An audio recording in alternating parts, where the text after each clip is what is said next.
Part 1. Towards the end of November, during a thaw, at 9 o'clock one morning, a train on the Warsaw and Petersburg Railway was approaching the latter city at full speed. The morning was so damp and misty that it was only with great difficulty that the day succeeded in breaking, and it was impossible to distinguish anything more than a few yards away from the carriage windows. Some of the passengers by this particular train were returning from abroad, but the third-class carriages were the best filled, chiefly with insignificant persons of various occupations and degrees, picked up at the different stations nearer town. All of them seemed weary, and most of them had sleepy eyes and a shivering expression, while their complexions generally appeared to have taken on the color of the fog outside. When day dawned, two passengers in one of the third-class carriages found themselves opposite each other. Both were young fellows, both were rather poorly dressed, both had remarkable faces, and both were evidently anxious to start a conversation. If they had but known why, at this particular moment, they were both remarkable persons, they would undoubtedly have wondered at the strange chance which had set them down opposite to one another in a third-class carriage of the Warsaw Railway Company. One of them was a young fellow of about 27, not tall, with black curling hair and small, gray, fiery eyes. His nose was broad and flat, and he had high cheekbones. His thin lips were constantly compressed into an impudent, ironical, it might almost be called a malicious, smile, but his forehead was high and well-formed and atoned for a good deal of the ugliness of the lower part of his face. A special feature of this physiognomy was its death-like pallor, which gave to the whole man an indescribably emaciated appearance in spite of his hard look, and at the same time a sort of passionate and suffering expression which did not harmonize with his impudent, sarcastic smile and keen, self-satisfied bearing. He wore a large fur, or rather astrakhan, overcoat, which had kept him warm all night, while his neighbor had been obliged to bear the full severity of a Russian November night entirely unprepared. His wide, sleeveless mantle with a large cape to it, the sort of cloak one sees upon travelers during the winter months in Switzerland or North Italy, was by no means adapted to the long, cold journey through Russia, from Eidkunen to St. Petersburg. The wearer of this cloak was a young fellow, also of about 26 or 27 years of age, slightly above the middle height, very fair, with a thin, pointed, and very light-colored beard. His eyes were large and blue and had an intent look about them, yet that heavy expression which some people affirm to be a peculiarity as well as evidence of an epileptic subject. His face was decidedly a pleasant one for all that, refined, but quite colorless, except for the circumstance that at this moment it was blue with cold. He held a bundle made up of an old faded silk handkerchief that apparently contained all his traveling wardrobe, and wore thick shoes and gaiters, his whole appearance being very un-Russian. His black-haired neighbor inspected these peculiarities, having nothing better to do, and at length remarked, with that rude enjoyment of the discomforts of others which the common classes so often show. "Cold." "Very," said his neighbor readily, "and this is a thaw too. Fancy if it had been a hard frost. I never thought it would be so cold in the old country. I've grown quite out of the way of it. What, been abroad, I suppose?" "Yes, straight from Switzerland." "Ugh." "My goodness," the black-haired young fellow whistled and then laughed. The conversation proceeded. The readiness of the fair-haired young man in the cloak to answer all his opposite neighbor's questions was surprising. He seemed to have no suspicion of any impertinence or inappropriateness in the fact of such questions being put to him. Replying to them, he made known to the inquirer that he certainly had been long absent from Russia, more than 4 years, that he had been sent abroad for his health, that he had suffered from some strange nervous malady, a kind of epilepsy, with convulsive spasms. His interlocutor burst out laughing several times at his answers, and more than ever, when to the question whether he had been cured, the patient replied, "No, they did not cure me." "Hey, that's it. You stumped up your money for nothing, and we believe in those fellows here," remarked the black-haired individual sarcastically. "Gospel truth, sir, gospel truth," exclaimed another passenger, a shabbily dressed man of about 40 who looked like a clerk and possessed a red nose and a very blotchy face. Gospel truth. All they do is to get hold of our good Russian money free, gratis, and for nothing. Oh, but you're quite wrong in my particular instance, said the Swiss patient quietly. Of course, I can't argue the matter because I know only my own case.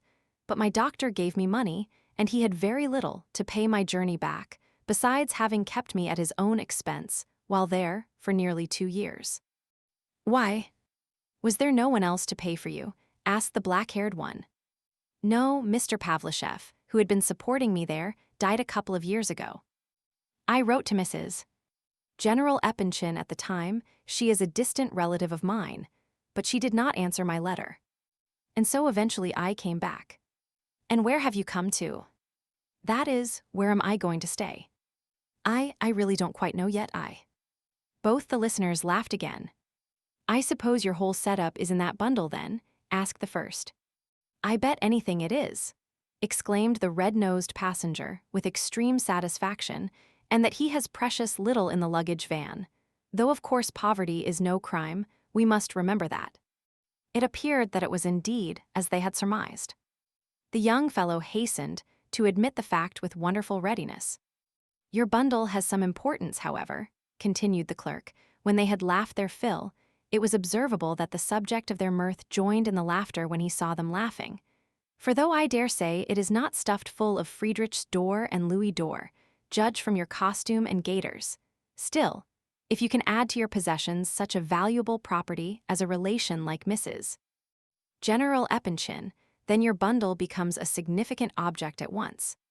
That is, of course, if you really are a relative of Mrs.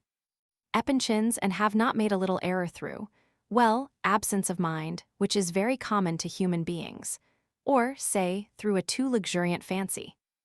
Oh, you are right again, said the fair-haired traveler, for I really am almost wrong when I say she and I are related. She is hardly a relation at all, so little, in fact, that I was not in the least surprised to have no answer to my letter. I expected as much. You spent your postage for nothing, then. You are candid, however, and that is commendable. Mrs. Epanchin, oh yes. A most eminent person. I know her. As for Mr. Pavlishev, who supported you in Switzerland, I know him too, at least, if it was Nikolai Andreevitch of that name. A fine fellow he was, and had a property of 4,000 souls in his day. Yes, Nikolai Andreevitch, that was his name. And the young fellow looked earnestly and with curiosity at the all-knowing gentleman with the red nose. This sort of character is met with pretty frequently in a certain class. They are people who know everyone. That is, they know where a man is employed, what his salary is, whom he knows, whom he married, what money his wife had, who are his cousins and second cousins, etc., etc. These men generally have about £100 a year to live on, and they spend their whole time and talents in the amassing of this style of knowledge, which they reduce or raise to the standard of a science. During the latter part of the conversation, the black-haired young man had become very impatient. He stared out of the window and fidgeted and evidently longed for the end of the journey. He was very absent. He would appear to listen and heard nothing, and he would laugh of a sudden, evidently with no idea of what he was laughing about. Excuse me, said the red-nosed man to the young fellow with the bundle, rather suddenly. Whom have I the honor to be talking to? Prince Lef Nicolaievitch Muishkin, replied the latter, with perfect readiness. Prince Muishkin. Lef Nicolaievitch. I don't know, I'm sure. I may say I have never heard of such a person, said the clerk thoughtfully. At least the name, I admit, is historical. Karamzin must mention the family name, of course, in his history, but as an individual, one never hears of any Prince Muishkin nowadays. Of course not, replied the prince. There are none except myself. I believe I am the last and only one. As to my forefathers, they have always been a poor lot.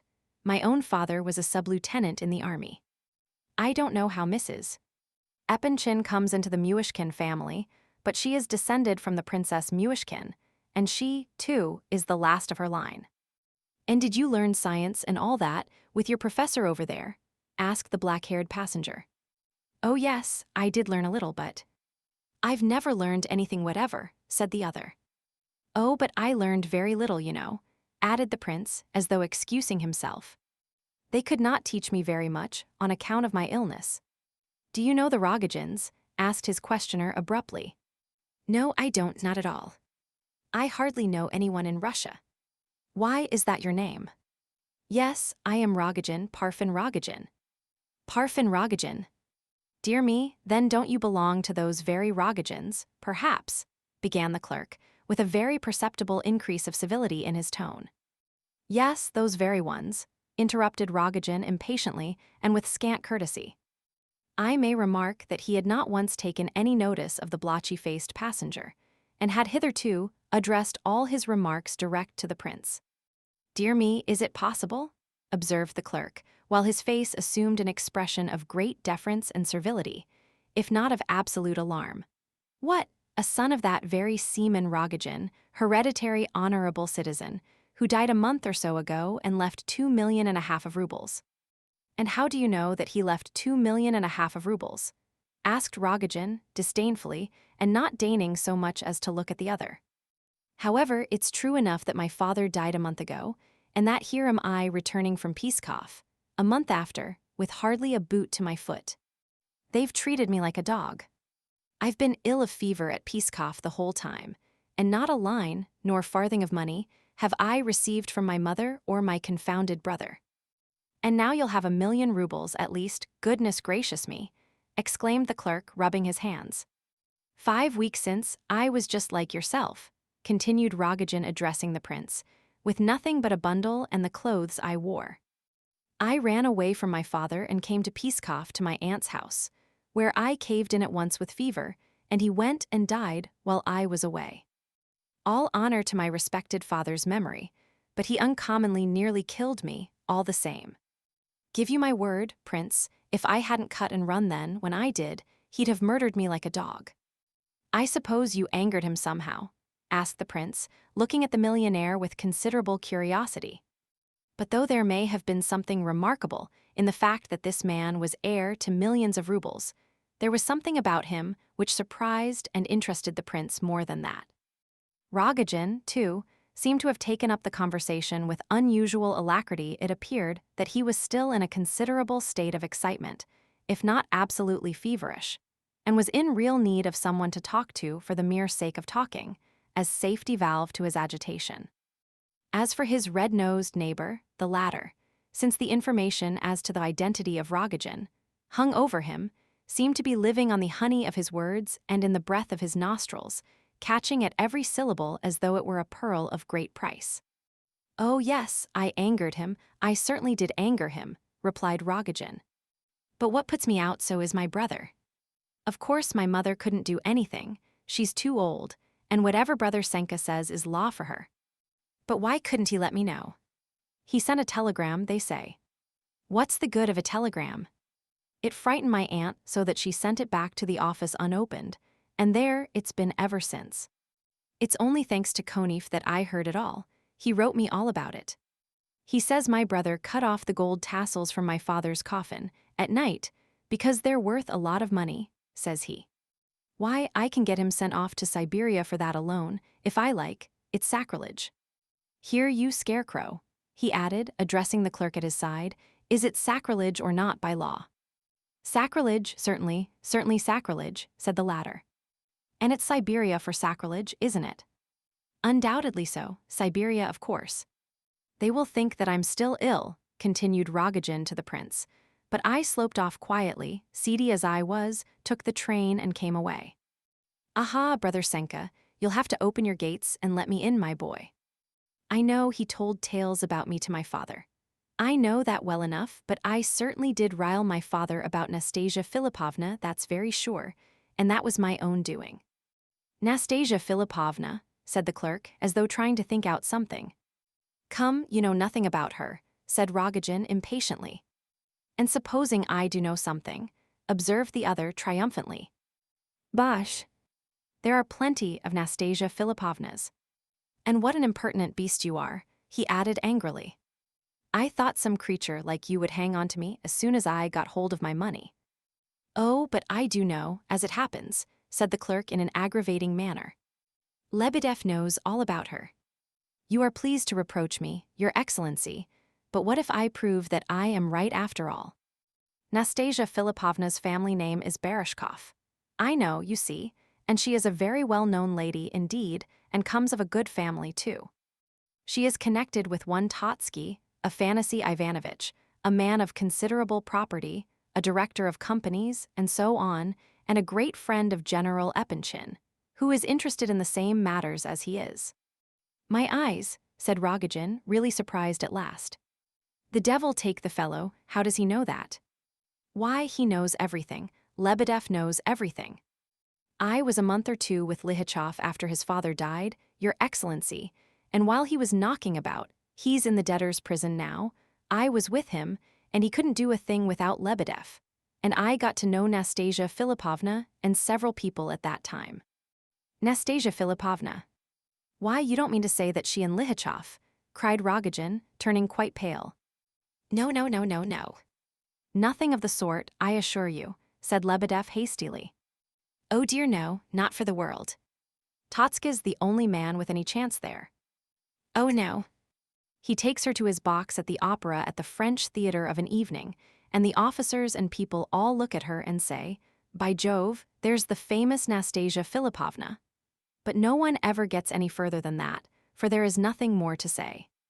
"Yes, it's quite true," said Rogojin, frowning gloomily. "So Zaleshov told me.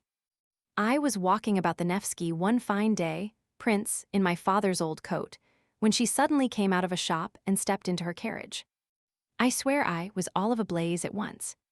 Then I met Zaleshov, looking like a hairdresser's assistant, got up as fine as I don't know who, while I looked like a tinker. 'Don't flatter yourself, my boy,' said he. 'She's not for such as you. She's a princess, she is, and her name is Nastasia Philipovna Barishkov, and she lives with Totsky, who wishes to get rid of her because he's growing rather old, 55 or so, and wants to marry a certain beauty, the loveliest woman in all Petersburg.' And then he told me that I could see Nastasia Philipovna at the opera house that evening, if I liked, and described which was her box. Well, I'd like to see my father allowing any of us to go to the theater. He'd sooner have killed us any day. However, I went for an hour or so and saw Nastasia Philipovna, and I never slept a wink all night after. Next morning, my father happened to give me 2 government loan bonds to sell, worth nearly 5,000 rubles each. 'Sell them,' said he, 'and then take 7,500 rubles to the office, give them to the cashier, and bring me back the rest of the 10,000 without looking in anywhere on the way. Look sharp, I shall be waiting for you.' Well, I sold the bonds, but I didn't take the 7,000 rubles to the office. I went straight to the English shop and chose a pair of earrings with a diamond the size of a nut in each. They cost 400 rubles more than I had, so I gave my name, and they trusted me. With the earrings, I went at once to Zaleshov's. 'Come on,' I said, 'come on to Nastasia Philipovna's,' and off we went without more ado. I tell you I hadn't a notion of what was about me, or before me, or below my feet all the way. I saw nothing whatever. We went straight into her drawing room, and then she came out to us. I didn't say right out who I was, but Zaleshov said, 'From Parfen Rogojin, in memory of his first meeting with you yesterday, be so kind as to accept these.' She opened the parcel, looked at the earrings, and laughed. 'Thank your friend Mr. Rogojin for his kind attention,' says she, and bowed and went off. Why didn't I die there on the spot? The worst of it all was, though, that the beast Zaleshov got all the credit of it. I was short and abominably dressed, and stood and stared in her face and never said a word, because I was shy like an ass. And there was he all in the fashion, pomaded and dressed out, with a smart tie on, bowing and scraping, and I bet anything she took him for me all the while. 'Look here now,' I said when we came out, 'none of your interference here after this, do you understand?' He laughed. 'And how are you going to settle up with your father?' says he. I thought I might as well jump into the Neva at once without going home first, but it struck me that I wouldn't, after all, and I went home feeling like one of the damned. 'My goodness,' shivered the clerk. 'And his father,' he added, for the prince's instruction, 'and his father would have given a man a ticket to the other world for 10 rubles any day, not to speak of 10,000. The prince observed Rogojin with great curiosity. He seemed paler than ever at this moment. "What do you know about it?" cried the latter. "Well, my father learned the whole story at once, and Zaleshoff blabbed it all over the town besides. So he took me upstairs and locked me up, and swore at me for an hour. 'This is only a foretaste,' says he. 'Wait a bit till night comes, and I'll come back and talk to you again.' Well, what do you think? The old fellow went straight off to Nastasia Philipovna, touched the floor with his forehead, and began blubbering and beseeching her on his knees to give him back the diamonds. So after a while, she brought the box and flew out at him. 'There,' she says, 'take your earrings, you wretched old miser. Although they are 10 times dearer than their value to me now that I know what it must have cost Parfen to get them. Give Parfen my compliments,' she says, 'and thank him very much.' Well, I meanwhile had borrowed 25 rubles from a friend, and off I went to Pskov to my Aunt S. The old woman there lectured me, so that I left the house, and went on a drinking tour round the public houses of the place. I was in a high fever when I got to Pskov, and by nightfall I was lying delirious in the streets somewhere or other. Oh ho! We'll make Nastasia Philipovna sing another song now," giggled Lebedev, rubbing his hands with glee. "Hey, my boy, we'll get her some proper earrings now. We'll get her such earrings that—" "Look here," cried Rogojin, seizing him fiercely by the arm. "Look here, if you so much as name Nastasia Philipovna again, I'll tan your hide as sure as you sit there." "Uh-huh. Do by all means. If you tan my hide, you won't turn me away from your society. You'll bind me to you, with your lash forever." "Ha-ha. Here we are at the station, though." Sure enough, the train was just steaming in as he spoke. Though Rogojin had declared that he left Pskov secretly, a large collection of friends had assembled to greet him, and did so with profuse waving of hats and shouting. "Why, there's Zaleshoff here, too," he muttered, gazing at the scene with a sort of triumphant but unpleasant smile. Then he suddenly turned to the prince. "Prince, I don't know why I have taken a fancy to you, perhaps because I met you just when I did. But no, it can't be that, for I met this fellow, nodding at Lebedev, too, and I have not taken a fancy to him by any means. Come to see me, Prince. We'll take off those gaiters of yours and dress you up in a smart fur coat, the best we can buy. You shall have a dress coat, best quality white waistcoat, anything you like, and your pocket shall be full of money. Come, and you shall go with me to Nastasia Philipovna's. Now then, will you come or no?" Accept, Prince Lef Nicolaievitch, said Lebedev solemnly. "Don't let it slip. Accept quick." Prince Muishkin rose and stretched out his hand courteously, while he replied with some cordiality. "I will come with the greatest pleasure, and thank you very much for taking a fancy to me. I dare say I may even come today if I have time, for I tell you frankly that I like you very much too. I liked you especially when you told us about the diamond earrings, but I liked you before that as well, though you have such a dark-clouded sort of face. Thanks very much for the offer of clothes and a fur coat. I certainly shall require both clothes and coat very soon. As for money, I have hardly a kopeck about me at this moment. You shall have lots of money. By the evening I shall have plenty, so come along." "That's true enough, he'll have lots before evening," put in Lebedev. "But look here, are you a great hand with the ladies?" "Let's know that first," asked Rogojin. Oh no, said the prince. "I couldn't, you know my illness, I hardly ever saw a soul." "Hm. Well, here, you fellow, you can come along with me now if you like," cried Rogojin to Lebedev, and so they all left the carriage. Lebedev had his desire. He went off with the noisy group of Rogojin's friends towards the Voznesensky, while the prince's route lay towards the Litnaya. It was damp and wet. The prince asked his way of passers-by, and finding that he was a couple of miles or so from his destination, he determined to take a droshky. Roman II. General Epanchin lived in his own house near the Litnaya. Besides this large residence, 5/6 of which was let in flats and lodgings, the general was owner of another enormous house in the Sadovaya, bringing in even more rent than the first. Besides these houses, he had a delightful little estate just out of town, and some sort of factory in another part of the city. General Epanchin, as everyone knew, had a good deal to do with certain government monopolies. He was also a voice, and an important one, in many rich public companies of various descriptions. In fact, he enjoyed the reputation of being a well-to-do man of busy habits, many ties, and affluent means. He had made himself indispensable in several quarters, amongst others in his department of the government.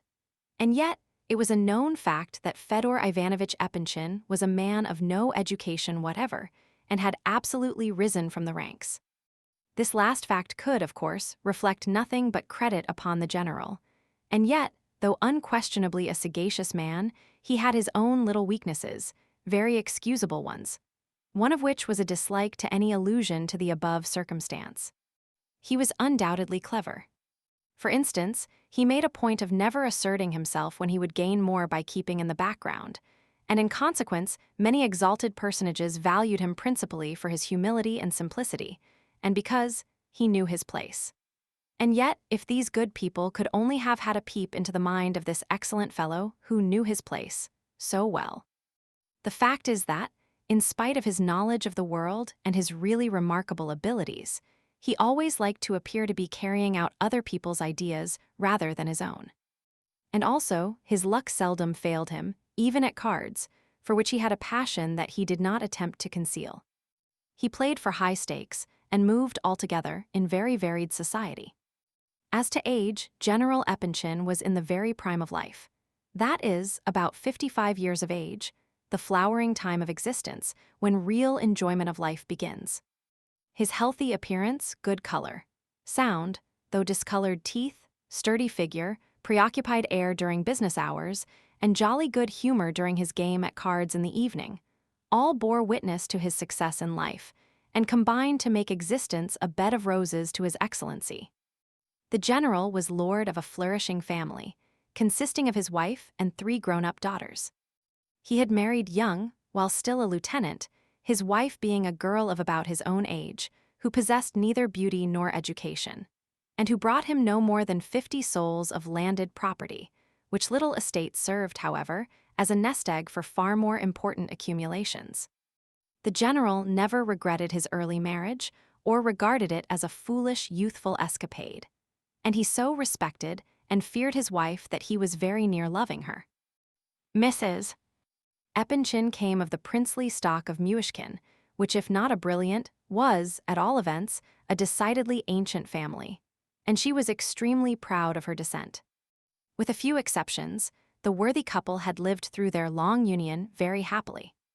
While still young, the wife had been able to make important friends among the aristocracy, partly by virtue of her family descent and partly by her own exertions, while, in after life, thanks to their wealth and to the position of her husband in the service, she took her place among the higher circles as by right. During these last few years, all 3 of the general's daughters, Alexandra, Adelaida, and Aglaia, had grown up and matured. Of course, they were only Epinchins, but their mother's family was noble. They might expect considerable fortunes. Their father had hopes of attaining to very high rank indeed in his country's service, all of which was satisfactory. All 3 of the girls were decidedly pretty, even the eldest, Alexandra, who was just 25 years old. The middle daughter was now 23, while the youngest, Aglaia, was 20. This youngest girl was absolutely a beauty, and had begun of late to attract considerable attention in society. But this was not all, for every one of the 3 was clever, well-educated, and accomplished. It was a matter of general knowledge that the 3 girls were very fond of one another, and supported each other in every way. It was even said that the 2 elder ones had made certain sacrifices for the sake of the idol of the household, Aglaia. In society, they not only disliked asserting themselves, but were actually retiring. Certainly no one could blame them for being too arrogant or haughty, and yet everybody was well aware that they were proud and quite understood their own value. The eldest was musical, while the second was a clever artist, which fact she had concealed until lately. In a word, the world spoke well of the girls, but they were not without their enemies, and occasionally people talked with horror of the number of books they had read. They were in no hurry to marry. They liked good society, but were not too keen about it. All this was the more remarkable, because everyone was well aware of the hopes and aims of their parents. It was about 11 o'clock in the forenoon when the prince rang the bell at General Epanchin's door. The general lived on the first floor or flat of the house, as modest a lodging as his position permitted. A liveried servant opened the door, and the prince was obliged to enter into long explanations with this gentleman, who, from the first glance, looked at him and his bundle with grave suspicion. At last, however, on the repeated positive assurance that he really was Prince Muishkin and must absolutely see the general on business, the bewildered domestic showed him into a little antechamber leading to a waiting room that adjoined the general's study. They're handing him over to another servant, whose duty it was to be in this antechamber all the morning and announce visitors to the general. This second individual wore a dress coat and was some 40 years of age. He was the general's special study servant and well aware of his own importance. "Wait in the next room, please, and leave your bundle here," said the doorkeeper, as he sat down comfortably in his own easy chair in the antechamber. He looked at the prince in severe surprise as the latter settled himself in another chair alongside, with his bundle on his knees. "If you don't mind, I would rather sit here with you," said the prince. "I should prefer it to sitting in there." "Oh, but you can't stay here. You are a visitor, a guest, so to speak. Is it the general himself you wish to see?" The man evidently could not take in the idea of such a shabby-looking visitor, and had decided to ask once more. "Yes, I have business," began the prince. "I do not ask you what your business may be. All I have to do is to announce you, and unless the secretary comes in here, I cannot do that." The man's suspicions seemed to increase more and more. The prince was too unlike the usual run of daily visitors, and although the general certainly did receive, on business, all sorts and conditions of men, yet in spite of this fact, the servant felt great doubts on the subject of this particular visitor. The presence of the secretary as an intermediary was, he judged, essential in this case. "Surely you are from abroad?" he inquired at last, in a confused sort of way. He had begun his sentence intending to say, "Surely you are not Prince Muishkin, are you?" "Yes, straight from the train." Did not you intend to say, "Surely you are not Prince Muishkin," just now, but refrained out of politeness? Grunted the astonished servant. "I assure you I am not deceiving you. You shall not have to answer for me. As to my being dressed like this, and carrying a bundle, there's nothing surprising in that. The fact is, my circumstances are not particularly rosy at this moment." No, I'm not afraid of that, you see. I have to announce you, that's all. The secretary will be out directly. That is, unless you, yes, that's the rub, unless you come, you must allow me to ask you. You've not come to beg, have you? Oh dear no, you can be perfectly easy on that score. I have quite another matter on hand. You must excuse my asking, you know. Your appearance led me to think, but just wait for the secretary. The general is busy now, but the secretary is sure to come out. Oh, well, look here, if I have some time to wait, would you mind telling me, is there any place about where I could have a smoke? I have my pipe and tobacco with me." "Smoke," said the man, in shocked but disdainful surprise, blinking his eyes at the prince as though he could not believe his senses. "No, sir, you cannot smoke here, and I wonder you are not ashamed of the very suggestion." Ha. A cool idea, that, I declare. Oh, I didn't mean in this room. I know I can't smoke here, of course. I'd adjourn to some other room, wherever you like to show me to. You see, I'm used to smoking a good deal, and now I haven't had a puff for 3 hours. However, just as you like." "Now how on earth am I to announce a man like that?" muttered the servant. "In the first place, you've no right in here at all. You ought to be in the waiting room because you're a sort of visitor, a guest, in fact, and I shall catch it for this. Look here, do you intend to take up your abode with us?" he added, glancing once more at the prince's bundle, which evidently gave him no peace. "No, I don't think so. I don't think I should stay, even if they were to invite me. I've simply come to make their acquaintance, and nothing more." "Make their acquaintance?" asked the man in amazement and with redoubled suspicion. "Then why did you say you had business with the general?" "Oh well, very little business. There is one little matter, some advice I am going to ask him for, but my principal object is simply to introduce myself, because I am Prince Muishkin, and Madame Epanchin is the last of her branch of the house, and besides herself and me, there are no other Muishkins left." "What, you're a relation then, are you?" asked the servant, so bewildered that he began to feel quite alarmed. "Well, hardly so.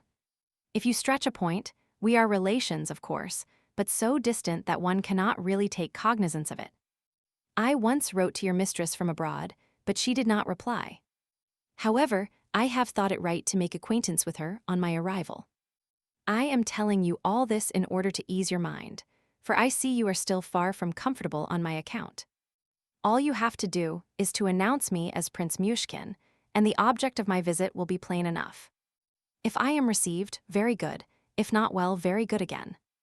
But they are sure to receive me, I should think. Madame Epanchin will naturally be curious to see the only remaining representative of her family. She values her Muishkin descent very highly, if I am rightly informed." The prince's conversation was artless and confiding to a degree, and the servant could not help feeling that, as from visitor to common serving man, this state of things was highly improper. His conclusion was that one of two things must be the explanation, either that this was a begging impostor, or that the prince, if prince he were, was simply a fool without the slightest ambition. For a sensible prince with any ambition would certainly not wait about in anterooms with servants and talk of his own private affairs like this. In either case, how was he to announce this singular visitor? "I really think I must request you to step into the next room," he said, with all the insistence he could muster. "Why? If I had been sitting there now, I should not have had the opportunity of making these personal explanations. I see you are still uneasy about me, and keep eyeing my cloak and bundle. Don't you think you might go in yourself now, without waiting for the secretary to come out?" "No, no. I can't announce a visitor like yourself without the secretary. Besides, the general said he was not to be disturbed. He is with the Colonel C. Gavrila Ardalionovitch goes in without announcing." "Who may that be?" "A clerk." "What? Gavrila Ardalionovitch? Oh no, he belongs to one of the companies. Look here, at all events put your bundle down here." "Yes, I will if I may, and can I take off my cloak?" "Of course, you can't go in there with it on anyhow." The prince rose and took off his mantle, revealing a neat enough morning costume, a little worn but well made. He wore a steel watch chain, and from this chain there hung a silver Geneva watch. Fool the prince might be, still, the general's servant felt that it was not correct for him to continue to converse thus with a visitor, in spite of the fact that the prince pleased him somehow. "And what time of day does the lady receive?" the latter asked, reseating himself in his old place. "Oh, that's not in my province. I believe she receives at any time. It depends upon the visitors. The dressmaker goes in at 11. Gavrila Ardalionovitch is allowed much earlier than other people, too. He is even admitted to early lunch now and then. It is much warmer in the rooms here than it is abroad at this season," observed the prince, "but it is much warmer there out of doors. As for the houses, a Russian can't live in them in the winter until he gets accustomed to them." "Don't they heat them at all?" "Well, they do heat them a little, but the houses and stoves are so different to ours." "XIII. Were you long away?" 4 years. And I was in the same place nearly all the time, in one village." "You must have forgotten Russia, hadn't you?" "Yes, indeed I had, a good deal. And, would you believe it, I often wonder at myself for not having forgotten how to speak Russian. Even now, as I talk to you, I keep saying to myself how well I am speaking it. Perhaps that is partly why I am so talkative this morning. I assure you, ever since yesterday evening I have had the strongest desire to go on, and on talking Russian." "XIII. Yes, did you live in Petersburg in former years?" This good flunky, in spite of his conscientious scruples, really could not resist continuing such a very genteel and agreeable conversation. "In Petersburg." "Oh no. Hardly at all, and now they say so much is changed in the place that even those who did know it well are obliged to relearn what they knew. They talk a good deal about the new law courts and changes there, don't they?" "XIII. Yes, that's true enough. Well now, how is the law over there? Do they administer it more justly than here?" "Oh, I don't know about that. I've heard much that is good about our legal administration, too. There is no capital punishment here for one thing. Is there over there? Yes, I saw an execution in France, at Lyon. Schneider took me over with him to see it. What, did they hang the fellow? No, they cut off people's heads in France. What did the fellow do? Yell. Oh no, it's the work of an instant. They put a man inside a frame, and a sort of broad knife falls by machinery. They call the thing a guillotine. It falls with fearful force and weight. The head springs off so quickly that you can't wink your eye in between. But all the preparations are so dreadful. When they announce the sentence, and prepare the criminal and tie his hands and cart him off to the scaffold, that's the fearful part of the business. The people all crowd round, even women, though they don't at all approve of women looking on. No, it's not a thing for women. Of course not, bah. The criminal was a fine, intelligent, fearless man. Legros was his name, and I may tell you, believe it or not, as you like, that when that man stepped upon the scaffold he cried, he did indeed. He was as white as a bit of paper. Isn't it a dreadful idea that he should have cried? Whoever heard of a grown man crying from fear? Not a child, but a man who never had cried before, a grown man of 45 years. Imagine what must have been going on in that man's mind at such a moment. What dreadful convulsions his whole spirit must have endured. It is an outrage on the soul, that's what it is. Because it is said, "Thou shalt not kill," is he to be killed because he murdered someone else? No, it is not right. It's an impossible theory. I assure you, I saw the sight a month ago, and it's dancing before my eyes to this moment. I dream of it often. The prince had grown animated as he spoke, and a tinge of color suffused his pale face, though his way of talking was as quiet as ever. The servant followed his words with sympathetic interest. Clearly, he was not at all anxious to bring the conversation to an end. Who knows? Perhaps he too was a man of imagination and with some capacity for thought. Well, at all events, it is a good thing that there's no pain when the poor fellow's head flies off, he remarked. Do you know, though, cried the prince warmly, you made that remark now, and everyone says the same thing, and the machine is designed with the purpose of avoiding pain, this guillotine, I mean. But a thought came into my head then. What if it be a bad plan after all? You may laugh at my idea, perhaps, but I could not help its occurring to me all the same. Now with the rack and tortures, and so on, you suffer terrible pain, of course. But then your torture is bodily pain only, although no doubt you have plenty of that until you die. But here I should imagine the most terrible part of the whole punishment is not the bodily pain at all, but the certain knowledge that in an hour, then in 10 minutes, then in half a minute, then now, this very instant, your soul must quit your body and that you will no longer be a man, and that this is certain. That's the point, the certainty of it. Just that instant when you place your head on the block and hear the iron grate over your head, then, that quarter of a second is the most awful of all. This is not my own fantastical opinion. Many people have thought the same, but I feel it so deeply that I'll tell you what I think. I believe that to execute a man for murder is to punish him immeasurably more dreadfully than is equivalent to his crime. A murder by sentence is far more dreadful than a murder committed by a criminal. The man who is attacked by robbers at night, in a dark wood, or anywhere, undoubtedly hopes and hopes that he may yet escape until the very moment of his death. There are plenty of instances of a man running away, or imploring for mercy, at all events hoping on in some degree, even after his throat was cut. But in the case of an execution, that last hope, having which it is so immeasurably less dreadful to die, is taken away from the wretch and certainty substituted in its place. There is his sentence, and with it that terrible certainty that he cannot possibly escape death, which, I consider, must be the most dreadful anguish in the world. You may place a soldier before a cannon's mouth in battle and fire upon him, and he will still hope.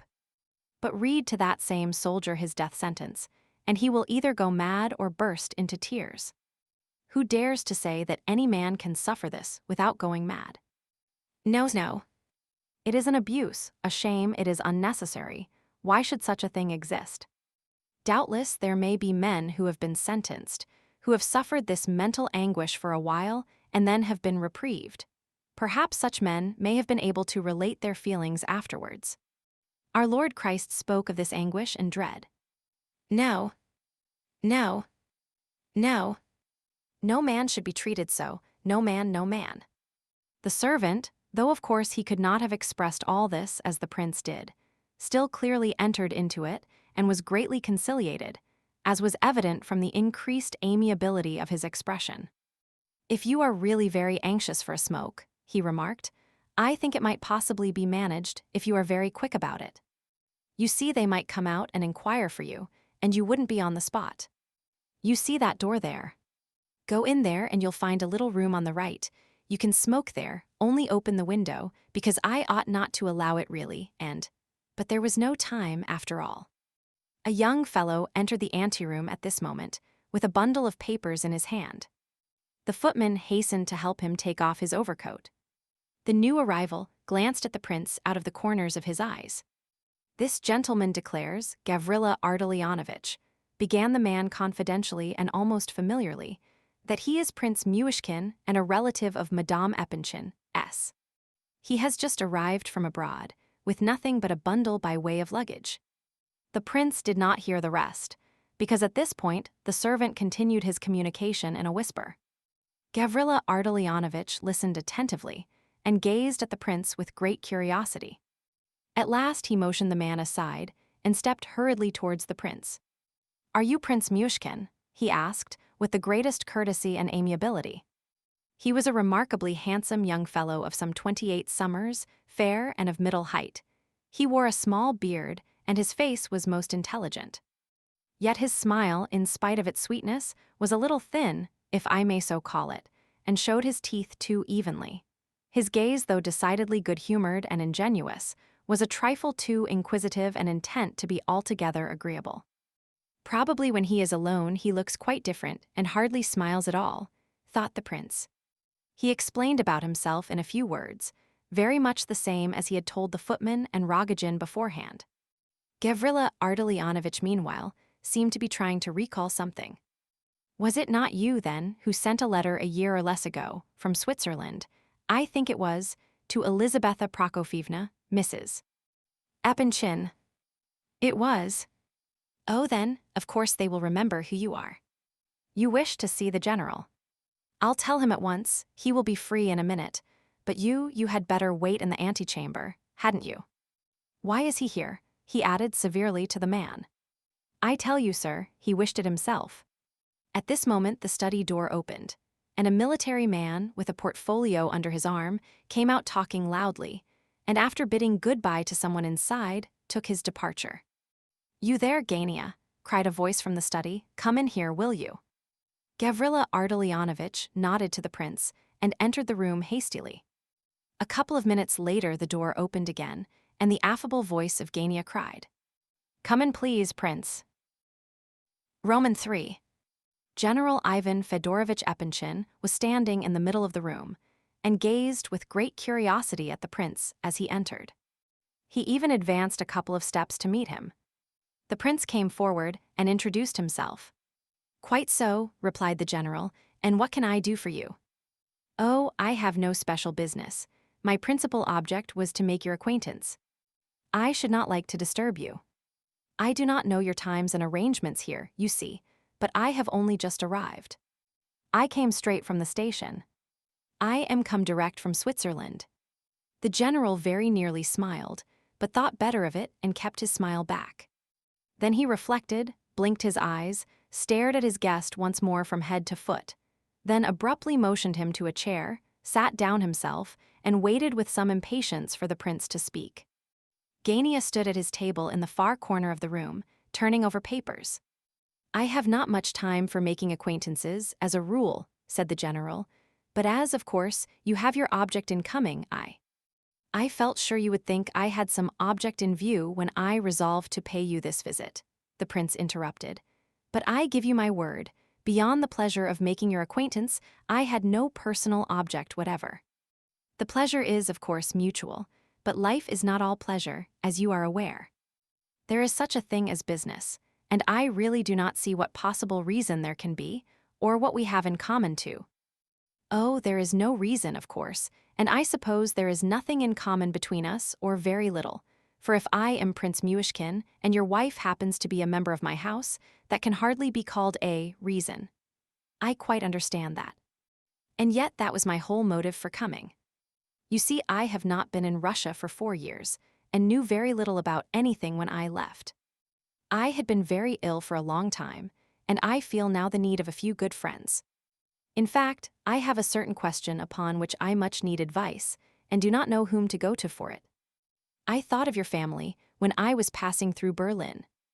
They are almost relations, I said to myself, so I'll begin with them. Perhaps we may get on with each other, I with them and they with me, if they are kind people. And I have heard that you are very kind people. Oh, thank you, I'm sure, replied the general, considerably taken aback. May I ask where you have taken up your quarters? Nowhere as yet. What, straight from the station to my house? And how about your luggage? I only had a small bundle, containing linen with me, nothing more. I can carry it in my hand, easily. There will be plenty of time to take a room in some hotel by the evening. Oh, then you do intend to take a room. Of course. To judge from your words, you came straight to my house with the intention of staying there. That could only have been on your invitation. I confess, however, that I should not have stayed here even if you had invited me, not for any particular reason, but because it is, well, contrary to my practice and nature somehow. Oh, indeed. Then it is perhaps as well that I neither did invite you, nor do invite you now. Excuse me, Prince, but we had better make this matter clear, once for all. We have just agreed that with regard to our relationship, there is not much to be said, though, of course, it would have been very delightful to us to feel that such relationship did actually exist. Therefore, perhaps I had better get up and go away, said the prince, laughing merrily as he rose from his place, just as merrily as though the circumstances were by no means strained or difficult. And I give you my word, General, that though I know nothing whatever of manners and customs of society, and how people live and all that, yet I felt quite sure that this visit of mine would end exactly as it has ended now. Oh, well, I suppose it's all right, especially as my letter was not answered. Well, goodbye, and forgive me for having disturbed you. The prince's expression was so good-natured at this moment, and so entirely free from even a suspicion of unpleasant feeling was the smile with which he looked at the general as he spoke, that the latter suddenly paused and appeared to gaze at his guest from quite a new point of view, all in an instant. Do you know, Prince, he said, in quite a different tone, I do not know you at all yet, and after all, Elizabetha Prokofyevna would very likely be pleased to have a peep at a man of her own name. Wait a little, if you don't mind, and if you have time to spare. Oh, I assure you I've lots of time, my time is entirely my own. And the prince immediately replaced his soft, round hat on the table. I confess, I thought Elizabetha Prokofyevna would very likely remember that I had written her a letter. Just now your servant, outside there, was dreadfully suspicious that I had come to beg of you. I noticed that. Probably he has very strict instructions on that score, but I assure you I did not come to beg. I came to make some friends. But I am rather bothered at having disturbed you, that's all I care about. Look here, Prince, said the general with a cordial smile, if you really are the sort of man you appear to be, it may be a source of great pleasure to us to make your better acquaintance. But you see, I am a very busy man and have to be perpetually sitting here and signing papers, or off to see His Excellency, or to my department, or somewhere. So that though I should be glad to see more of people, nice people, you see, however, I am sure you are so well brought up that you will see at once, but how old are you, Prince? 26. No. I thought you very much younger. Yes, they say I have a young face. As to disturbing you, I shall soon learn to avoid doing that, for I hate disturbing people. Besides, you and I are so differently constituted, I should think that there must be very little in common between us. Not that I will ever believe there is nothing in common between any two people, as some declare is the case. I am sure people make a great mistake in sorting each other into groups, by appearances, but I am boring you, I see, you. Just 2 words, have you any means at all? Or perhaps you may be intending to undertake some sort of employment. Excuse my questioning you, but... Oh, my dear sir, I esteem and understand your kindness in putting the question. No, at present I have no means whatever, and no employment either, but I hope to find some. I was living on other people abroad. Schneider, the professor who treated me and taught me, too, in Switzerland, gave me just enough money for my journey, so that now I have but a few kopecks left. There certainly is one question upon which I am anxious to have advice, but... Tell me, how do you intend to live now, and what are your plans? Interrupted the general. I wish to work somehow or other. Oh yes, but then, you see, you are a philosopher. Have you any talents or ability in any direction? That is, any that would bring in money and bread? Excuse me again. Oh, don't apologize. No, I don't think I have either talents or special abilities of any kind. On the contrary. I have always been an invalid and unable to learn much. As for bread, I should think. The general interrupted once more with questions, while the prince again replied with the narrative we have heard before. It appeared that the general had known Pavlushev, but why the latter had taken an interest in the prince, that young gentleman could not explain, probably by virtue of the old friendship with his father, he thought. The prince had been left an orphan when quite a little child, and Pavlushev had entrusted him to an old lady, a relative of his own, living in the country, the child needing the fresh air and exercise of country life. He was educated, first by a governess and afterwards by a tutor, but could not remember much about this time of his life. His fits were so frequent then that they made almost an idiot of him. The prince used the expression idiot himself. Pavlushev had met Professor Schneider in Berlin, and the latter had persuaded him to send the boy to Switzerland, to Schneider's establishment there, for the cure of his epilepsy, and 5 years before this time, the prince was sent off. But Pavlushev had died 2 or 3 years since, and Schneider had himself supported the young fellow, from that day to this, at his own expense. Although he had not quite cured him, he had greatly improved his condition. And now, at last, at the prince's own desire, and because of a certain matter which came to the ears of the latter, Schneider had dispatched the young man to Russia. The general was much astonished. Then you have no one, absolutely no one in Russia? He asked. No one at present, but I hope to make friends, and then I have a letter from.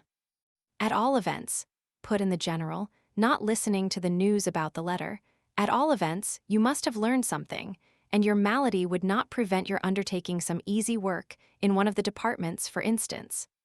Oh dear no, oh no. As for a situation, I should much like to find one, for I am anxious to discover what I really am fit for. I have learned a good deal in the last 4 years, and besides, I read a great many Russian books. Russian books indeed. Then, of course, you can read and write quite correctly. Oh dear, yes. Capital. And your handwriting. Ah, there I am really talented. I may say I am a real calligraphist. Let me write you something just to show you, said the prince with some excitement. With pleasure. In fact, it is very necessary. I like your readiness, prince. In fact, I must say, I like you very well altogether, said the general. What delightful writing materials you have here. Such a lot of pencils and things, and what beautiful paper. It's a charming room altogether. I know that picture, it's a Swiss view. I'm sure the artist painted it from nature, and that I have seen the very place. Quite likely, though I bought it here. Gania, give the prince some paper. Here are pens and paper, now then take this table. What's this? The general continued to Gania, who had that moment taken a large photograph out of his portfolio and shown it to his senior. Halloa. Nastasia Philipovna. Did she send it you herself? Herself, he inquired, with much curiosity and great animation. She gave it me just now, when I called in to congratulate her. I asked her for it long ago. I don't know whether she meant it for a hint that I had come empty-handed, without a present for her birthday, or what, added Gania, with an unpleasant smile. Oh, nonsense, nonsense, said the general with decision. What extraordinary ideas you have, Gania. As if she would hint, that's not her way at all. Besides, what could you give her, without having thousands at your disposal? You might have given her your portrait, however. Has she ever asked you for it? No, not yet. Very likely she never will. I suppose you haven't forgotten about tonight, have you, Ivan Fedorovitch? You were one of those specially invited, you know. Oh no, I remember all right, and I shall go, of course. I should think so. She's 25 years old today. And you know, Gania, you must be ready for great things. She has promised both myself and Afanasy Ivanovitch that she will give a decided answer tonight, yes or no. So be prepared. Gania suddenly became so ill at ease that his face grew paler than ever. Are you sure she said that? He asked, and his voice seemed to quiver as he spoke. Yes, she promised. We both worried her so that she gave in, but she wished us to tell you nothing about it until the day. The general watched Gania's confusion intently and clearly did not like it.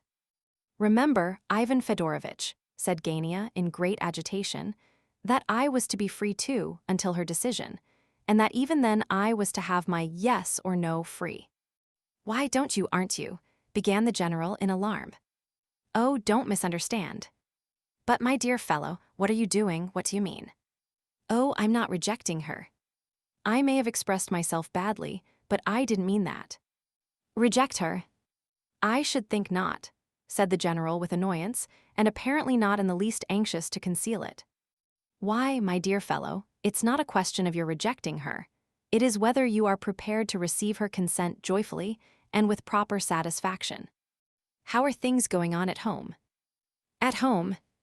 Oh, I can do as I like there, of course. Only my father will make a fool of himself, as usual. He is rapidly becoming a general nuisance. I don't ever talk to him now, but I hold him in check, safe enough. I swear if it had not been for my mother, I should have shown him the way out long ago. My mother is always crying, of course, and my sister sulks. I had to tell them at last that I intended to be master of my own destiny, and that I expect to be obeyed at home. At least, I gave my sister to understand as much, and my mother was present. Well, I must say, I cannot understand it, said the general, shrugging his shoulders and dropping his hands. You remember your mother, Nina Alexandrovna, that day she came and sat here and groaned, and when I asked her what was the matter, she says, "Oh, it's such a dishonor to us." Dishonor. Stuff and nonsense. I should like to know who can reproach Nastasia Philipovna, or who can say a word of any kind against her. Did she mean because Nastasia had been living with Totsky? What nonsense it is. You would not let her come near your daughters, says Nina Alexandrovna. What next, I wonder? I don't see how she can fail to understand. Her own position prompted Gania. She does understand. Don't be annoyed with her. I have warned her not to meddle in other people's affairs. However, although there's comparative peace at home at present, the storm will break if anything is finally settled tonight. The prince heard the whole of the foregoing conversation as he sat at the table, writing. He finished at last and brought the result of his labor to the general's desk. So this is Nastasia Philipovna, he said, looking attentively and curiously at the portrait. How wonderfully beautiful, he immediately added with warmth. The picture was certainly that of an unusually lovely woman. She was photographed in a black silk dress of simple design. Her hair was evidently dark and plainly arranged. Her eyes were deep and thoughtful, the expression of her face passionate but proud. She was rather thin, perhaps, and a little pale. Both Gania and the general gazed at the prince in amazement. How do you know it's Nastasia Philipovna? Asked the general. You surely don't know her already, do you? Yes, I do. I have only been one day in Russia, but I have heard of the great beauty. And the prince proceeded to narrate his meeting with Rogojin in the train and the whole of the latter's story. There's news, said the general in some excitement, after listening to the story with engrossed attention. Oh, of course it's nothing but humbug, cried Gania, a little disturbed, however. It's all humbug. The young merchant was pleased to indulge in a little innocent recreation. I have heard something of Rogojin. Yes, so have I, replied the general. Nastasia Philipovna told us all about the earrings that very day. But now it is quite a different matter. You see, the fellow really has 1,000,000 of rubles, and he is passionately in love. The whole story smells of passion, and we all know what this class of gentry is capable of when infatuated.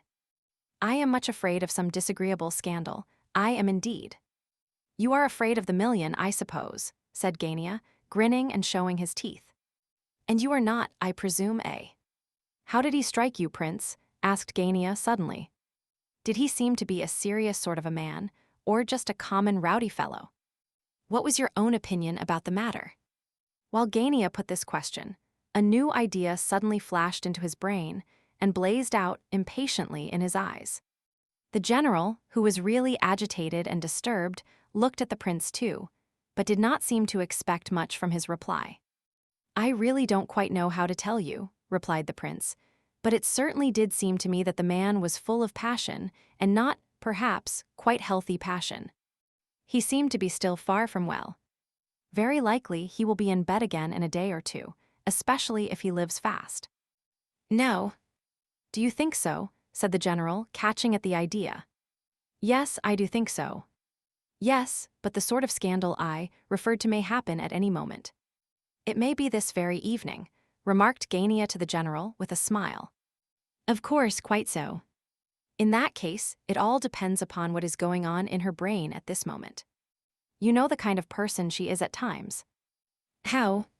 What kind of person is she? Cried the general, arrived at the limits of his patience. Look here, Gania, don't you go annoying her tonight. What you are to do is to be as agreeable towards her as ever you can. Well, what are you smiling at? You must understand, Gania, that I have no interest whatever in speaking like this. Whichever way the question is settled, it will be to my advantage. Nothing will move Totsky from his resolution, so I run no risk. If there is anything I desire, you must know that it is your benefit only. Can't you trust me? You are a sensible fellow, and I have been counting on you, for in this matter that. Yes, that's the chief thing, said Gania, helping the general out of his difficulties again and curling his lips in an envenomed smile, which he did not attempt to conceal. He gazed with his fevered eyes straight into those of the general, as though he were anxious that the latter might read his thoughts. The general grew purple with anger. Yes, of course it is the chief thing, he cried, looking sharply at Gania. What a very curious man you are, Gania. You actually seem to be glad to hear of this millionaire fellow's arrival, just as though you wished for an excuse to get out of the whole thing. This is an affair in which you ought to act honestly with both sides, and give due warning, to avoid compromising others. But even now there is still time. Do you understand me? I wish to know whether you desire this arrangement or whether you do not. If not, say so, and welcome. No one is trying to force you into the snare, Gavrila Ardalionovitch, if you see a snare in the matter, at least. I do desire it, murmured Gania, softly but firmly lowering his eyes, and he relapsed into gloomy silence. The general was satisfied. He had excited himself, and was evidently now regretting that he had gone so far. He turned to the prince, and suddenly the disagreeable thought of the latter's presence struck him, and the certainty that he must have heard every word of the conversation. But he felt at ease in another moment. It only needed one glance at the prince to see that in that quarter there was nothing to fear. Oh, cried the general, catching sight of the prince's specimen of calligraphy, which the latter had now handed him for inspection. Why, this is simply beautiful. Look at that, Gania, there's real talent there. On a sheet of thick writing paper, the prince had written in medieval characters the legend. The gentle abbot Pafnut signed this. There, explained the prince with great delight and animation, there, that's the abbot's real signature from a manuscript of the 14th century. All these old abbots and bishops used to write most beautifully, with such taste and so much care and diligence. Have you no copy of Pogadin, General? If you had one, I could show you another type. Stop a bit, here you have the large round writing common in France during the 18th century. Some of the letters are shaped quite differently from those now in use. It was the writing current then, and employed by public writers generally. I copied this from one of them, and you can see how good it is. Look at the well-rounded and I have tried to translate the French character into the Russian letters. A difficult thing to do, but I think I have succeeded fairly. Here is a fine sentence, written in a good, original hand. Zeal triumphs over all. That is the script of the Russian War Office. That is how official documents addressed to important personages should be written. The letters are round, the type black, and the style somewhat remarkable. A stylist would not allow these ornaments or attempts at flourishes. Just look at these unfinished tales. But it has distinction and really depicts the soul of the writer. He would like to give play to his imagination and follow the inspiration of his genius, but a soldier is only at ease in the guardroom, and the pen stops halfway, a slave to discipline. How delightful! The first time I met an example of this handwriting, I was positively astonished, and where do you think I chanced to find it? In Switzerland, of all places. Now that is an ordinary English hand. It can hardly be improved. It is so refined and exquisite, almost perfection. This is an example of another kind, a mixture of styles. The copy was given me by a French commercial traveler. It is founded on the English, but the downstrokes are a little blacker and more marked. Notice that the oval has some slight modification. It is more rounded. This writing allows for flourishes. Now a flourish is a dangerous thing. Its use requires such taste, but, if successful, what a distinction it gives to the whole. It results in an incomparable type, one to fall in love with. Dear me! How you have gone into all the refinements and details of the question. Why, my dear fellow, you are not a calligraphist, you are an artist. Gania. Wonderful, said Gania. And he knows it too, he added, with a sarcastic smile. You may smile, but there's a career in this, said the general. You don't know what a great personage I shall show this to, Prince. Why, you can command a situation at 35 rubles per month to start with. However, it's 12:30, he concluded, looking at his watch. So to business, Prince, for I must be setting to work and shall not see you again today. Sit down a minute. I have told you that I cannot receive you myself very often, but I should like to be of some assistance to you, some small assistance, of a kind that would give you satisfaction. I shall find you a place in one of the state departments, an easy place, but you will require to be accurate. Now, as to your plans in the house, or rather in the family of Gania here, my young friend, whom I hope you will know better. His mother and sister have prepared 2 or 3 rooms for lodgers, and let them to highly recommended young fellows, with board and attendance. I am sure Nina Alexandrovna will take you in on my recommendation. There you will be comfortable and well taken care of, for I do not think, Prince, that you are the sort of man to be left to the mercy of fate in a town like Petersburg. Nina Alexandrovna, Gania's mother, and Varvara Alexandrovna are ladies for whom I have the highest possible esteem and respect. Nina Alexandrovna is the wife of General Ardalian Alexandrovitch, my old brother in arms, with whom, I regret to say, on account of certain circumstances, I am no longer acquainted. I give you all this information, Prince, in order to make it clear to you that I am personally recommending you to this family, and that in so doing, I am more or less taking upon myself to answer for you. The terms are most reasonable, and I trust that your salary will very shortly prove amply sufficient for your expenditure. Of course, pocket money is a necessity, if only a little. Do not be angry, Prince, if I strongly recommend you to avoid carrying money in your pocket. But as your purse is quite empty at the present moment, you must allow me to press these 25 rubles upon your acceptance, as something to begin with. Of course, we will settle this little matter another time, and if you are the upright, honest man you look, I anticipate very little trouble between us on that score. Taking so much interest in you as you may perceive I do, I am not without my object, and you shall know it in good time. You see, I am perfectly candid with you. I hope, Gania, you have nothing to say against the prince's taking up his abode in your house. Oh, on the contrary.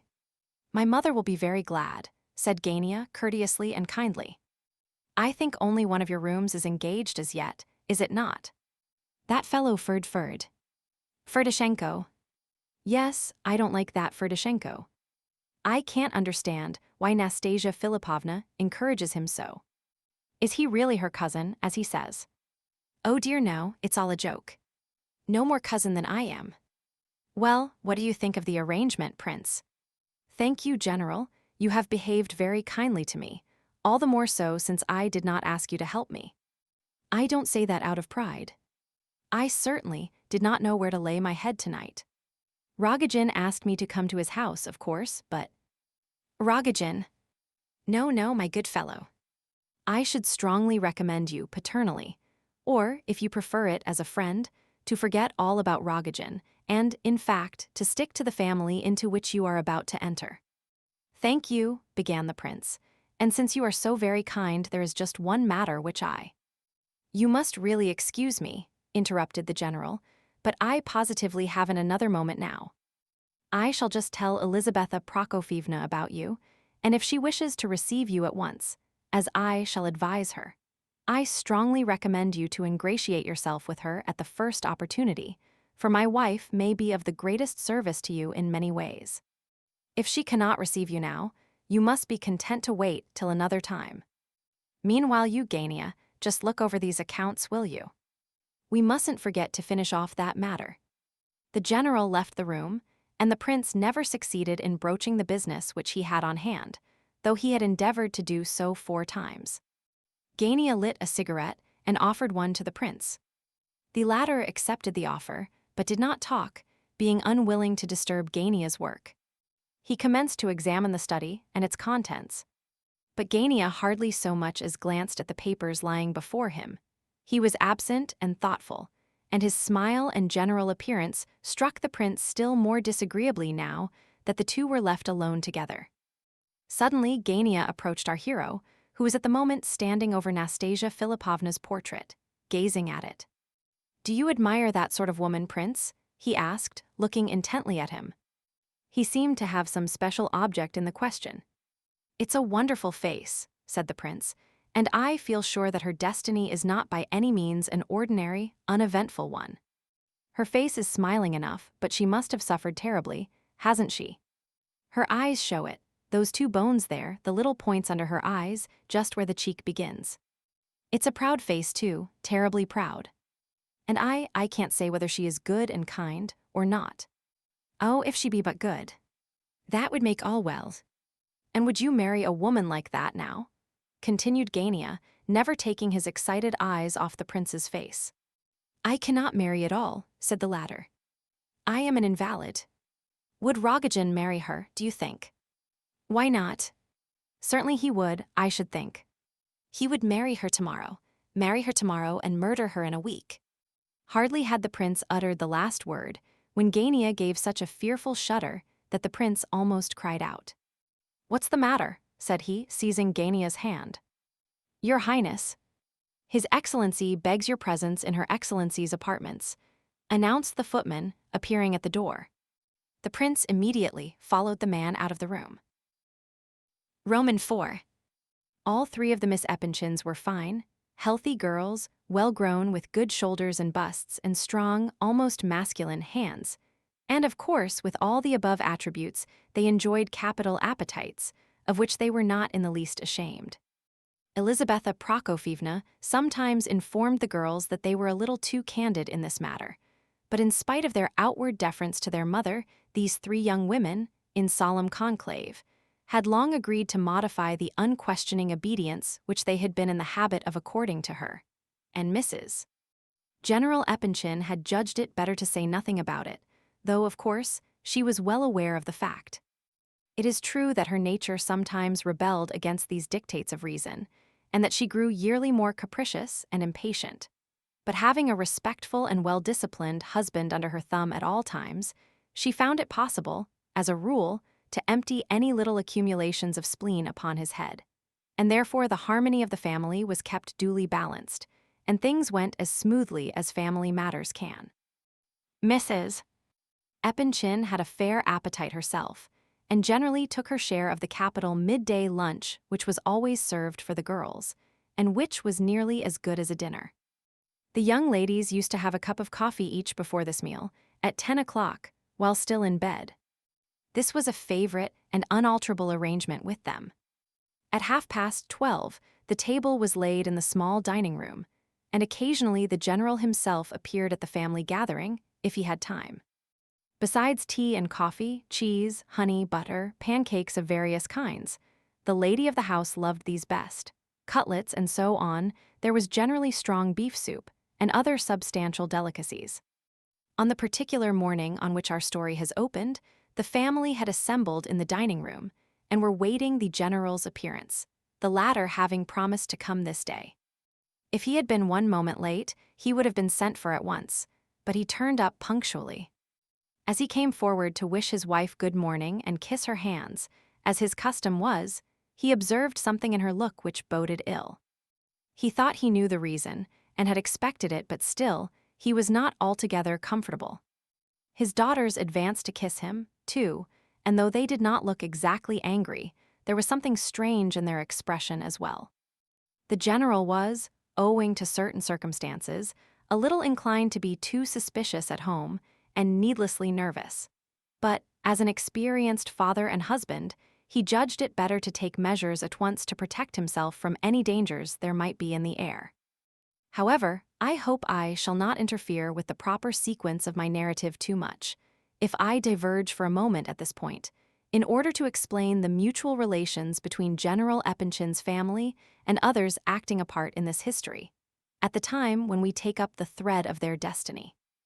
I have already stated that the general, though he was a man of lowly origin and of poor education, was, for all that, an experienced and talented husband and father. Among other things, he considered it undesirable to hurry his daughters to the matrimonial altar and to worry them too much with assurances of his paternal wishes for their happiness, as is the custom among parents of many grown-up daughters. He even succeeded in ranging his wife on his side on this question, though he found the feat very difficult to accomplish because unnatural, but the general's arguments were conclusive and founded upon obvious facts. The general considered that the girls' taste and good sense should be allowed to develop and mature deliberately, and that the parents' duty should merely be to keep watch, in order that no strange or undesirable choice be made.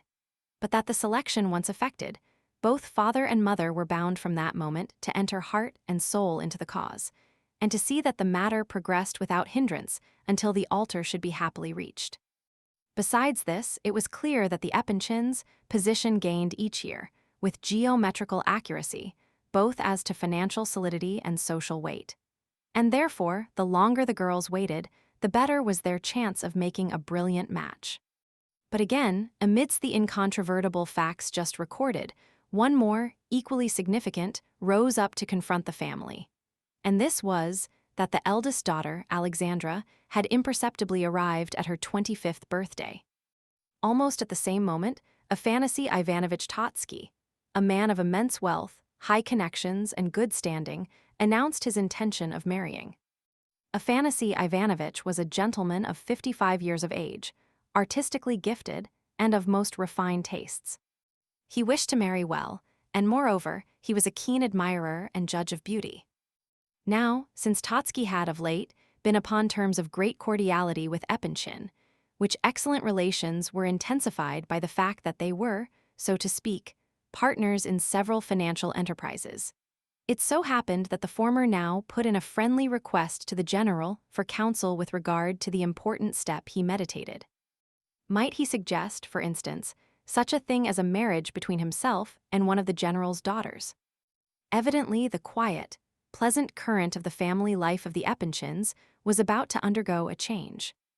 The undoubted beauty of the family, par excellence, was the youngest Aglaya, as aforesaid. But Totsky himself, though an egotist of the extremest type, realized that he had no chance there. Aglaya was clearly not for such as he. Perhaps the sisterly love and friendship of the three girls had more or less exaggerated Aglaya's chances of happiness. In their opinion, the latter's destiny was not merely to be very happy, she was to live in a heaven on earth. Aglaya's husband was to be a compendium of all the virtues, and of all success, not to speak of fabulous wealth. The two elder sisters had agreed that all was to be sacrificed by them, if need be, for Aglaya's sake. Her dowry was to be colossal and unprecedented. The general and his wife were aware of this agreement, and, therefore, When Totsky suggested himself for one of the sisters, the parents made no doubt that one of the two elder girls would probably accept the offer, since Totsky would certainly make no difficulty as to dowry. The general valued the proposal very highly. He knew life and realized what such an offer was worth.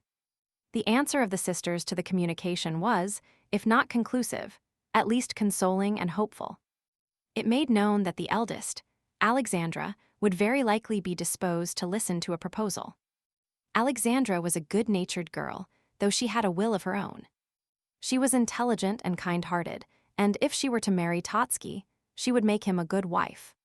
She did not care for a brilliant marriage. She was eminently a woman calculated to soothe and sweeten the life of any man, decidedly pretty, if not absolutely handsome.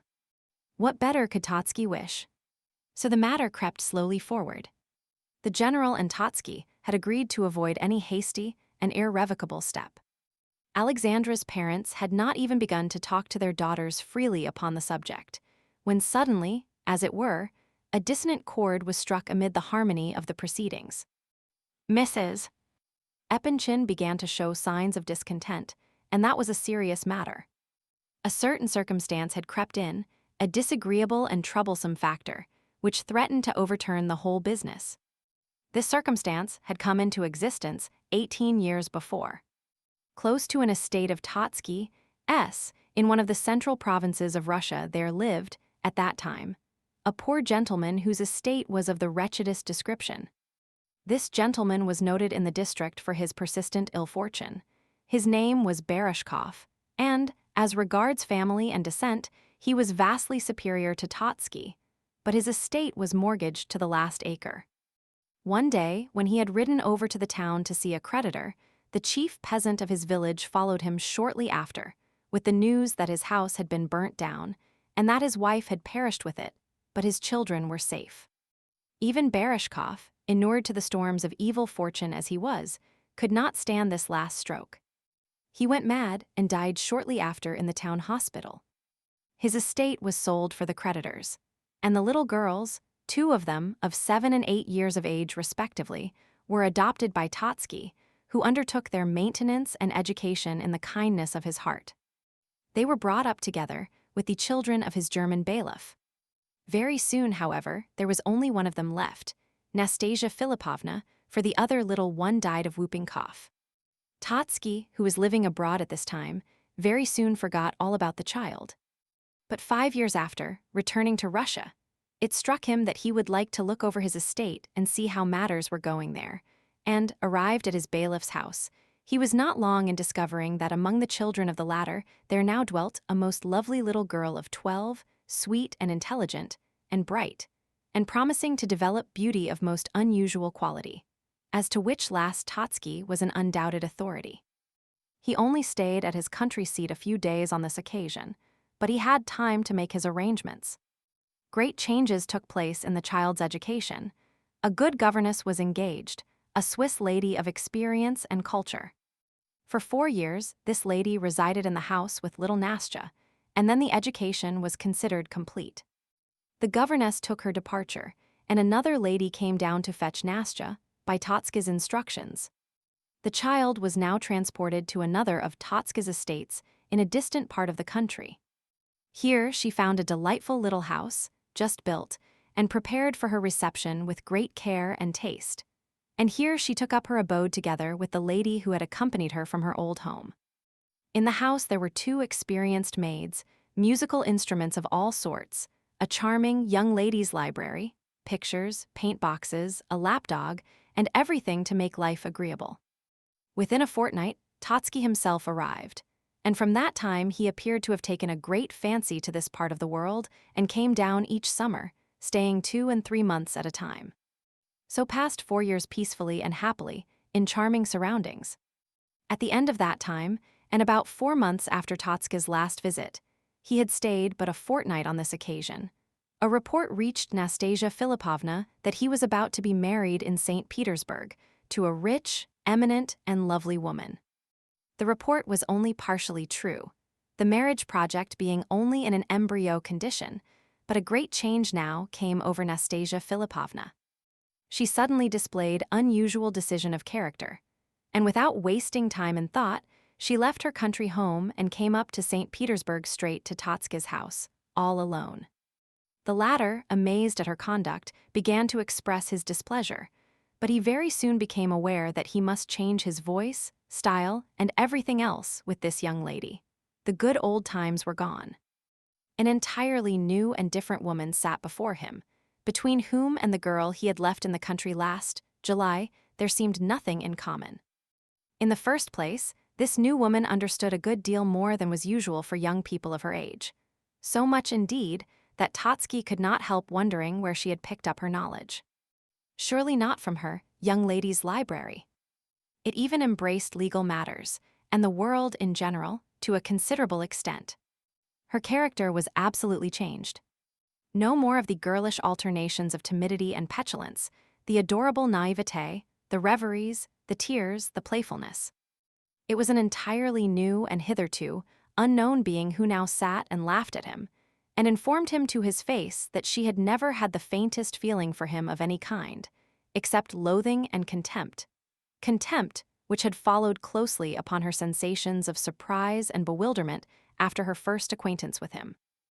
This new woman gave him further to understand that though it was absolutely the same to her whom he married, yet she had decided to prevent this marriage, for no particular reason, but that she chose to do so, and because she wished to amuse herself at his expense, for that it was quite her turn to laugh a little now. Such were her words. Very likely she did not give her real reason for this eccentric conduct, but at all events, that was all the explanation she deigned to offer. Meanwhile, Totsky thought the matter over, as well as his scattered ideas would permit. His meditations lasted a fortnight, however, and at the end of that time, his resolution was taken. The fact was, Totsky was at that time a man of 50 years of age. His position was solid and respectable. His place in society had long been firmly fixed upon safe foundations. He loved himself, his personal comforts, and his position better than all the world, as every respectable gentleman should. At the same time, his grasp of things in general soon showed Totsky that he now had to deal with a being who was outside the pale of the ordinary rules of traditional behavior, and who would not only threaten mischief, but would undoubtedly carry it out and stop for no one. There was evidently, he concluded, something at work here. Some storm of the mind, some paroxysm of romantic anger, goodness knows against whom or what, some insatiable contempt, in a word, something altogether absurd and impossible, but at the same time most dangerous to be met with by any respectable person with a position in society to keep up. For a man of Totsky's wealth and standing, it would, of course, have been the simplest possible matter to take steps which would rid him at once from all annoyance, while it was obviously impossible for Nastasia Philipovna to harm him in any way, either legally or by stirring up a scandal. For, in case of the latter danger, he could so easily remove her to a sphere of safety. However, these arguments would only hold good in case of Nastasia acting, as others might in such an emergency. She was much more likely to overstep the bounds of reasonable conduct by some extraordinary eccentricity. Here the sound judgment of Totsky stood him in good stead. He realized that Nastasia Philipovna must be well aware that she could do nothing by legal means to injure him, and that her flashing eyes betrayed some entirely different intention. Nastasia Philipovna was quite capable of ruining herself, and even of perpetrating something which would send her to Siberia, for the mere pleasure of injuring a man for whom she had developed so inhuman a sense of loathing and contempt. He had sufficient insight to understand that she valued nothing in the world, herself least of all, and he made no attempt to conceal the fact that he was a coward in some respects. For instance, if he had been told that he would be stabbed at the altar or publicly insulted, he would undoubtedly have been frightened, but not so much at the idea of being murdered or wounded or insulted, as at the thought that if such things were to happen, he would be made to look ridiculous in the eyes of society. He knew well that Nastasia thoroughly understood him and where to wound him and how, and therefore, as the marriage was still only in embryo, Totsky decided to conciliate her by giving it up. His decision was strengthened by the fact that Nastasia Philipovna had curiously altered of late. It would be difficult to conceive how different she was physically, at the present time, to the girl of a few years ago. She was pretty then. But now, Totsky laughed angrily when he thought how short-sighted he had been. In days gone by, he remembered how he had looked at her beautiful eyes, how even then he had marveled at their dark, mysterious depths, and at their wondering gaze, which seemed to seek an answer to some unknown riddle. Her complexion also had altered. She was now exceedingly pale, but curiously, this change only made her more beautiful. Like most men of the world, Totsky had rather despised such a cheaply bought conquest, but of late years he had begun to think differently about it. It had struck him as long ago as last spring that he ought to be finding a good match for Nastasia. For instance, some respectable and reasonable young fellow serving in a government office in another part of the country. How maliciously Nastasia laughed at the idea of such a thing now. However, it appeared to Totsky that he might make use of her in another way, and he determined to establish her in St. Petersburg, surrounding her with all the comforts and luxuries that his wealth could command. In this way, he might gain glory in certain circles. 5 years of this Petersburg life went by, and of course, during that time a great deal happened. Totsky's position was very uncomfortable. Having funked once, he could not totally regain his ease. He was afraid, he did not know why, but he was simply afraid of Nastasia Philipovna. For the first 2 years or so, he had suspected that she wished to marry him herself, and that only her vanity prevented her telling him so. He thought that she wanted him to approach her with a humble proposal from his own side. But to his great, and not entirely pleasurable amazement, he discovered that this was by no means the case, and that were he to offer himself, he would be refused. He could not understand such a state of things, and was obliged to conclude that it was pride, the pride of an injured and imaginative woman, which had gone to such lengths that it preferred to sit and nurse its contempt and hatred in solitude rather than mount to heights of hitherto unattainable splendor. To make matters worse, she was quite impervious to mercenary considerations, and could not be bribed in any way. Finally, Totsky took cunning means to try to break his chains and be free. He tried to tempt her in various ways to lose her heart. He invited princes, hussars, secretaries of embassies, poets, novelists, even socialists, to see her, but not one of them all made the faintest impression upon Nastasia. It was as though she had a pebble in place of a heart, as though her feelings and affections were dried up and withered forever. She lived almost entirely alone. She read, she studied, she loved music. Her principal acquaintances were poor women of various grades, a couple of actresses, and the family of a poor schoolteacher. Among these people, she was much beloved. She received 4 or 5 friends sometimes, of an evening. Totsky often came. Lately, too, General Epanchin had been enabled with great difficulty to introduce himself into her circle. Gania made her acquaintance also, and others were Ferdishenko, an ill-bred and would-be witty young clerk, and Titsin, a money-lender of modest and polished manners, who had risen from poverty. In fact, Nastasia Philipovna's beauty became a thing known to all the town, but not a single man could boast of anything more than his own admiration for her. And this reputation of hers, and her wit and culture and grace, all confirmed Totsky in the plan he had now prepared. And it was at this moment that General Epanchin began to play so large and important a part in the story. When Totsky had approached the general with his request for friendly counsel as to a marriage with one of his daughters, he had made a full and candid confession. He had said that he intended to stop at no means to obtain his freedom. Even if Nastasia were to promise to leave him entirely alone in future, he would not, he said, believe and trust her. Words were not enough for him. He must have solid guarantees of some sort. So he and the general determined to try what an attempt to appeal to her heart would effect. Having arrived at Nastasia's house one day, with Epanchin, Totsky immediately began to speak of the intolerable torment of his position. He admitted that he was to blame for all, but candidly confessed that he could not bring himself to feel any remorse for his original guilt towards herself, because he was a man of sensual passions which were inborn and ineradicable, and that he had no power over himself in this respect, but that he wished, seriously, to marry at last, and that the whole fate of the most desirable social union which he contemplated was in her hands. In a word, he confided his all to her generosity of heart. General Epanchin took up his part and spoke in the character of father of a family. He spoke sensibly, and without wasting words over any attempt at sentimentality, he merely recorded his full admission of her right to be the arbiter of Totski's destiny at this moment. He then pointed out that the fate of his daughter, and very likely of both his other daughters, now hung upon her reply. To Nastasia's question as to what they wished her to do, Totsky confessed that he had been so frightened by her 5 years ago that he could never now be entirely comfortable until she herself married. He immediately added that such a suggestion from him would, of course, be absurd unless accompanied by remarks of a more pointed nature.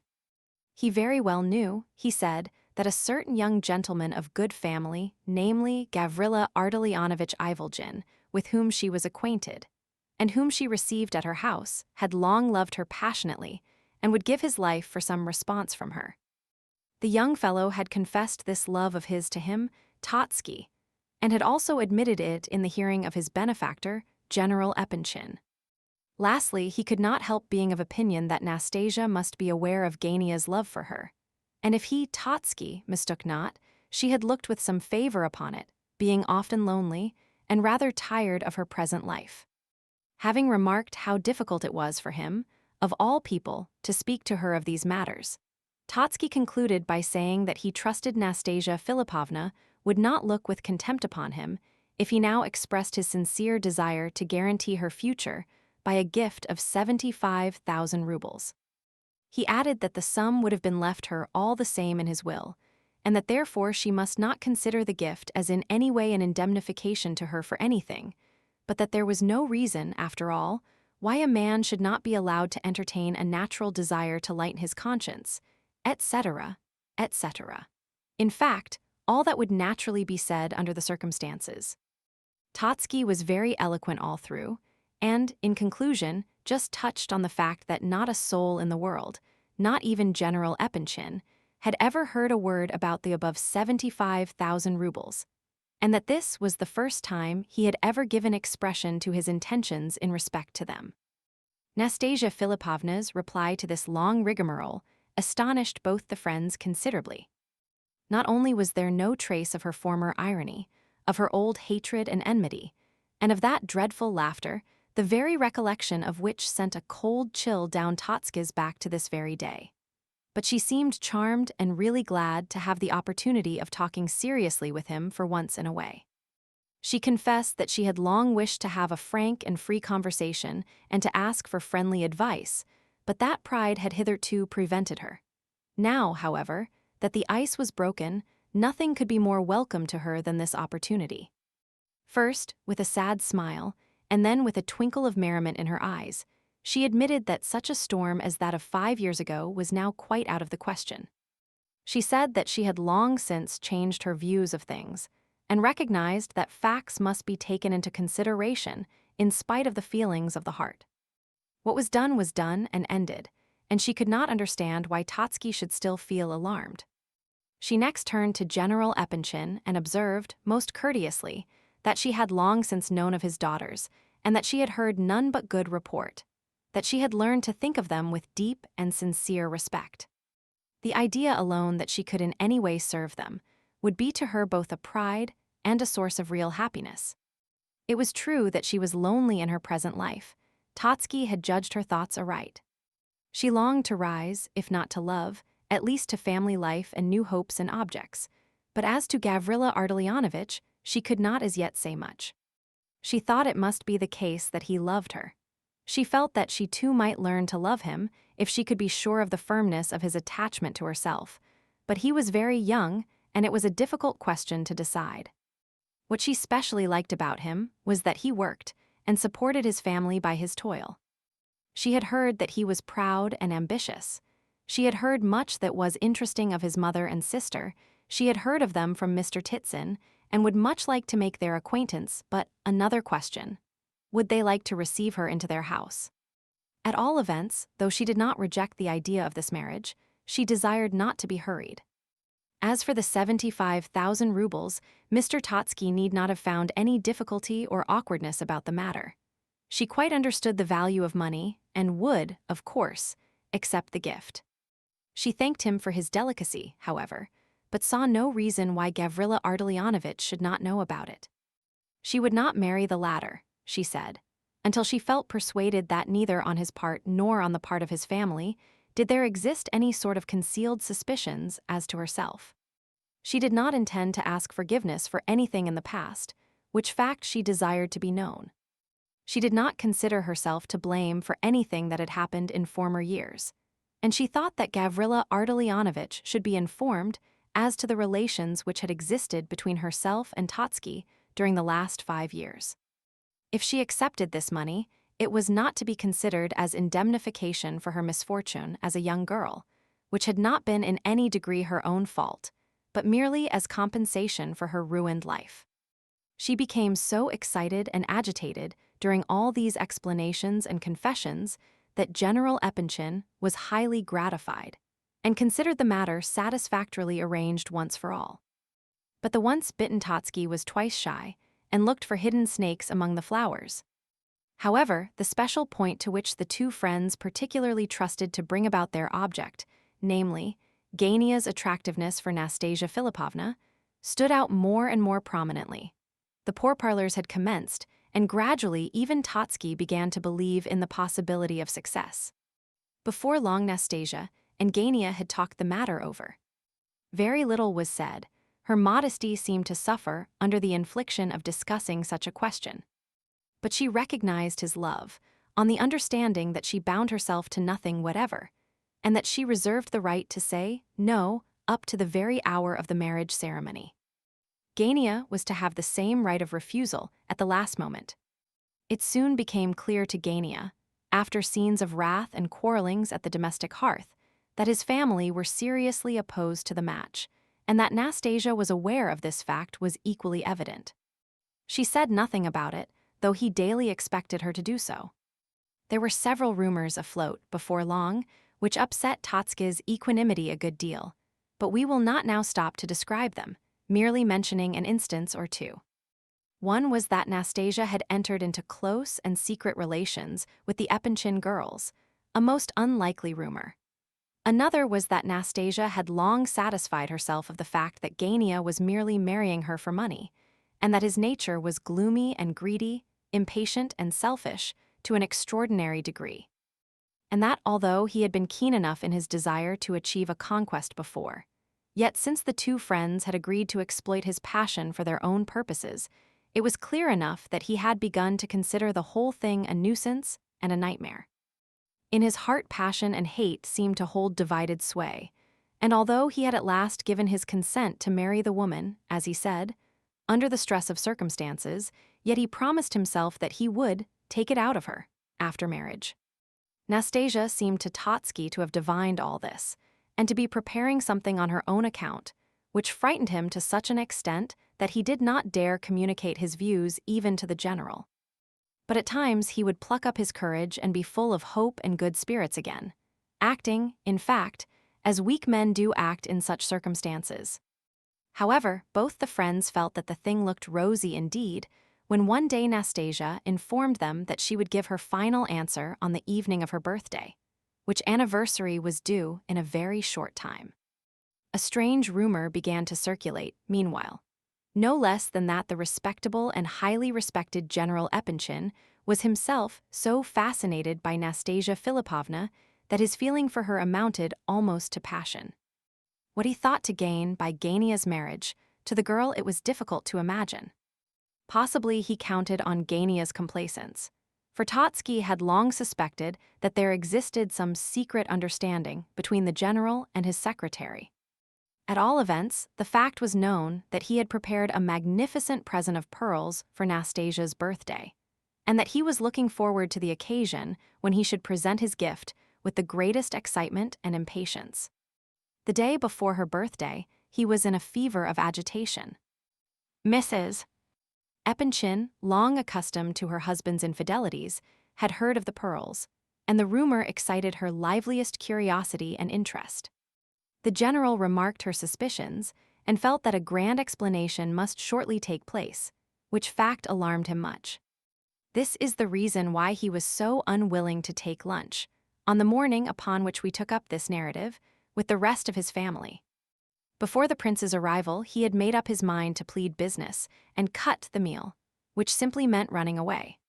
He was particularly anxious that this one day should be passed, especially the evening, without unpleasantness between himself and his family. And just at the right moment the prince turned up, as though heaven had sent him on purpose, said the general to himself, as he left the study to seek out the wife of his bosom. Mrs. General Epanchin was a proud woman by nature. What must her feelings have been when she heard that Prince Muishkin, the last of his and her line, had arrived in beggar's guise, a wretched idiot, a recipient of charity, all of which details the general gave out for greater effect. He was anxious to steal her interest at the first swoop, so as to distract her thoughts from other matters nearer home. Mrs. Epanchin was in the habit of holding herself very straight and staring before her, without speaking, in moments of excitement. She was a fine woman of the same age as her husband, with a slightly hooked nose, a high, narrow forehead, thick hair turning a little gray, and a sallow complexion. Her eyes were gray and wore a very curious expression at times. She believed them to be most effective, a belief that nothing could alter. What receive him? Now at once, asked Mrs. Epanchin, gazing vaguely at her husband as he stood fidgeting before her. Oh, dear me, I assure you there is no need to stand on ceremony with him, the general explained hastily. He is quite a child, not to say a pathetic-looking creature. He has fits of some sort, and has just arrived from Switzerland, straight from the station, dressed like a German and without a farthing in his pocket. I gave him 25 rubles to go on with, and am going to find him some easy place in one of the government offices. I should like you to ply him well with the victuals, my dears, for I should think he must be very hungry. You astonish me, said the lady, gazing as before. Fits and hungry too. What sort of fits? Oh, they don't come on frequently. Besides, he's a regular child, though he seems to be fairly educated. I should like you, if possible, my dears, the general added, making slowly for the door, to put him through his paces a bit and see what he is good for. I think you should be kind to him. It is a good deed, you know, however, just as you like, of course. But he is a sort of relation, remember, and I thought it might interest you to see the young fellow, seeing that this is so. Oh, of course, Mamma, if we needn't stand on ceremony with him, we must give the poor fellow something to eat after his journey, especially as he has not the least idea where to go to, said Alexandra, the eldest of the girls. Besides, he's quite a child. We can entertain him with a little hide-and-seek in case of need, said Adelaida. Hide-and-seek? What do you mean? Inquired Mrs. Epanchin. Oh, do stop pretending, Mamma, cried Aglaia in vexation. Send him up, father, mother allows. The general rang the bell and gave orders that the prince should be shown in. Only on condition that he has a napkin under his chin at lunch, then, said Mrs. Epanchin, and let Fedor or Mavra stand behind him while he eats. Is he quiet when he has these fits? He doesn't show violence, does he? On the contrary, he seems to be very well brought up. His manners are excellent, but here he is himself. Here you are, Prince. Let me introduce you, the last of the Muishkins, a relative of your own, my dear, or at least of the same name. Receive him kindly, please. They'll bring in lunch directly, Prince. You must stop and have some, but you must excuse me. I'm in a hurry, I must be off. We all know where you must be off to, said Mrs. Epanchin in a meaning voice. Yes, yes, I must hurry away, I'm late. Look here, dears, let him write you something in your albums. You've no idea what a wonderful calligraphist he is, wonderful talent. He has just written out, Abbot Pafnut signed this for me. Well, au revoir. Stop a minute, where are you off to? Who is this abbot? Cried Mrs.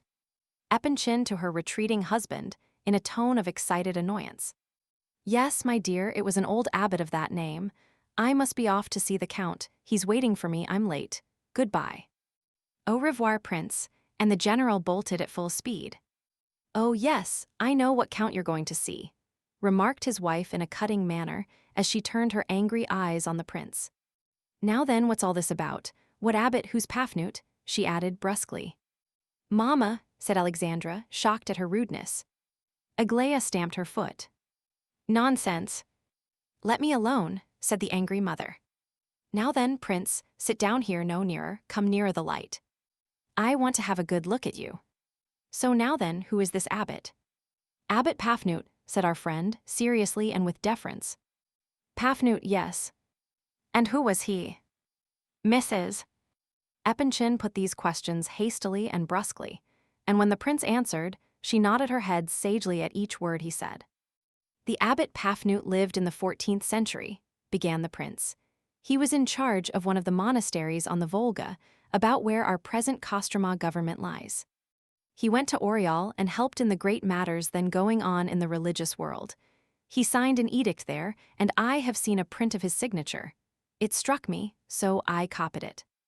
When the general asked me, in his study, to write something for him, to show my handwriting, I wrote, the abbot Pafnut signed this, in the exact handwriting of the abbot. The general liked it very much, and that's why he recalled it just now. Aglaia, make a note of Pafnut, or we shall forget him. Hm. And where is this signature? I think it was left on the general's table. Let it be sent for at once. Oh, I'll write you a new one in half a minute, said the prince, if you like. Of course, Mama, said Alexandra. But let's have lunch now, we are all hungry. Yes, come along, Prince, said the mother. Are you very hungry? Yes, I must say that I am pretty hungry, thanks very much. Hm. I like to see that you know your manners, and you are by no means such a person as the general thought fit to describe you. Come along, you sit here, opposite to me, she continued. I wish to be able to see your face. Alexandra, Adelaida, look after the prince. He doesn't seem so very ill, does he? I don't think he requires a napkin under his chin, after all. Are you accustomed to having one on, Prince? Formerly, when I was 7 years old or so. I believe I wore one, but now I usually hold my napkin on my knee when I eat. Of course, of course.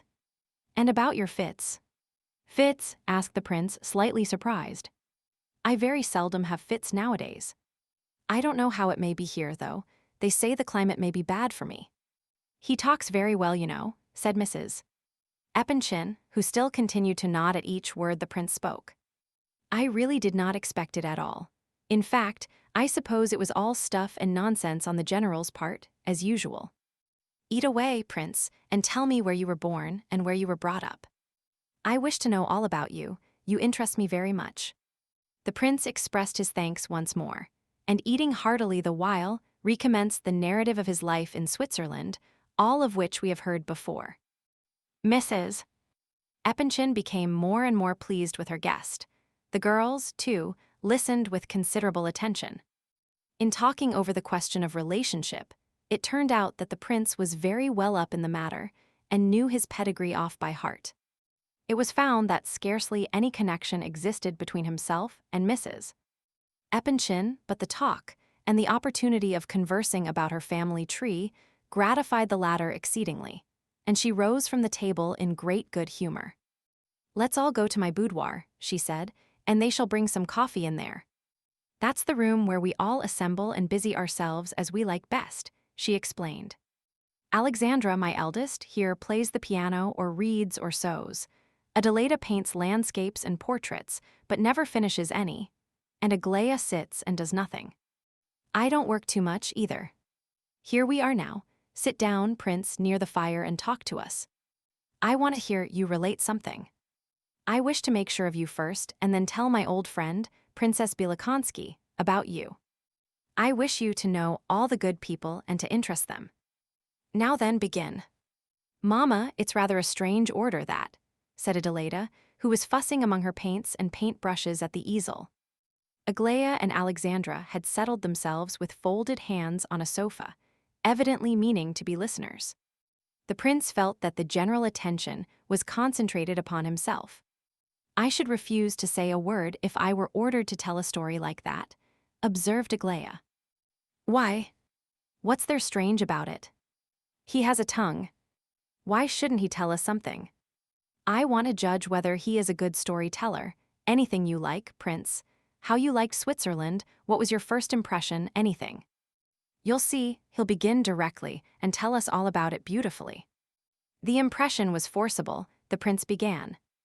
There you see, girls, said the impatient lady. He has begun, you see. Well then, let him talk, Mamma, said Alexandra. This prince is a great humbug, and by no means an idiot, she whispered to Aglaia. Oh, I saw that at once, replied the latter. I don't think it at all nice of him to play a part. What does he wish to gain by it, I wonder? My first impression was a very strong one, repeated the prince. When they took me away from Russia, I remember I passed through many German towns and looked out of the windows, but did not trouble so much as to ask questions about them. This was after a long series of fits.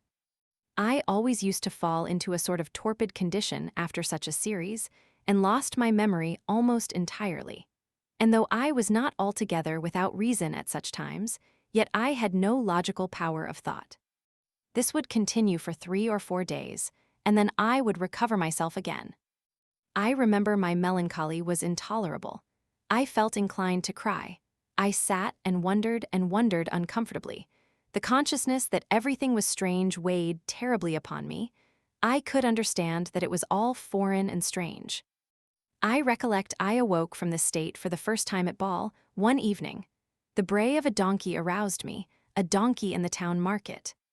I saw the donkey and was extremely pleased with it, and from that moment my head seemed to clear. A donkey. How strange. Yet it is not strange. Any one of us might fall in love with a donkey. It happened in mythological times, said Madame Epanchin, looking wrathfully at her daughters, who had begun to laugh. Go on, Prince. Since that evening, I have been specially fond of donkeys. I began to ask questions about them, for I had never seen one before, and I at once came to the conclusion that this must be one of the most useful of animals, strong, willing, patient, cheap. And thanks to this donkey, I began to like the whole country I was traveling through, and my melancholy passed away. All this is very strange and interesting, said Mrs. Epanchin. Now let's leave the donkey and go on to other matters. What are you laughing at, Aglaia? And you too, Adelaida. The prince told us his experiences very cleverly. He saw the donkey himself, and what have you ever seen? You have never been abroad. I have seen a donkey though, Mamma, said Aglaia. And I've heard one, said Adelaida. All 3 of the girls laughed out loud, and the prince laughed with them. Well, it's too bad of you, said Mamma. You must forgive them, Prince, they are good girls. I am very fond of them, though I often have to be scolding them. They are all as silly and mad as March hares. Oh, why shouldn't they laugh, said the prince. I shouldn't have let the chance go by in their place, I know. But I stick up for the donkey all the same. He's a patient, good-natured fellow. Are you a patient man, Prince? I ask out of curiosity, said Mrs. Epanchin. All laughed again. Oh, that wretched donkey again, I see, cried the lady. I assure you, Prince, I was not guilty of the least insinuation. Oh. I assure you, I take your word for it. And the prince continued laughing merrily. I must say it's very nice of you to laugh. I see you really are a kind-hearted fellow, said Mrs. Epanchin. I'm not always kind, though. I am kind myself, and always kind too, if you please, she retorted unexpectedly. And that is my chief fault, for one ought not to be always kind. I am often angry with these girls and their father. But the worst of it is, I am always kindest when I am cross. I was very angry just before you came, and Aglaia there read me a lesson. Thanks, Aglaia, dear, come and kiss me.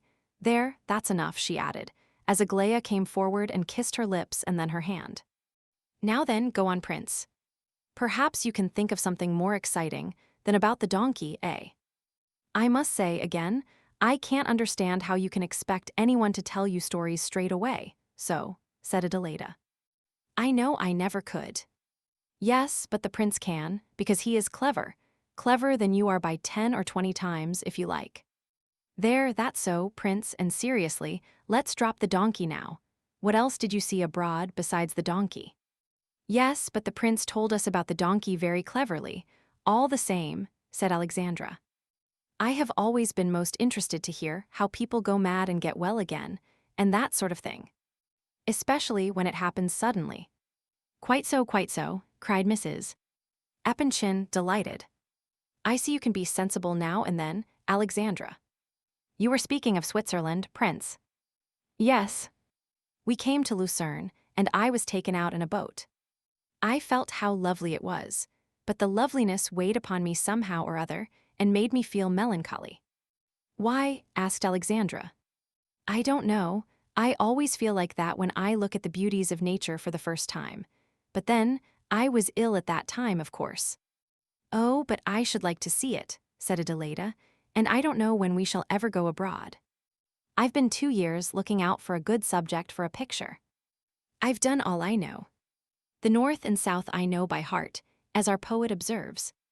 Do help me to a subject, Prince. Oh, but I know nothing about painting.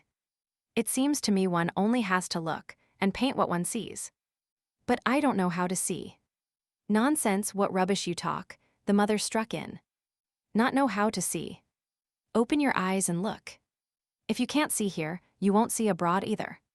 Tell us what you saw yourself, Prince. Yes, that's better, said Adelaida. The prince learned to see abroad. Oh, I hardly know. You see, I only went to restore my health. I don't know whether I learned to see, exactly. I was very happy, however, nearly all the time. Happy? You can be happy, cried Aglaia. Then how can you say you did not learn to see? I should think you could teach us to see. Oh. Do teach us, laughed Adelaida. Oh.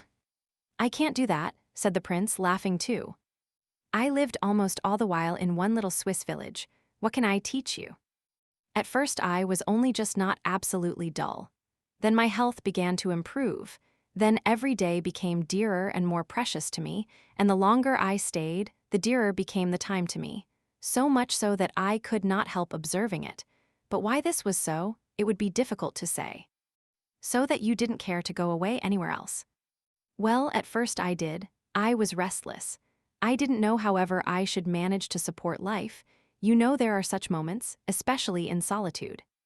There was a waterfall near us, such a lovely thin streak of water, like a thread but white and moving. It fell from a great height, but it looked quite low, and it was half a mile away, though it did not seem 50 paces. I loved to listen to it at night, but it was then that I became so restless.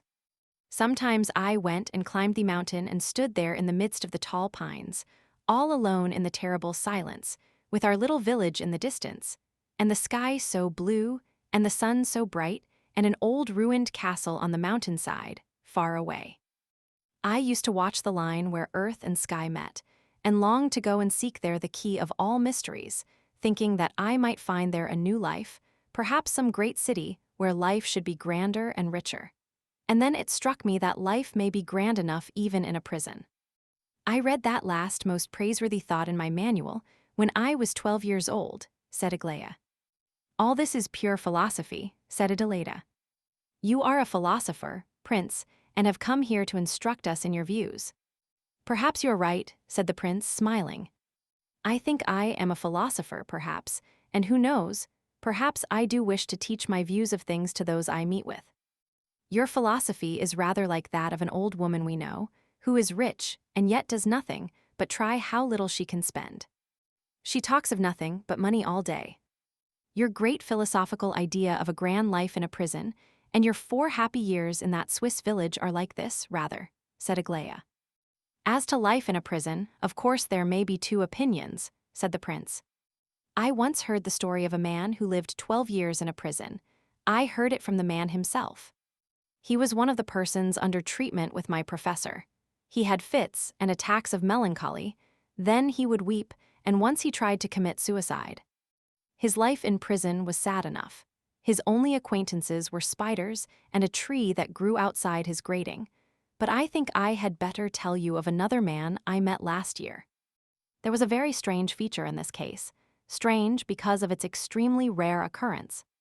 This man had once been brought to the scaffold in company with several others, and had had the sentence of death by shooting passed upon him for some political crime.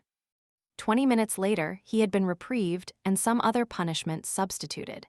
But the interval between the two sentences, 20 minutes, or at least a quarter of an hour, had been passed in the certainty that within a few minutes he must die.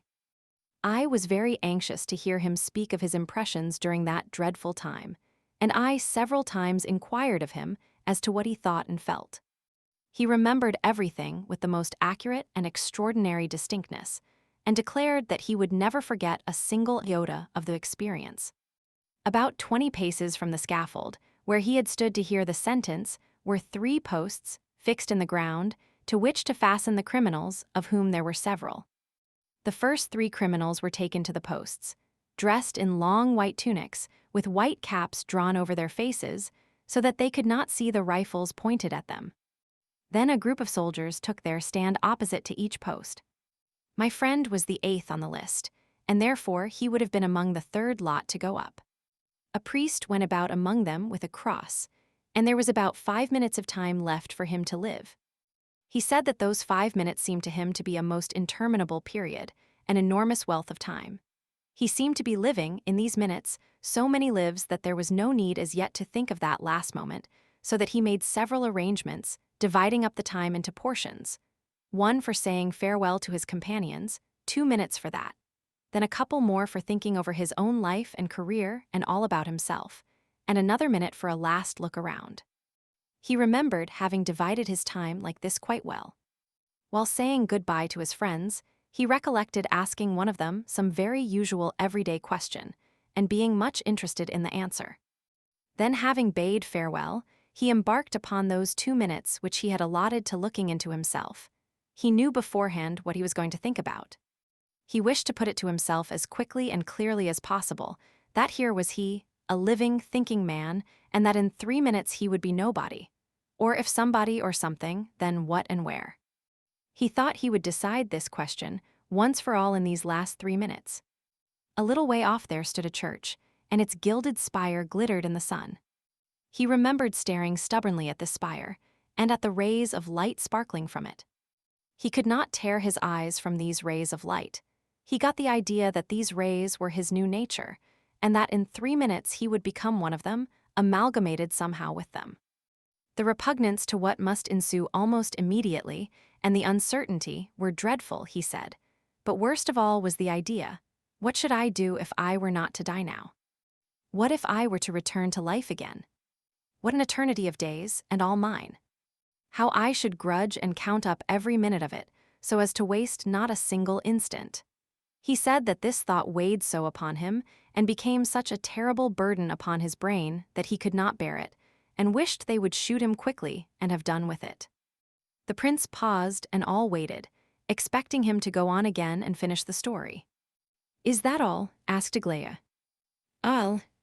"Yes," said the prince, emerging from a momentary reverie. "And why did you tell us this?" "Oh, I happen to recall it, that's all." It fitted into the conversation. "You probably wish to deduce, Prince," said Alexandra, "that moments of time cannot be reckoned by money value, and that sometimes 5 minutes are worth priceless treasures.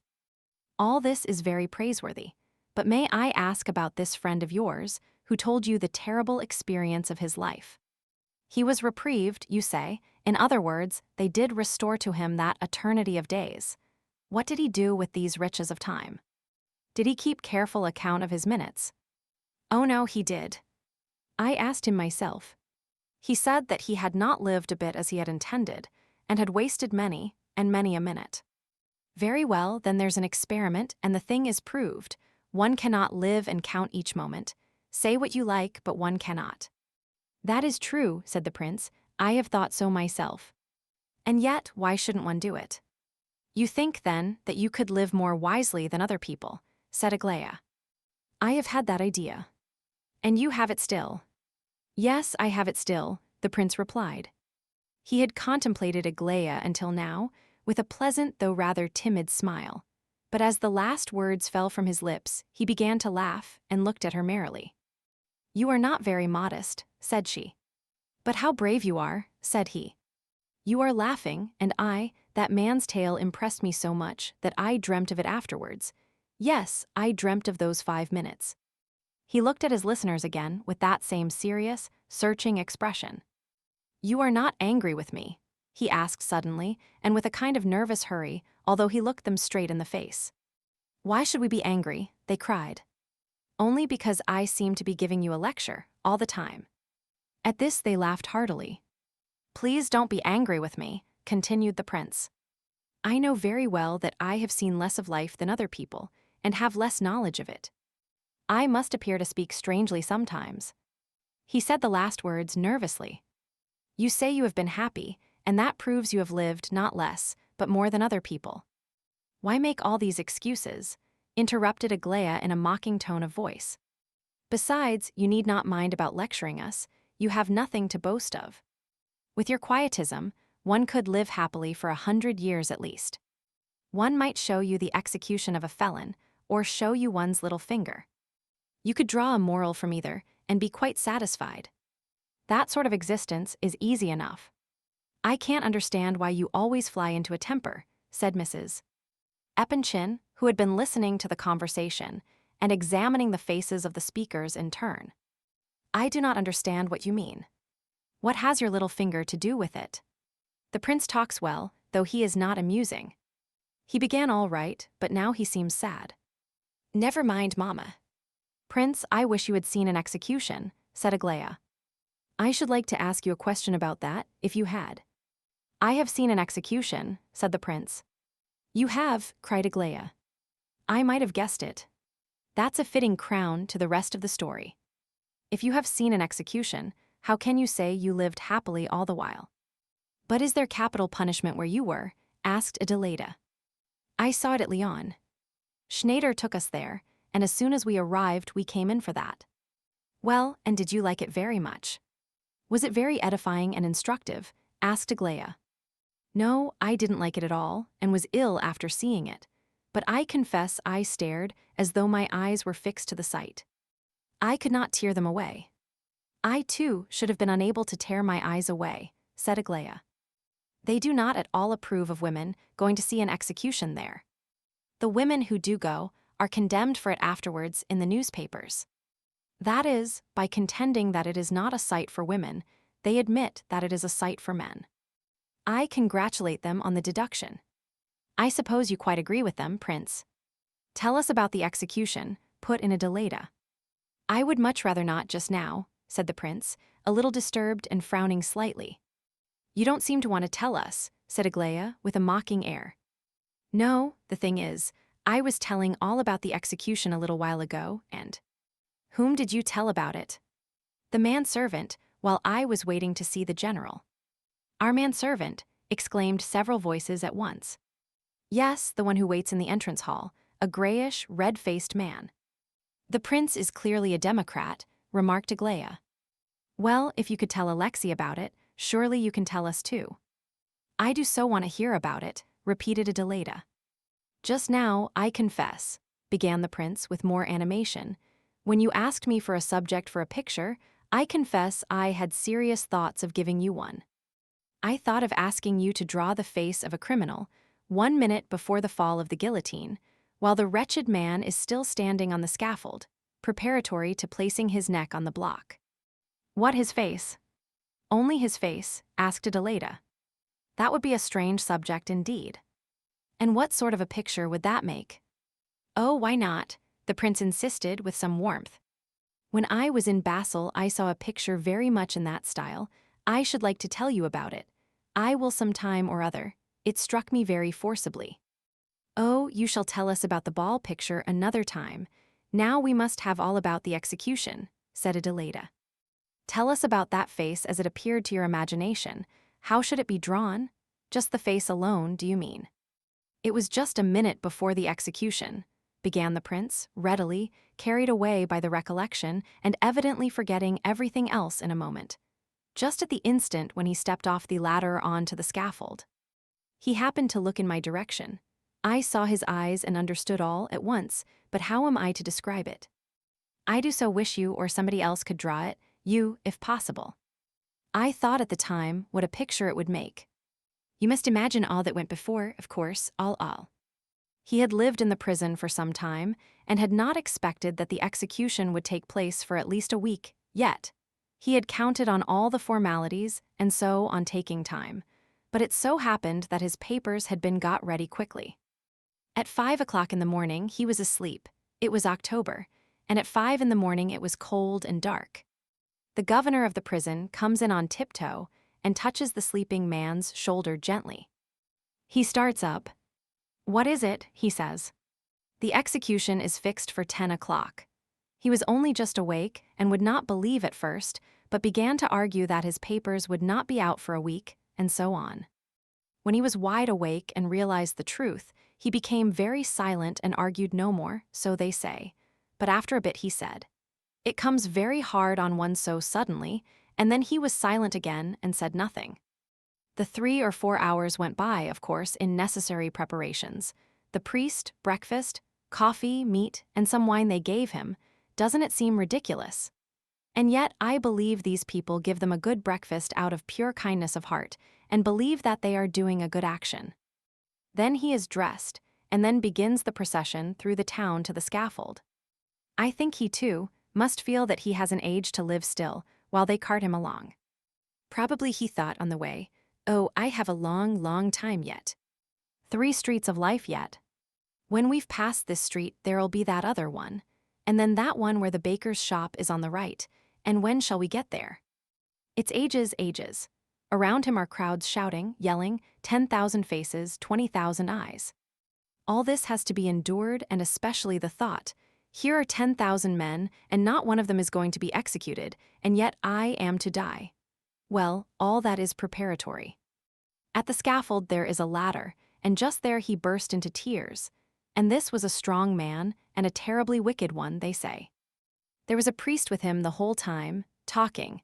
Even in the cart as they drove along, he talked and talked. Probably the other heard nothing. He would begin to listen now and then, and at the 3rd word or so he had forgotten all about it. At last he began to mount the steps. His legs were tied, so that he had to take very small steps. The priest, who seemed to be a wise man, had stopped talking now, and only held the cross for the wretched fellow to kiss. At the foot of the ladder he had been pale enough, but when he set foot on the scaffold at the top, his face suddenly became the color of paper, positively like white notepaper. His legs must have become suddenly feeble and helpless, and he felt a choking in his throat. You know the sudden feeling one has in moments of terrible fear, when one does not lose one's wits, but is absolutely powerless to move. If some dreadful thing were suddenly to happen, if a house were just about to fall on one, don't you know how one would long to sit down and shut one's eyes and wait and wait? Well, when this terrible feeling came over him, the priest quickly pressed the cross to his lips, without a word. A little silver cross it was, and he kept on pressing it to the man's lips every second. And whenever the cross touched his lips, the eyes would open for a moment, and the legs moved once, and he kissed the cross greedily, hurriedly, just as though he were anxious to catch hold of something in case of its being useful to him afterwards, though he could hardly have had any connected religious thoughts at the time. And so up to the very block. How strange that criminals seldom swoon at such a moment. On the contrary, the brain is especially active and works incessantly, probably hard, like an engine at full pressure. I imagine that various thoughts must beat loud and fast through his head, all unfinished ones, and strange, funny thoughts very likely. Like this, for instance. That man is looking at me, and he has a wart on his forehead. And the executioner has burst one of his buttons, and the lowest one is all rusty. And meanwhile he notices and remembers everything. There is one point that cannot be forgotten, round which everything else dances and turns about. And because of this point he cannot faint, and this lasts until the very final quarter of a second, when the wretched neck is on the block, and the victim listens and waits and knows. That's the point. He knows that he is just now about to die, and listens for the rasp of the iron over his head. If I lay there, I should certainly listen for that grating sound, and hear it too. There would probably be but the 10th part of an instant left to hear it in, but one would certainly hear it. And imagine, some people declare that when the head flies off, it is conscious of having flown off. Just imagine what a thing to realize. Fancy if consciousness were to last for even 5 seconds. Draw the scaffold so that only the top step of the ladder comes in clearly. The criminal must be just stepping onto it, his face as white as notepaper. The priest is holding the cross to his blue lips, and the criminal kisses it, and knows and sees and understands everything. The cross and the head, there's your picture. The priest and the executioner with his 2 assistants and a few heads and eyes below. Those might come in as subordinate accessories, a sort of mist. There's a picture for you. The prince paused and looked around. Certainly that isn't much like quietism, murmured Alexandra, half to herself. Now tell us about your love affairs, said Adelaida, after a moment's pause. The prince gazed at her in amazement. You know, Adelaida continued, you owe us a description of the Basel picture, but first I wish to hear how you fell in love. Don't deny the fact, for you did, of course. Besides, you stop philosophizing when you are telling about anything. Why are you ashamed of your stories the moment after you have told them? Asked Aglaya, suddenly. How silly you are, said Mrs. Epanchin, looking indignantly towards the last speaker. Yes, that wasn't a clever remark, said Alexandra. Don't listen to her, Prince, said Mrs. Epanchin, she says that sort of thing out of mischief. Don't think anything of their nonsense, it means nothing. They love to chaff, but they like you. I can see it in their faces, I know their faces. I know their faces, too, said the prince, with a peculiar stress on the words. How so? Asked Adelaida with curiosity. What do you know about our faces? Exclaimed the other two in chorus. But the prince was silent and serious. All awaited his reply. I'll tell you afterwards, he said quietly. Ah, you want to arouse our curiosity, said Aglaya. And how terribly solemn you are about it. Very well, interrupted Adelaida. Then if you can read faces so well, you must have been in love. Come now, I've guessed, let's have the secret. I have not been in love, said the prince, as quietly and seriously as before. I have been happy in another way. How? Well, I'll tell you, said the prince, apparently in a deep reverie. Romans 6.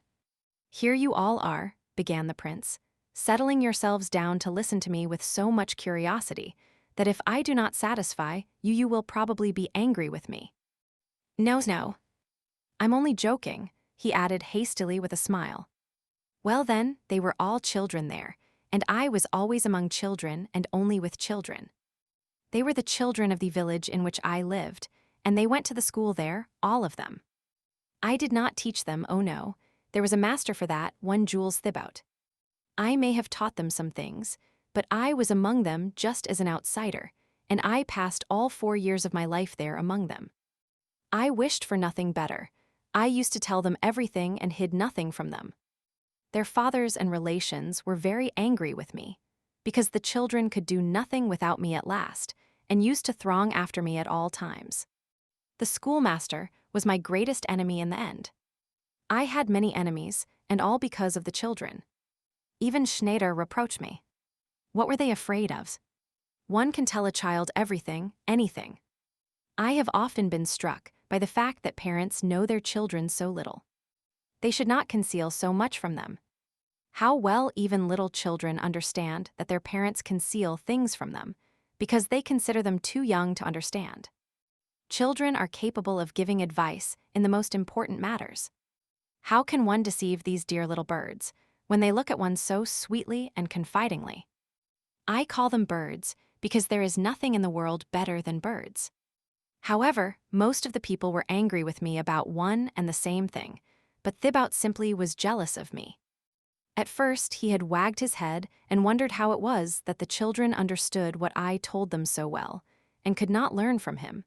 And he laughed like anything when I replied that neither he nor I could teach them very much, but that they might teach us a good deal. How he could hate me and tell scandalous stories about me, living among children as he did, is what I cannot understand. Children soothe and heal the wounded heart. I remember there was one poor fellow at our Professor S. who was being treated for madness, and you have no idea what those children did for him, eventually. I don't think he was mad, but only terribly unhappy. But I'll tell you all about him another day. Now I must get on with this story. The children did not love me at first. I was such a sickly, awkward kind of a fellow then, and I know I am ugly. Besides, I was a foreigner. The children used to laugh at me at first, and they even went so far as to throw stones at me when they saw me kiss Marie. I only kissed her once in my life. No, no, don't laugh. The prince hastened to suppress the smiles of his audience at this point.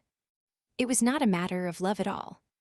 If only you knew what a miserable creature she was, you would have pitied her, just as I did.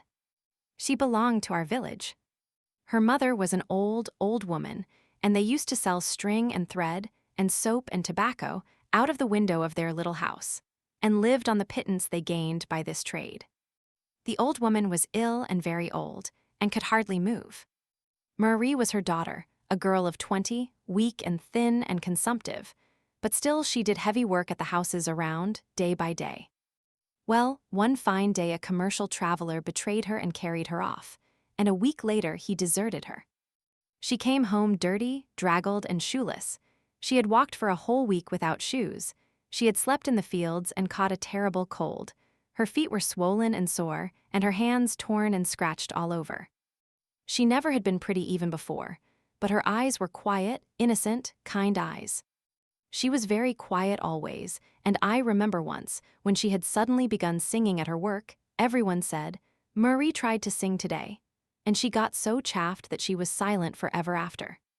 She had been treated kindly in the place before, but when she came back now, ill and shunned and miserable, not one of them all had the slightest sympathy for her. Cruel people. Oh, what hazy understandings they have on such matters. Her mother was the first to show the way. She received her wrathfully, unkindly, and with contempt. "You have disgraced me," she said. She was the first to cast her into ignominy, but when they all heard that Marie had returned to the village, they ran out to see her and crowded into the little cottage.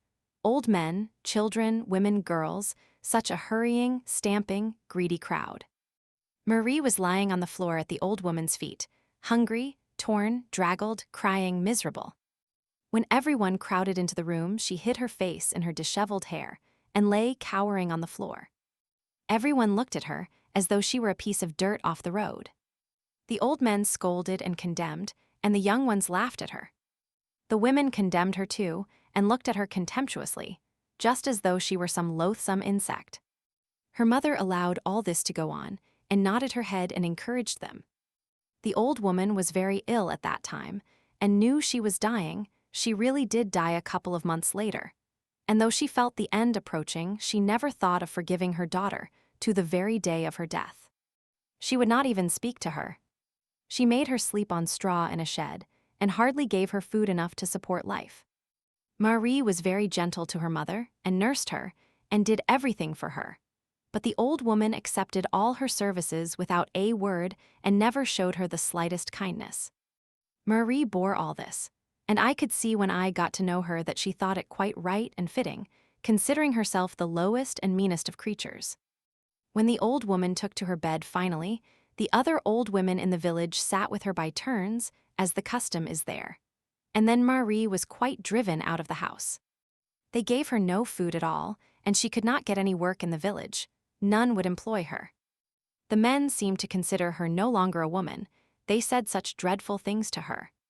Sometimes on Sundays, if they were drunk enough, they used to throw her a penny or two into the mud, and Marie would silently pick up the money. She had began to spit blood at that time. At last, her rags became so tattered and torn that she was ashamed of appearing in the village any longer. The children used to pelt her with mud, so she begged to be taken on as assistant cowherd, but the cowherd would not have her. Then she took to helping him without leave, and he saw how valuable her assistance was to him and did not drive her away again. On the contrary, he occasionally gave her the remnants of his dinner, bread and cheese. He considered that he was being very kind. When the mother died, the village parson was not ashamed to hold Marie up to public derision and shame. Marie was standing at the coffin's head, in all her rags, crying. A crowd of people had collected to see how she would cry. The parson, a young fellow ambitious of becoming a great preacher, began his sermon and pointed to Marie.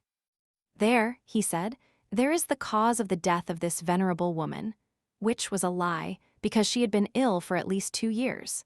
There she stands before you and dares not lift her eyes from the ground, because she knows that the finger of God is upon her. Look at her tatters and rags, the badge of those who lose their virtue. Who is she? Her daughter, and so on to the end. And just fancy, this infamy pleased them, all of them nearly. Only the children had altered, for then they were all on my side and had learned to love Marie. This is how it was. I had wished to do something for Marie. I longed to give her some money, but I never had a farthing while I was there. But I had a little diamond pin, and this I sold to a traveling peddler. He gave me 8 francs for it. It was worth at least 40. I long sought to meet Marie alone, and at last I did meet her, on the hillside beyond the village. I gave her the 8 francs and asked her to take care of the money, because I could get no more. And then I kissed her, and said that she was not to suppose I kissed her with any evil motives, or because I was in love with her, for that I did so solely out of pity for her, and because from the first I had not accounted her as guilty so much as unfortunate. I longed to console and encourage her somehow, and to assure her that she was not the low, base thing which she and others strove to make out, but I don't think she understood me. She stood before me, dreadfully ashamed of herself and with downcast eyes, and when I had finished, she kissed my hand. I would have kissed hers, but she drew it away. Just at this moment, the whole troop of children saw us. I found out afterwards that they had long kept a watch upon me. They all began whistling and clapping their hands and laughing at us. Marie ran away at once, and when I tried to talk to them, they threw stones at me. All the village heard of it the same day, and Marie's position became worse than ever. The children would not let her pass now in the streets, but annoyed her and threw dirt at her more than before. They used to run after her, she racing away with her poor feeble lungs panting and gasping, and they pelting her and shouting abuse at her. Once I had to interfere by force, and after that I took to speaking to them every day and whenever I could. Occasionally they stopped and listened, but they teased Marie all the same. I told them how unhappy Marie was, and after a while they stopped their abuse of her and let her go by silently. Little by little we got into the way of conversing together, the children and I. I concealed nothing from them, I told them all. They listened very attentively, and soon began to be sorry for Marie. At last some of them took to saying good morning to her, kindly, when they met her. It is the custom there to salute anyone you meet with good morning, whether acquainted or not. I can imagine how astonished Marie was at these first greetings from the children. Once 2 little girls got hold of some food and took it to her, and came back and told me. They said she had burst into tears, and that they loved her very much now. Very soon after that they all became fond of Marie, and at the same time they began to develop the greatest affection for myself. They often came to me and begged me to tell them stories. I think I must have told stories well, for they did so love to hear them. At last I took to reading up interesting things on purpose to pass them on to the little ones, and this went on for all the rest of my time there, 3 years. Later, when everyone, even Schneider, was angry with me for hiding nothing from the children, I pointed out how foolish it was, for they always knew things, only they learnt them in a way that soiled their minds, but not so from me. One has only to remember one's own childhood to admit the truth of this. But nobody was convinced. It was 2 weeks before her mother died that I had kissed Marie, and when the clergyman preached that sermon, the children were all on my side. When I told them what a shame it was of the parson to talk as he had done, and explained my reason, they were so angry that some of them went and broke his windows with stones. Of course I stopped them, for that was not right, but all the village heard of it, and how I caught it for spoiling the children. Everyone discovered now that the little ones had taken to being fond of Marie, and their parents were terribly alarmed, but Marie was so happy. The children were forbidden to meet her, but they used to run out of the village to the herd and take her food and things, and sometimes just ran off there and kissed her and said, "Je vous aime, Marie," and then trotted back again. They imagined that I was in love with Marie, and this was the only point on which I did not undeceive them, for they got such enjoyment out of it. And what delicacy and tenderness they showed. In the evening, I used to walk to the waterfall. There was a spot there which was quite closed in and hidden from view by large trees, and to this spot the children used to come to me. They could not bear that their dear Leon should love a poor girl without shoes to her feet, and dressed all in rags and tatters. So, would you believe it, they actually clubbed together somehow and bought her shoes and stockings, and some linen and even a dress. I can't understand how they managed it, but they did it all together. When I asked them about it, they only laughed and shouted, and the little girls clapped their hands and kissed me. I sometimes went to see Marie secretly, too. She had become very ill and could hardly walk. She still went with the herd, but could not help the herdsman any longer. She used to sit on a stone near and wait there almost motionless all day, till the herd went home. Her consumption was so advanced, and she was so weak, that she used to sit with closed eyes, breathing heavily. Her face was as thin as a skeleton, and sweat used to stand on her white brow in large drops. I always found her sitting just like that. I used to come up quietly to look at her, but Marie would hear me, open her eyes, and tremble violently as she kissed my hands. I did not take my hand away because it made her happy to have it, and so she would sit and cry quietly. Sometimes she tried to speak, but it was very difficult to understand her. She was almost like a madwoman, with excitement and ecstasy whenever I came. Occasionally the children came with me. When they did so, they would stand some way off and keep guard over us, so as to tell me if anybody came near. This was a great pleasure to them. When we left her, Marie used to relapse at once into her old condition and sit with closed eyes and motionless limbs. One day she could not go out at all and remained at home all alone in the empty hut. But the children very soon became aware of the fact, and nearly all of them visited her that day as she lay alone and helpless in her miserable bed. For 2 days the children looked after her, and then, when the village people got to know that Marie was really dying, some of the old women came and took it in turns to sit by her and look after her a bit. I think they began to be a little sorry for her in the village at last. At all events, they did not interfere with the children anymore, on her account. Marie lay in a state of uncomfortable delirium the whole while. She coughed dreadfully. The old women would not let the children stay in the room, but they all collected outside the window each morning, if only for a moment, and shouted bonjour, Notre bonne Marie. And Marie no sooner caught sight of or heard them, and she became quite animated at once, and, in spite of the old women, would try to sit up and nod her head and smile at them and thank them. The little ones used to bring her nice things and sweets to eat, but she could hardly touch anything.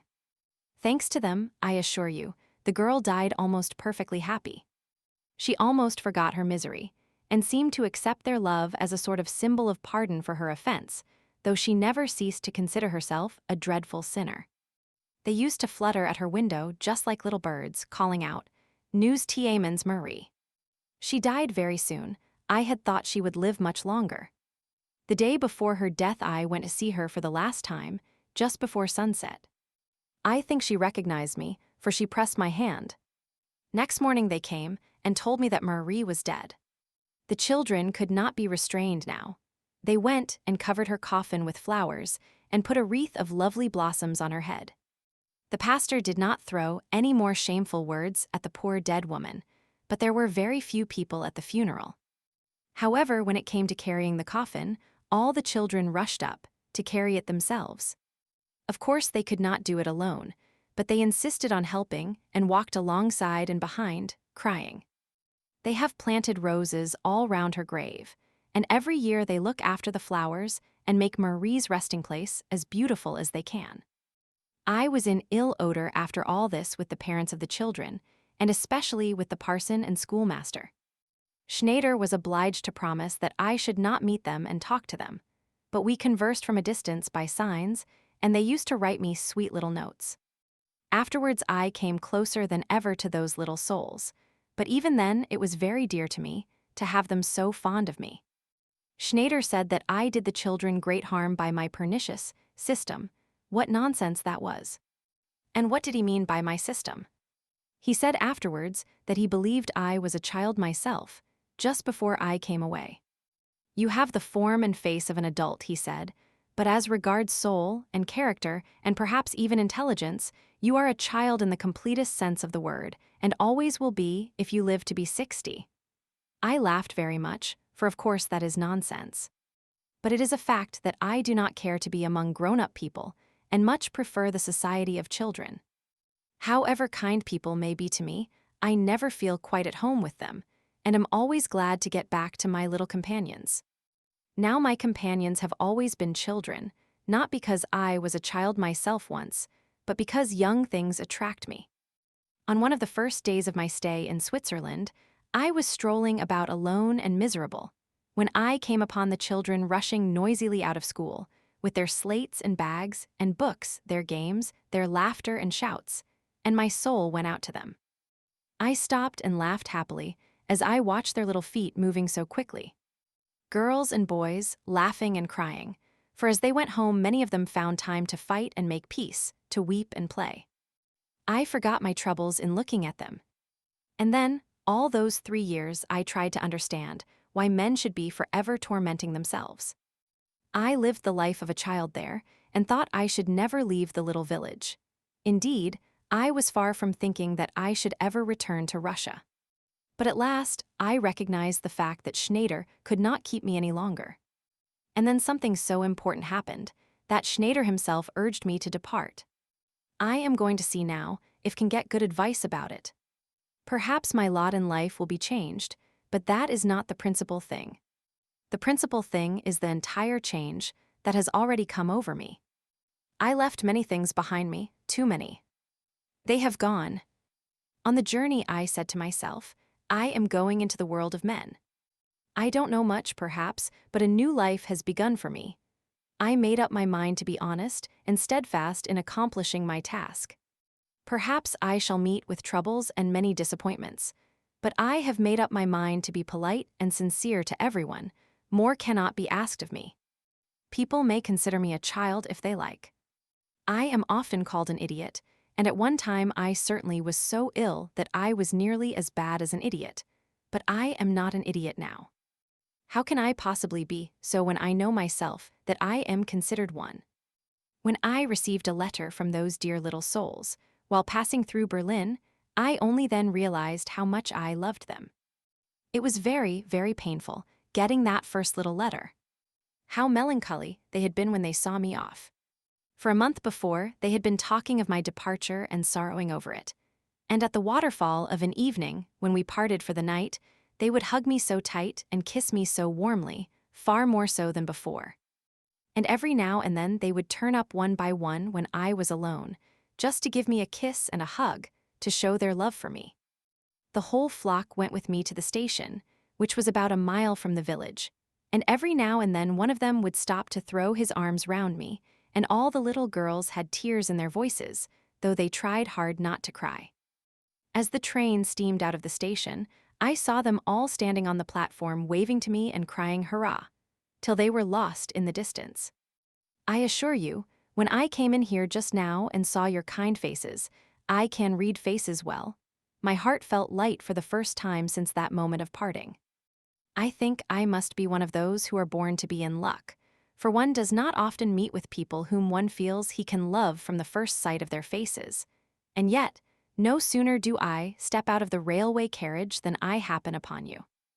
I know it is more or less a shamefaced thing to speak of one's feelings before others, and yet here am I talking like this to you, and am not a bit ashamed or shy. I am an unsociable sort of fellow, and shall very likely not come to see you again for some time, but don't think the worse of me for that. It is not that I do not value your society, and you must never suppose that I have taken offense at anything. You asked me about your faces and what I could read in them. I will tell you with the greatest pleasure. You, Adelaida Ivanovna, have a very happy face. It is the most sympathetic of the three. Not to speak of your natural beauty, one can look at your face and say to oneself, she has the face of a kind sister. You are simple and merry, but you can see into another's heart very quickly. That's what I read in your face. You too, Alexandra Ivanovna, have a very lovely face, but I think you may have some secret sorrow. Your heart is undoubtedly a kind, good one, but you are not merry. There is a certain suspicion of shadow in your face, like in that of Holbein's Madonna in Dresden. So much for your face. Have I guessed right? As for your face, Lizabetha Prokofyevna, I not only think, but am perfectly sure that you are an absolute child, in all mind, both good and bad, and in spite of your years. Don't be angry with me for saying so. You know what my feelings for children are. And do not suppose that I am so candid out of pure simplicity of soul. Oh dear no, it is by no means the case. Perhaps I have my own very profound object in view. Romans 7. When the prince ceased speaking, all were gazing merrily at him, even Aglaya, but Lizabetha Prokofyevna looked the jolliest of all. Well, she cried, we have put him through his paces with a vengeance. My dears, you imagined, I believe, that you were about to patronize this young gentleman, like some poor protégé picked up somewhere, and taken under your magnificent protection. What fools we were, and what especially big fool is your father. Well done, Prince. I assure you the general actually asked me to put you through your paces and examine you. As to what you said about my face, you are absolutely correct in your judgment. I am a child and know it. I knew it long before you said so. You have expressed my own thoughts. I think your nature and mine must be extremely alike, and I am very glad of it. We are like 2 drops of water. Only you are a man and I a woman, and I've not been to Switzerland, and that is all the difference between us. Don't be in a hurry, mother. The prince says that he has some motive behind his simplicity, cried Aglaya. Yes, so he does, laughed the others. Oh, don't you begin bantering him, said Mamma. He is probably a good deal cleverer than all 3 of you girls put together. We shall see. Only you haven't told us anything about Aglaya yet, Prince, and Aglaya and I are both waiting to hear. I cannot say anything at present. I'll tell you afterwards. Why? Her face is clear enough, isn't it? Oh yes, of course. You are very beautiful, Aglaya Ivanovna, so beautiful that one is afraid to look at you. Is that all? What about her character? Persisted Mrs. Epanchin. It is difficult to judge when such beauty is concerned. I have not prepared my judgment. Beauty is a riddle. That means that you have set Aglaya a riddle, said Adelaida. Guess it, Aglaya. But she's pretty, Prince, isn't she? Most wonderfully so, said the latter warmly, gazing at Aglaya with admiration. Almost as lovely as Nastasia Philipovna, but quite a different type. All present exchanged looks of surprise. As lovely as who? Said Mrs. Epanchin. As Nastasia Philipovna. Where have you seen Nastasia Philipovna? What Nastasia Philipovna? Gavrila Ardalionovitch showed the general her portrait just now. How so? Did he bring the portrait for my husband? Only to show it. Nastasia Philipovna gave it to Gavrila Ardalionovitch today, and the latter brought it here to show to the general. I must see it, cried Mrs. Epanchin. Where is the portrait? If she gave it to him, he must have it, and he is still in the study. He never leaves before 4 o'clock on Wednesdays. Send for Gavrila Ardalionovitch at once. No, I don't long to see him so much. Look here, dear prince, be so kind, will you? Just step to the study and fetch this portrait. Say we want to look at it. Please do this for me, will you? He is a nice fellow, but a little too simple, said Adelaida, as the prince left the room. He is indeed, said Alexandra, almost laughably so at times. Neither one nor the other seemed to give expression to her full thoughts. He got out of it very neatly about our faces, though, said Aglaya. He flattered us all round, even Mamma. Nonsense, cried the latter. He did not flatter me. It was I who found his appreciation flattering. I think you are a great deal more foolish than he is. He is simple, of course, but also very knowing. Just like myself. How stupid of me to speak of the portrait, thought the prince as he entered the study with a feeling of guilt at his heart, and yet, perhaps I was right after all. He had an idea, unformed as yet, but a strange idea. Gavrila Ardalionovitch was still sitting in the study, buried in a mass of papers. He looked as though he did not take his salary from the public company, whose servant he was, for a sinecure. He grew very wroth and confused when the prince asked for the portrait, and explained how it came about that he had spoken of it. "Oh, curse it all," he said. "What on earth must you go blabbing for? You know nothing about the thing, and yet, idiot," he added, muttering the last word to himself in irrepressible rage. "I am very sorry, I was not thinking at the time. I merely said that Aglaia was almost as beautiful as Nastasia Philipovna." Gania asked for further details, and the prince once more repeated the conversation. Gania looked at him with ironical contempt the while. "Nastasia Philipovna," he began, and there paused. He was clearly much agitated and annoyed. The prince reminded him of the portrait. "Listen, prince," said Gania, as though an idea had just struck him. "I wish to ask you a great favor, and yet I really don't know." He paused again. He was trying to make up his mind to something, and was turning the matter over. The prince waited quietly. Once more Gania fixed him with intent and questioning eyes. "Prince," he began again, "they are rather angry with me in there, owing to a circumstance which I need not explain, so that I do not care to go in at present without an invitation. I particularly wish to speak to Aglaia, but I have written a few words in case I shall not have the chance of seeing her." Here the prince observed a small note in his hand, "and I do not know how to get my communication to her. Don't you think you could undertake to give it to her at once, but only to her, mind, and so that no one else should see you give it? It isn't much of a secret, but still, well, will you do it?" "I don't quite like it," replied the prince. "Oh, but it is absolutely necessary for me," Gania entreated. "Believe me, if it were not so, I would not ask you. How else am I to get it to her? It is most important, dreadfully important."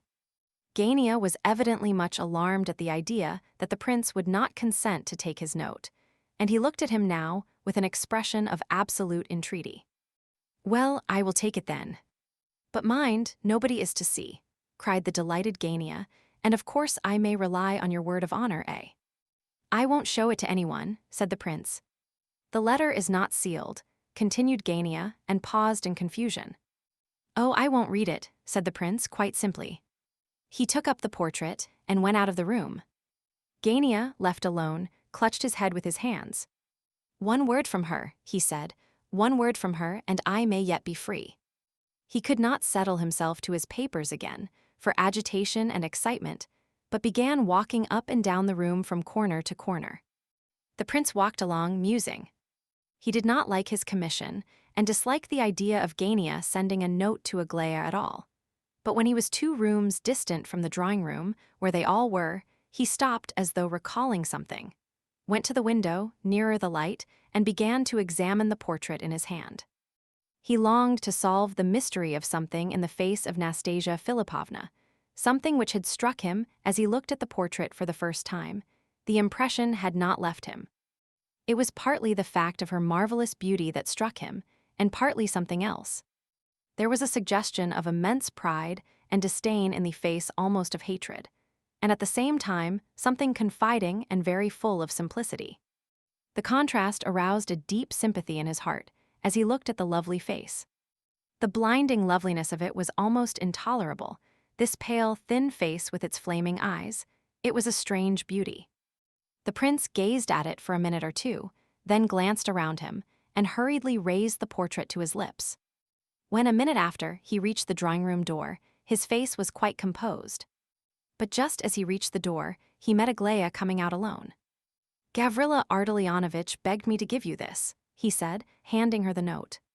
Aglaia stopped, took the letter, and gazed strangely into the prince's eyes.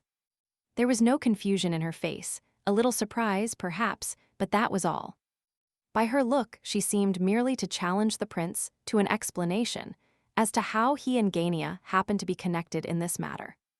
But her expression was perfectly cool and quiet, and even condescending. So they stood for a moment or two, confronting one another. At length a faint smile passed over her face, and she passed by him without a word. "Mrs." Epanchin examined the portrait of Nastasia Philipovna for some little while, holding it critically at arm's length. "Yes, she is pretty," she said at last, "even very pretty. I have seen her twice, but only at a distance." "So you admire this kind of beauty, do you?" she asked the prince suddenly. "Yes, I do this kind." "Do you mean especially this kind?" Yes, especially this kind.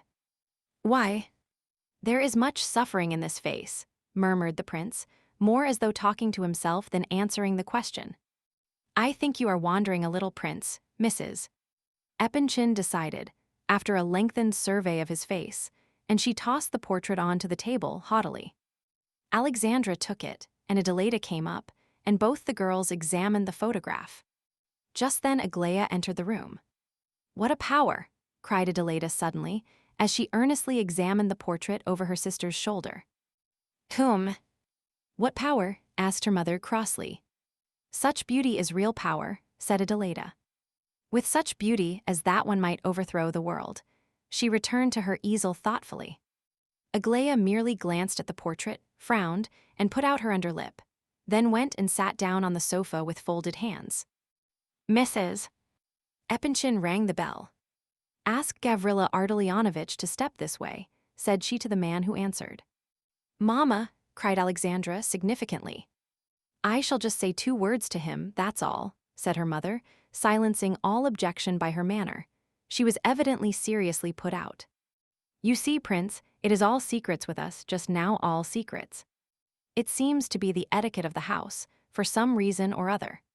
Stupid nonsense, and in a matter which ought to be approached with all candor and open-heartedness.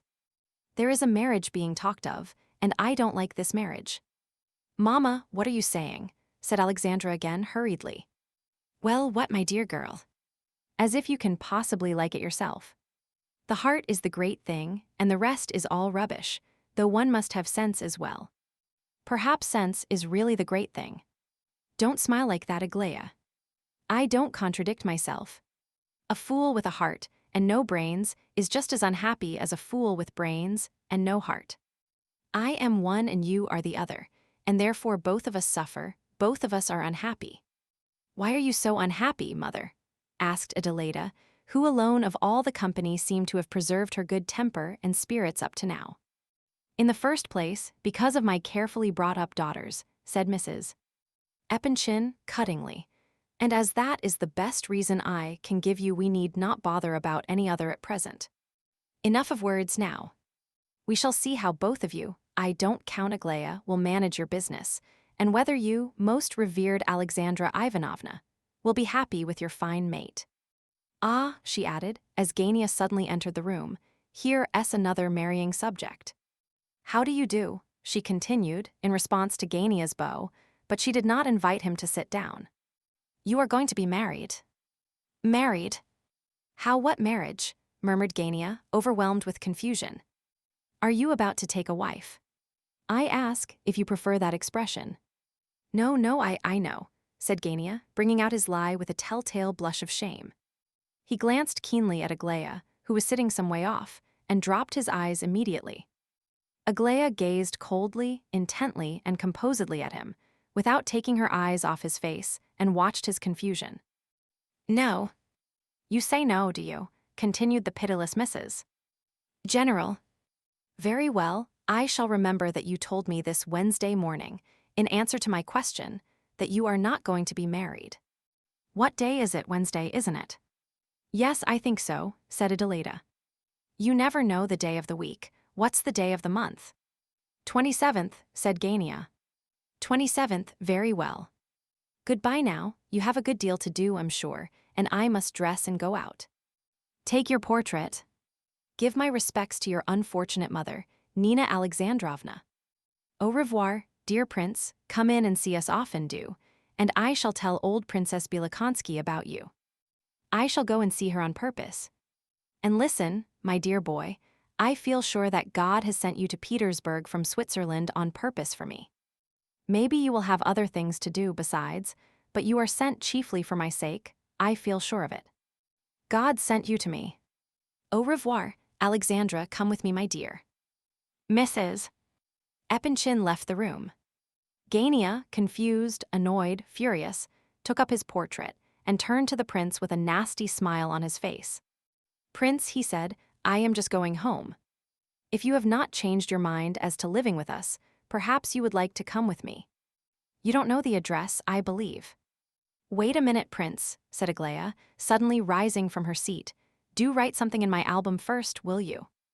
Father says you are a most talented calligraphist. I'll bring you my book in a minute." She left the room. "Well, au revoir, Prince," said Adelaida. "I must be going too." She pressed the prince's hand warmly and gave him a friendly smile as she left the room. She did not so much as look at Gania. "This is your doing, Prince," said Gania, turning on the latter so soon as the others were all out of the room. "This is your doing, sir. You have been telling them that I am going to be married." He said this in a hurried whisper, his eyes flashing with rage and his face ablaze. "You shameless tattler. I assure you, you are under a delusion," said the prince calmly and politely. "I did not even know that you were to be married. You heard me talking about it, the general and me. You heard me say that everything was to be settled today at Nastasia Philipovna's, and you went and blurted it out here. You lie if you deny it. Who else could have told them? Devil take it, sir, who could have told them except yourself? Didn't the old woman as good as hint as much to me? If she hinted to you, who told her you must know best, of course, but I never said a word about it. Did you give my note?" "Is there an answer?" interrupted Gania impatiently. But at this moment, Aglaia came back, and the prince had no time to reply. "There, Prince," said she, "there's my album. Now choose a page and write me something, will you? There's a pen, a new one. Do you mind a steel one? I have heard that you calligraphists don't like steel pens." Conversing with the prince, Aglaia did not even seem to notice that Gania was in the room. But while the prince was getting his pen ready, finding a page, and making his preparations to write, Gania came up to the fireplace where Aglaia was standing, to the right of the prince, and in trembling, broken accents said, almost in her ear, "One word, just one word from you, and I'm saved." The prince turned sharply round and looked at both of them. Gania's face was full of real despair. He seemed to have said the words almost unconsciously and on the impulse of the moment.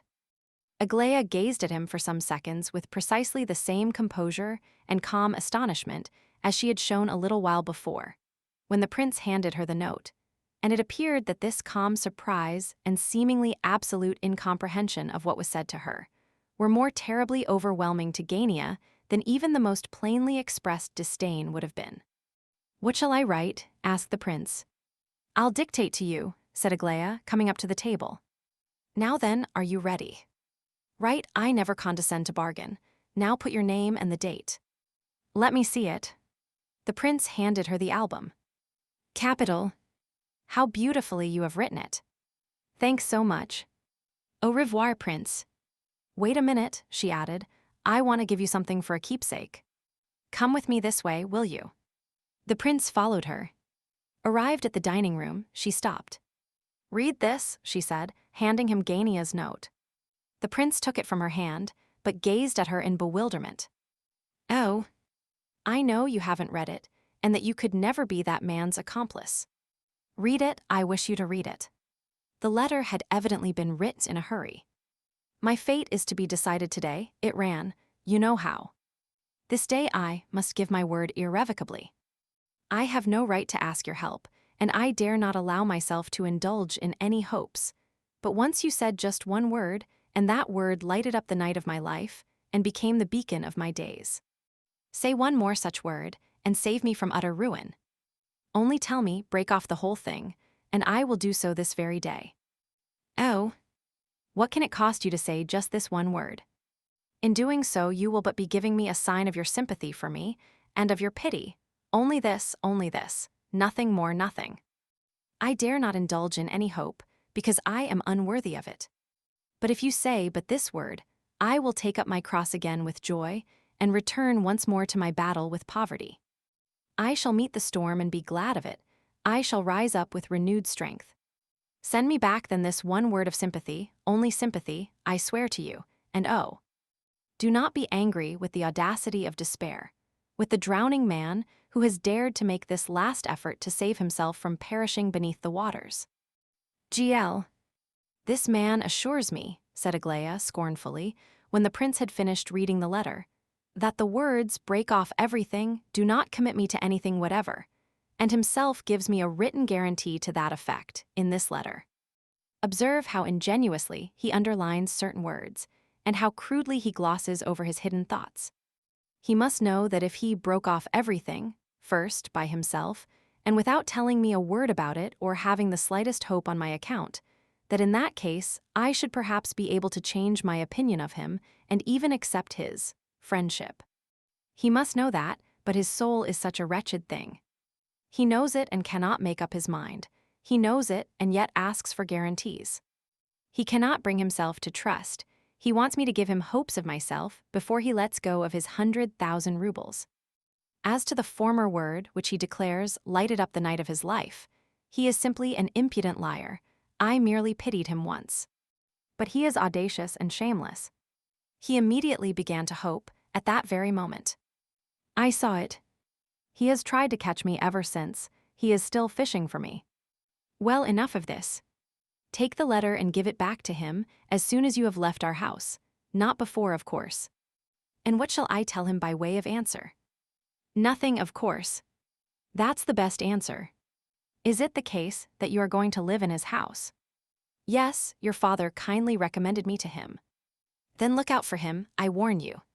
He won't forgive you easily for taking back the letter. Aglaya pressed the prince's hand and left the room.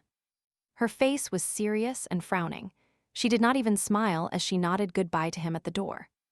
I'll just get my parcel and we'll go, said the prince to Gania as he re-entered the drawing room. Gania stamped his foot with impatience. His face looked dark and gloomy with rage. At last they left the house behind them, the prince carrying his bundle. The answer, quick the answer, said Gania the instant they were outside. What did she say? Did you give the letter? The prince silently held out the note. Gania was struck motionless with amazement. How what? My letter, he cried. He never delivered it. I might have guessed it, oh. Curse him. Of course she did not understand what I meant, naturally. Why didn't you give her the note, you? Excuse me, I was able to deliver it almost immediately after receiving your commission, and I gave it too, just as you asked me to. It has come into my hands now, because Aglaya Ivanovna has just returned it to me. How? When? As soon as I finished writing in her album for her, and when she asked me to come out of the room with her, you heard. We went into the dining room, and she gave me your letter to read, and then told me to return it. To read, cried Gania almost at the top of his voice. To read, and you read it. And again he stood like a log in the middle of the pavement, so amazed that his mouth remained open after the last word had left it. Yes, I have just read it. And she gave it you to read herself. Yes, herself, and you may believe me when I tell you that I would not have read it for anything without her permission. Gania was silent for a minute or two, as though thinking out some problem. Suddenly he cried, It's impossible, she cannot have given it to you to read. You are lying. You read it yourself. I am telling you the truth, said the prince in his former composed tone of voice. And believe me, I am extremely sorry that the circumstance should have made such an unpleasant impression upon you. But, you wretched man, at least she must have said something. There must be some answer from her. Yes, of course, she did say something. Out with it then, damn it. Out with it at once, and Gania stamped his foot twice on the pavement. As soon as I had finished reading it, she told me that you were fishing for her, that you wished to compromise her so far as to receive some hopes from her, trusting to which hopes you might break with the prospect of receiving 100,000 rubles. She said that if you had done this without bargaining with her, if you had broken with the money prospects without trying to force a guarantee out of her first, she might have been your friend. That's all I think. Oh no, when I asked her what I was to say, as I took the letter, she replied that no answer is the best answer. I think that was it. Forgive me if I do not use her exact expressions. I tell you the sense as I understood it myself. Ungovernable rage and madness took entire possession of Gania, and his fury burst out without the least attempt at restraint.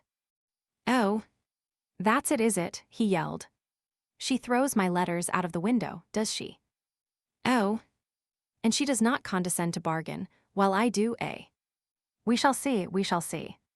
I shall pay her out for this. He twisted himself about with rage and grew paler and paler. He shook his fist. So the pair walked along a few steps. Gania did not stand on ceremony with the prince. He behaved just as though he were alone in his room. He clearly counted the latter as an nonentity. But suddenly he seemed to have an idea and recollected himself. "But how was it?" he asked. "How was it that you, idiot that you are," he added to himself, "were so very confidential a couple of hours after your first meeting with these people? How was that, eh?" Up to this moment, jealousy had not been one of his torments. Now it suddenly gnawed at his heart. "That is a thing I cannot undertake to explain," replied the prince. Gania looked at him with angry contempt. "Oh, I suppose the present she wished to make to you, when she took you into the dining room, was her confidence, eh? I suppose that was it. I cannot explain it otherwise. But why, devil take it, what did you do in there? Why did they fancy you? Look here, can't you remember exactly what you said to them from the very beginning? Can't you remember? Oh, we talked of a great many things. When first I went in, we began to speak of Switzerland. Oh, the devil take Switzerland. Then about executions. Executions? Yes, at least about one. Then I told the whole 3 years, story of my life, and the history of a poor peasant girl. Oh, damn the peasant girl.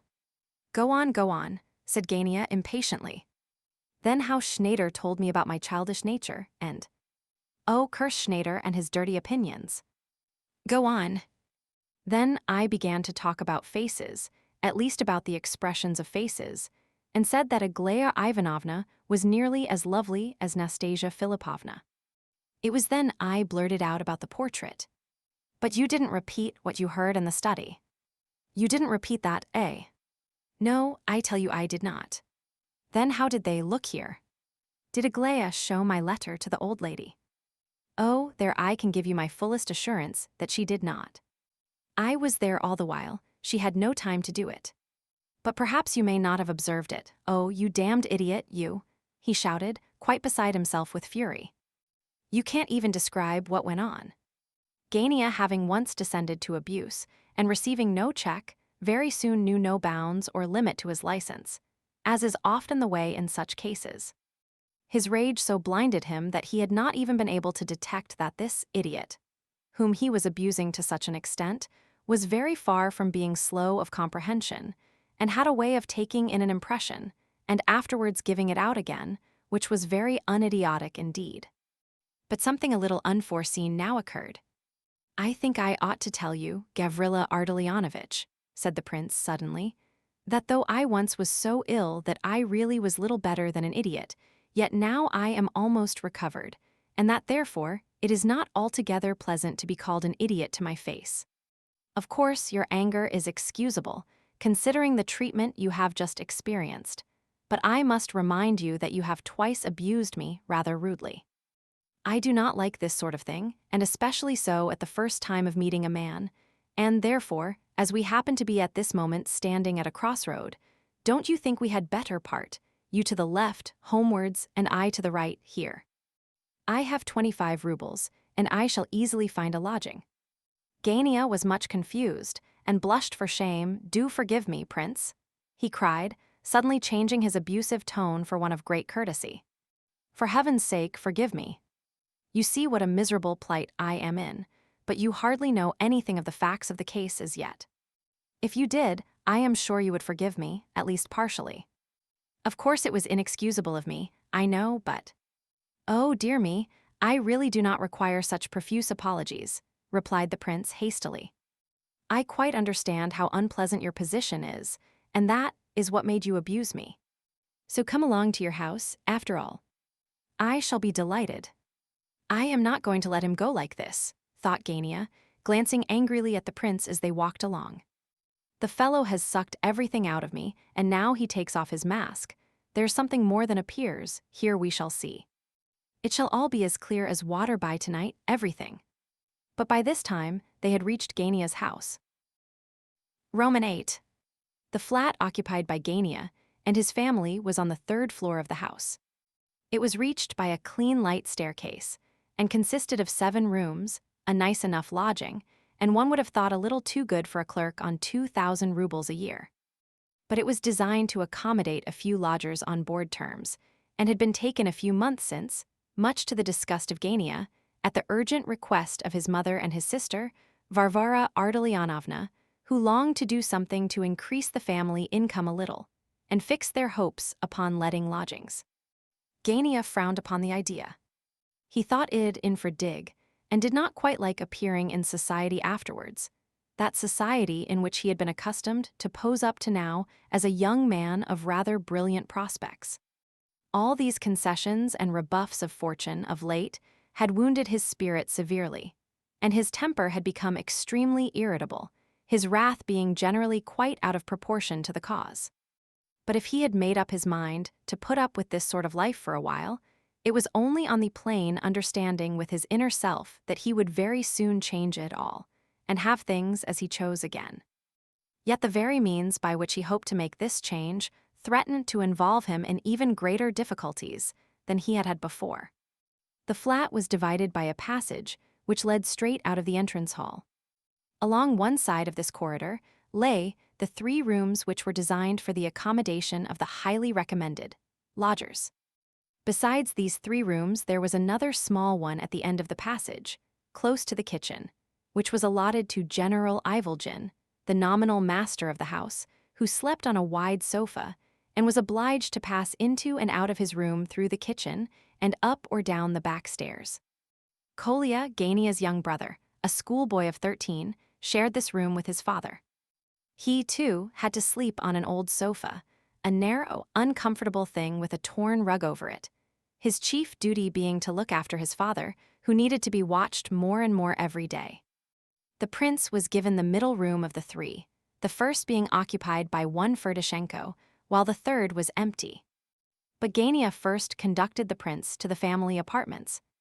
These consisted of a salon, which became the dining room when required, a drawing room, which was only a drawing room in the morning and became Gania's study in the evening, and his bedroom at night, and lastly Nina Alexandrovna's and Varvara's bedroom, a small, close chamber which they shared together. In a word, the whole place was confined, and a tight fit for the party. Gania used to grind his teeth with rage over the state of affairs, though he was anxious to be dutiful and polite to his mother. However, it was very soon apparent to anyone coming into the house that Gania was the tyrant of the family. Nina Alexandrovna and her daughter were both seated in the drawing room, engaged in knitting, and talking to a visitor, Ivan Petrovich Titsin. The lady of the house appeared to be a woman of about 50 years of age, thin-faced, and with black lines under the eyes. She looked ill and rather sad, but her face was a pleasant one for all that, and from the first word that fell from her lips, any stranger would at once conclude that she was of a serious and particularly sincere nature. In spite of her sorrowful expression, she gave the idea of possessing considerable firmness and decision. Her dress was modest and simple to a degree, dark and elderly in style, but both her face and appearance gave evidence that she had seen better days. Varvara was a girl of some 23 summers, of middle height, thin, but possessing a face which, without being actually beautiful, had the rare quality of charm and might fascinate even to the extent of passionate regard. She was very like her mother. She even dressed like her, which proved that she had no taste for smart clothes. The expression of her gray eyes was merry and gentle, when it was not, as lately, too full of thought and anxiety. The same decision and firmness was to be observed in her face as in her mother's, but her strength seemed to be more vigorous than that of Nina Alexandrovna. She was subject to outbursts of temper, of which even her brother was a little afraid. The present visitor, Titsin, was also afraid of her. This was a young fellow of something under 30, dressed plainly, but neatly. His manners were good, but rather ponderously so. His dark beard bore evidence to the fact that he was not in any government employ. He could speak well, but preferred silence. On the whole, he made a decidedly agreeable impression. He was clearly attracted by Varvara, and made no secret of his feelings. She trusted him in a friendly way, but had not shown him any decided encouragement as yet, which fact did not quell his ardor in the least. Nina Alexandrovna was very fond of him, and had grown quite confidential with him of late. Titsin, as was well known, was engaged in the business of lending out money on good security and at a good rate of interest. He was a great friend of Gania's. After a formal introduction by Gania, who greeted his mother very shortly, took no notice of his sister, and immediately marched Titsin out of the room, Nina Alexandrovna addressed a few kind words to the prince and forthwith requested Kolya, who had just appeared at the door, to show him to the middle room. Kolya was a nice-looking boy. His expression was simple and confiding, and his manners were very polite and engaging. "Where's your luggage?" he asked, as he led the prince away to his room. "I had a bundle, it's in the entrance hall. I'll bring it you directly. We only have a cook and one maid, so I have to help as much as I can. Varia looks after things, generally, and loses her temper over it. Gania says you have only just arrived from Switzerland." "Yes." "Is it jolly there?" "Very." "Mountains?" "Yes." "I'll go and get your bundle." Here Varvara joined them. "The maid shall bring your bed linen directly." "Have you a portmanteau?" "No, a bundle. Your brother has just gone to the hall for it." "There's nothing there except this," said Kolya, returning at this moment. "Where did you put it?" "Oh. But that's all I have," said the prince, taking it. I thought perhaps Ferdishenko had taken it." "Don't talk nonsense," said Varia severely. She seemed put out, and was only just polite with the prince. "Oh ho," laughed the boy, "you can be nicer than that to me, you know, I'm not Titsin." "You ought to be whipped, Kolya, you silly boy. If you want anything," to the prince, "please apply to the servant. We dine at 4:30. You can take your dinner with us, or have it in your room, just as you please. Come along, Kolya, don't disturb the prince." At the door they met Gania coming in. "Is father in?" he asked. Kolya whispered something in his ear and went out. "Just a couple of words, prince, if you'll excuse me. Don't blab over there about what you may see here, or in this house as to all that about Aglaya and me, you know. Things are not altogether pleasant in this establishment, devil take it all. You'll see. At all events, keep your tongue to yourself for today." "I assure you I blabbed a great deal less than you seem to suppose," said the prince with some annoyance. Clearly the relations between Gania and himself were by no means improving. "Oh well, I caught it quite hot enough today, thanks to you. However, I forgive you. I think you might fairly remember that I was not in any way bound, had no reason to be silent about that portrait. You never asked me not to mention it. Phew! What a wretched room this is, dark, and the window looking into the yard. Your coming to our house is, in no respect, opportune. However, it's not my affair. I don't keep the lodgings."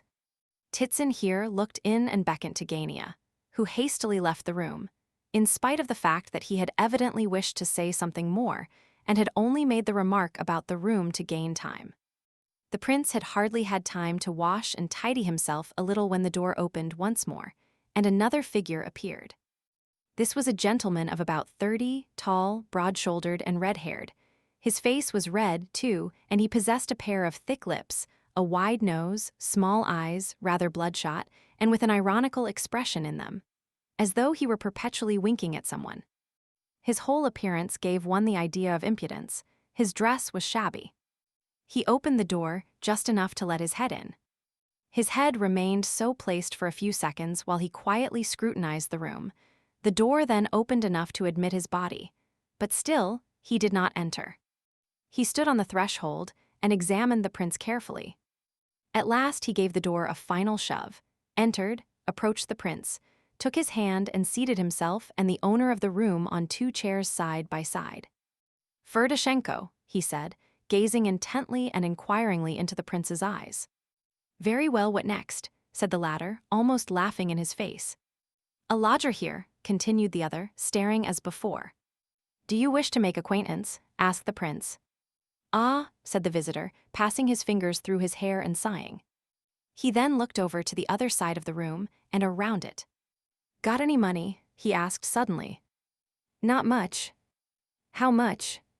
25 rubles. "Let's see it." The prince took his banknote out and showed it to Ferdishenko. The latter unfolded it and looked at it. Then he turned it round and examined the other side, Then he held it up to the light.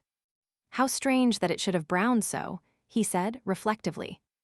"These 25-ruble notes brown in a most extraordinary way, while other notes often grow paler." "Take it." The prince took his note. Ferdishenko rose. "I came here to warn you," he said. "In the first place, don't lend me any money, for I shall certainly ask you to." "Very well." "Shall you pay here?" "Yes, I intend to." "Oh." "I don't intend to." "Thanks." "I live here, next door to you. You noticed a room, did you?" "Don't come to me very often. I shall see you here quite often enough." "Have you seen the general?" "No." "Nor heard him?" "No, of course not." "Well, you'll both hear and see him soon. He even tries to borrow money from me." "Avis au lecteur. Goodbye. Do you think a man can possibly live with a name like Ferdishenko?" "Why not?" "Goodbye." And so he departed. The prince found out afterwards that this gentleman made it his business to amaze people with his originality and wit, but that it did not as a rule come off. He even produced a bad impression on some people, which grieved him sorely, but he did not change his ways for all that. As he went out of the prince's room, he collided with yet another visitor coming in. Ferdishenko took the opportunity of making several warning gestures to the prince from behind the new arrival's back, and left the room in conscious pride.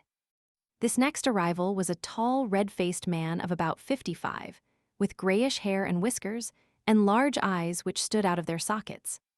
His appearance would have been distinguished, had it not been that he gave the idea of being rather dirty. He was dressed in an old coat, and he smelled of vodka when he came near. His walk was effective, and he clearly did his best to appear dignified and to impress people by his manner. This gentleman now approached the prince slowly, and with a most courteous smile. Silently took his hand and held it in his own, as he examined the prince's features as though searching for familiar traits therein. "'Tis he," he said at last quietly but with much solemnity, as though he were alive once more. I heard the familiar name, the dear familiar name, and oh, how it reminded me of the irrevocable past.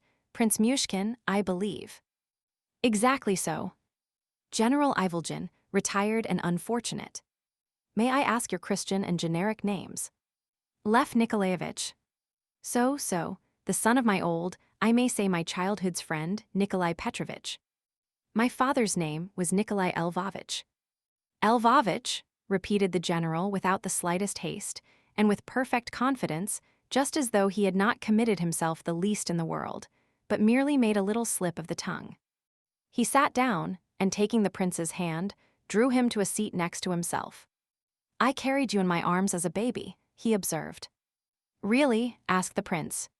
"Why, it's 20 years since my father died." Yes, 20 years and 3 months. "We were educated together. I went straight into the army, and he. My father went into the army, too. He was a sub-lieutenant in the Vasilevsky regiment." "No, sir, in the Belomursky. He changed into the latter shortly before his death. I was at his bedside when he died, and gave him my blessing for eternity." "Your mother," the general paused, as though overcome with emotion. "She died a few months later from a cold," said the prince. "Oh, not cold, believe an old man, not from a cold but from grief for her prince." "Oh, your mother. Hey-ho. Youth. Your father and I, old friends as we were, nearly murdered each other for her sake." The prince began to be a little incredulous. "I was passionately in love with her when she was engaged to my friend." The prince noticed the fact and was furious. "He came and woke me at 7 o'clock one morning. I rise and dress in amazement, silence on both sides. I understand it all. He takes a couple of pistols out of his pocket, across a handkerchief, without witnesses. Why invite witnesses, when both of us would be walking in eternity in a couple of minutes? The pistols are loaded. We stretch the handkerchief and stand opposite one another. We aim the pistols at each other's hearts. Suddenly tears start to our eyes, our hands shake. We weep, we embrace. The battle is one of self-sacrifice now. The prince shouts, 'She is yours.' I cry, 'She is yours,' in a word, you've come to live with us, hey?"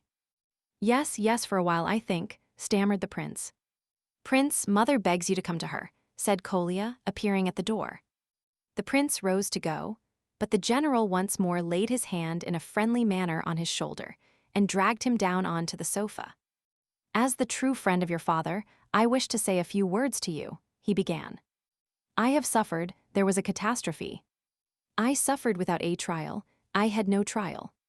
Nina Alexandrovna, my wife, is an excellent woman, so is my daughter Varvara. We have to let lodgings because we are poor, a dreadful, unheard-of come-down for us, for me, who should have been a governor-general, but we are very glad to have you, at all events. Meanwhile, there is a tragedy in the house. The prince looked inquiringly at the other. Yes, a marriage is being arranged. A marriage between a questionable woman and a young fellow who might be a flunky. They wish to bring this woman into the house where my wife and daughter reside, but while I live and breathe, she shall never enter my doors. I shall lie at the threshold, and she shall trample me underfoot if she does. I hardly talk to Gania now, and avoid him as much as I can. I warn you of this beforehand, but you cannot fail to observe it. But you are the son of my old friend, and I hope. Prince, be so kind as to come to me for a moment in the drawing-room, said Nina Alexandrovna herself, appearing at the door. Imagine, my dear, cried the general, it turns out that I have nursed the prince on my knee in the old days. His wife looked searchingly at him and glanced at the prince, but said nothing. The prince rose and followed her, but hardly had they reached the drawing-room, and Nina Alexandrovna had begun to talk hurriedly, when in came the general. She immediately relapsed into silence. The master of the house may have observed this, but at all events he did not take any notice of it. He was in high good humor. A son of my old friend, dear, he cried. Surely you must remember Prince Nikolai Lvovitch. You saw him at Tver. I don't remember any Nikolai Lvovitch. Was that your father? She inquired of the prince. Yes, but he died at Elizabethgrad, not at Tver, said the prince rather timidly. So Pavlishev told me. No, Tver, insisted the general. He removed just before his death. You were very small and cannot remember, and Pavlishev, though an excellent fellow, may have made a mistake. You knew Pavlishev then? Oh yes, a wonderful fellow, but I was present myself. I gave him my blessing. My father was just about to be tried when he died, said the prince, although I never knew of what he was accused. He died in hospital. Oh. It was the Kolpakov business, and of course he would have been acquitted. Yes. Do you know that for a fact? Asked the prince, whose curiosity was aroused by the general's words. I should think so indeed, cried the latter. The court-martial came to no decision. It was a mysterious and impossible business, one might say. Captain Larionov, commander of the company, had died. His command was handed over to the prince for the moment. Very well. This soldier, Kolpakov, stole some leather from one of his comrades, intending to sell it, and spent the money on drink. Well, the prince, you understand that what follows took place in the presence of the sergeant major and a corporal. The prince rated Kolpakov soundly and threatened to have him flogged. Well, Kolpakov went back to the barracks, lay down on a camp bedstead, and in a quarter of an hour was dead. You quite understand. It was, as I said, a strange, almost impossible affair. In due course Kolpakov was buried. The prince wrote his report. The deceased's name was removed from the roll. All as it should be, is it not? But exactly 3 months later at the inspection of the brigade, the man Kolpakov was found in the 3rd Company of the 2nd Battalion of Infantry, Novozmliansky Division, just as if nothing had happened.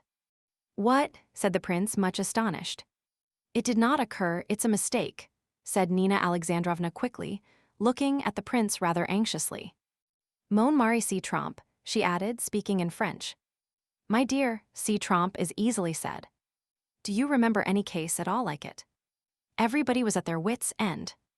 I should be the first to say, quan si trompe, but unfortunately I was an eyewitness and was also on the commission of inquiry.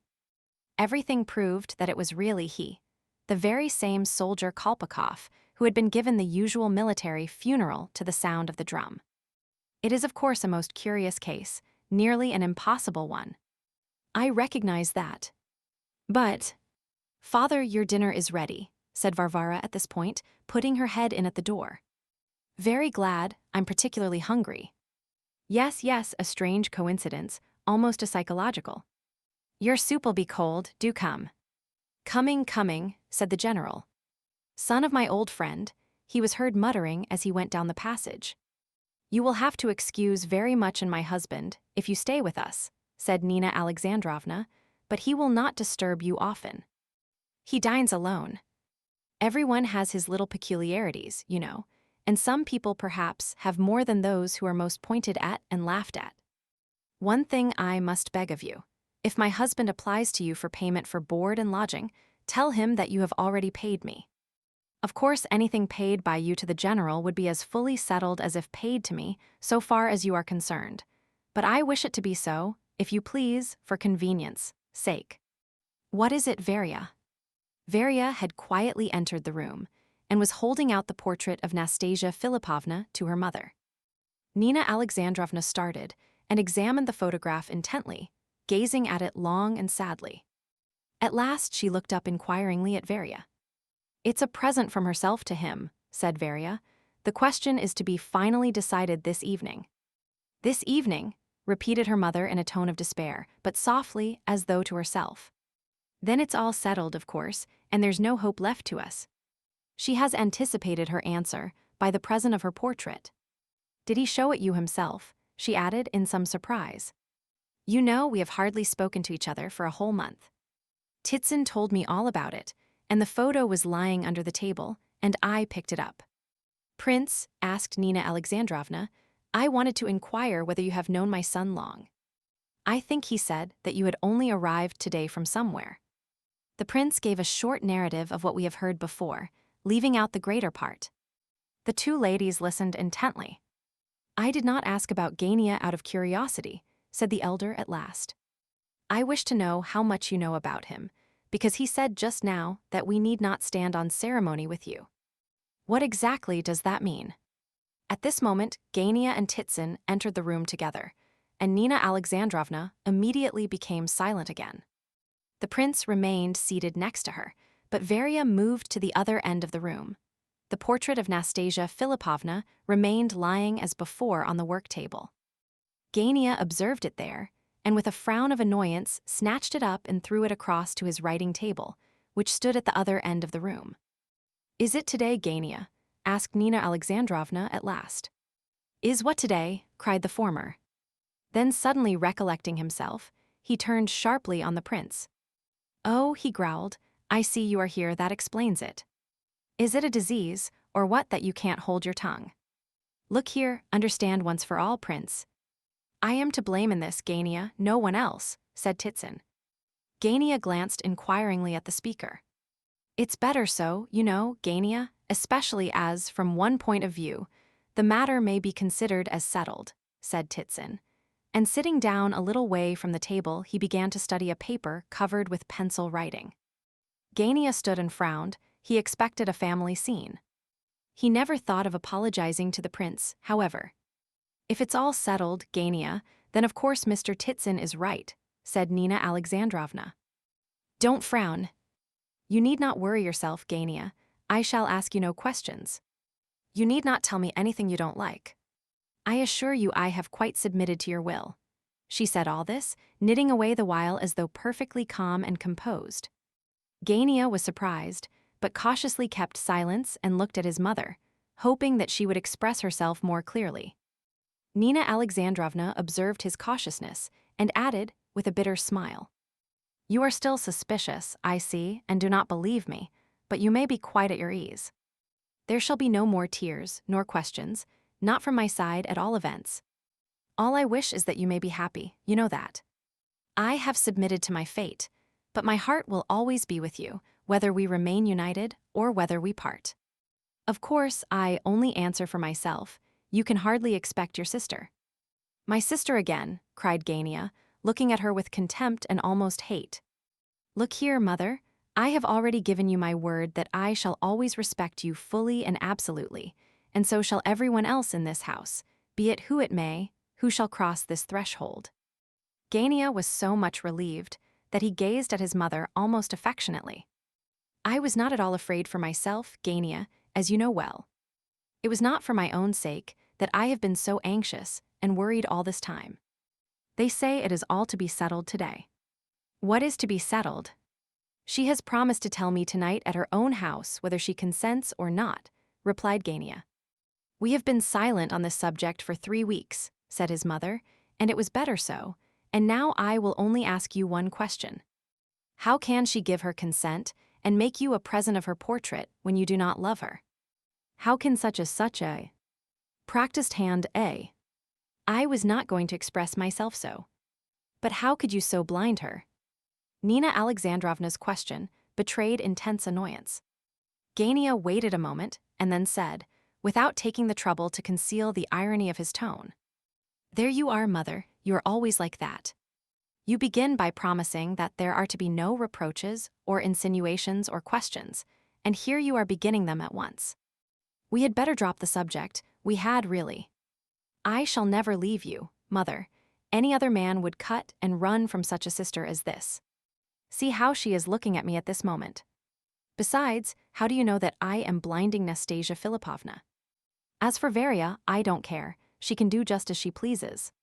There, that's quite enough." Gania's irritation increased with every word he uttered, as he walked up and down the room. These conversations always touch the family sores before long. "I have said already that the moment she comes in I go out, and I shall keep my word," remarked Varia. "Out of obstinacy," shouted Gania. "You haven't married either, thanks to your obstinacy. Oh, you needn't frown at me, Varvara. You can go at once for all I care. I am sick enough of your company. What, you're going to leave us, are you too?" he cried, turning to the prince, who was rising from his chair. Gania's voice was full of the most uncontrolled and uncontrollable irritation. The prince turned at the door to say something, but perceiving in Gania's expression that there was but that one drop wanting to make the cup overflow, he changed his mind and left the room without a word. A few minutes later, he was aware from the noisy voices in the drawing room that the conversation had become more quarrelsome than ever after his departure. He crossed the salon and the entrance hall so as to pass down the corridor into his own room. As he came near the front door, he heard someone outside vainly endeavoring to ring the bell, which was evidently broken, and only shook a little, without emitting any sound. The prince took down the chain and opened the door. He started back in amazement, for there stood Nastasia Philipovna. He knew her at once from her photograph. Her eyes blazed with anger as she looked at him. She quickly pushed by him into the hall, shouldering him out of her way, and said, furiously, as she threw off her fur cloak, "If you are too lazy to mend your bell, you should at least wait in the hall to let people in when they rattle the bell handle.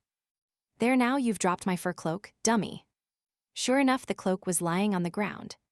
Nastasia had thrown it off her towards the prince, expecting him to catch it, but the prince had missed it. "Now then, announce me, quick." The prince wanted to say something, but was so confused and astonished that he could not. However, he moved off towards the drawing room with the cloak over his arm. "Now then, where are you taking my cloak to?" "Ha. Are you mad?" The prince turned and came back, more confused than ever. When she burst out laughing, he smiled, but his tongue could not form a word as yet. At first, when he had opened the door and saw her standing before him, he had become as pale as death. But now the red blood had rushed back to his cheeks in a torrent. "Why, what an idiot it is!" cried Nastasia, stamping her foot with irritation. "Go on, do. Whom are you going to announce?" "Nastasia Philipovna," murmured the prince. "And how do you know that?" she asked him sharply. "I have never seen you before. Go on, announce me. What's that noise?" "They are quarreling," said the prince, and entered the drawing room, just as matters in there had almost reached a crisis. Nina Alexandrovna had forgotten that she had submitted to everything. She was defending Varia. Titsyn was taking her part too. Not that Varia was afraid of standing up for herself. She was by no means that sort of a girl, but her brother was becoming ruder and more intolerable every moment. Her usual practice in such cases as the present was to say nothing, but stare at him, without taking her eyes off his face for an instant. This maneuver, as she well knew, could drive Gania distracted. Just at this moment the door opened, and the prince entered, announcing, Nastasia Philipovna. Roman 9. Silence immediately fell on the room. All looked at the prince as though they neither understood nor hoped to understand. Gania was motionless with horror. Nastasia's arrival was a most unexpected and overwhelming event to all parties. In the first place, she had never been before. Up to now, she had been so haughty that she had never even asked Gania to introduce her to his parents. Of late, she had not so much as mentioned them. Gania was partly glad of this, but still, he had put it to her debit in the account to be settled after marriage. He would have borne anything from her rather than this visit. But one thing seemed to him quite clear. Her visit now, and the present of her portrait on this particular day, pointed out plainly enough which way she intended to make her decision. The incredulous amazement with which all regarded the prince did not last long, for Nastasia herself appeared at the door and passed in, pushing by the prince again. At last I've stormed the citadel. Why do you tie up your bell? She said merrily, as she pressed Gania's hand, the latter having rushed up to her as soon as she made her appearance. What are you looking so upset about? Introduce me, please. The bewildered Gania introduced her first to Varia, and both women, before shaking hands, exchanged looks of strange import. Nastasia, however, smiled amiably, but Varia did not try to look amiable and kept her gloomy expression. She did not even vouchsafe the usual courteous smile of etiquette. Gania darted a terrible glance of wrath at her for this, but Nina Alexandrovna mended matters a little when Gania introduced her at last.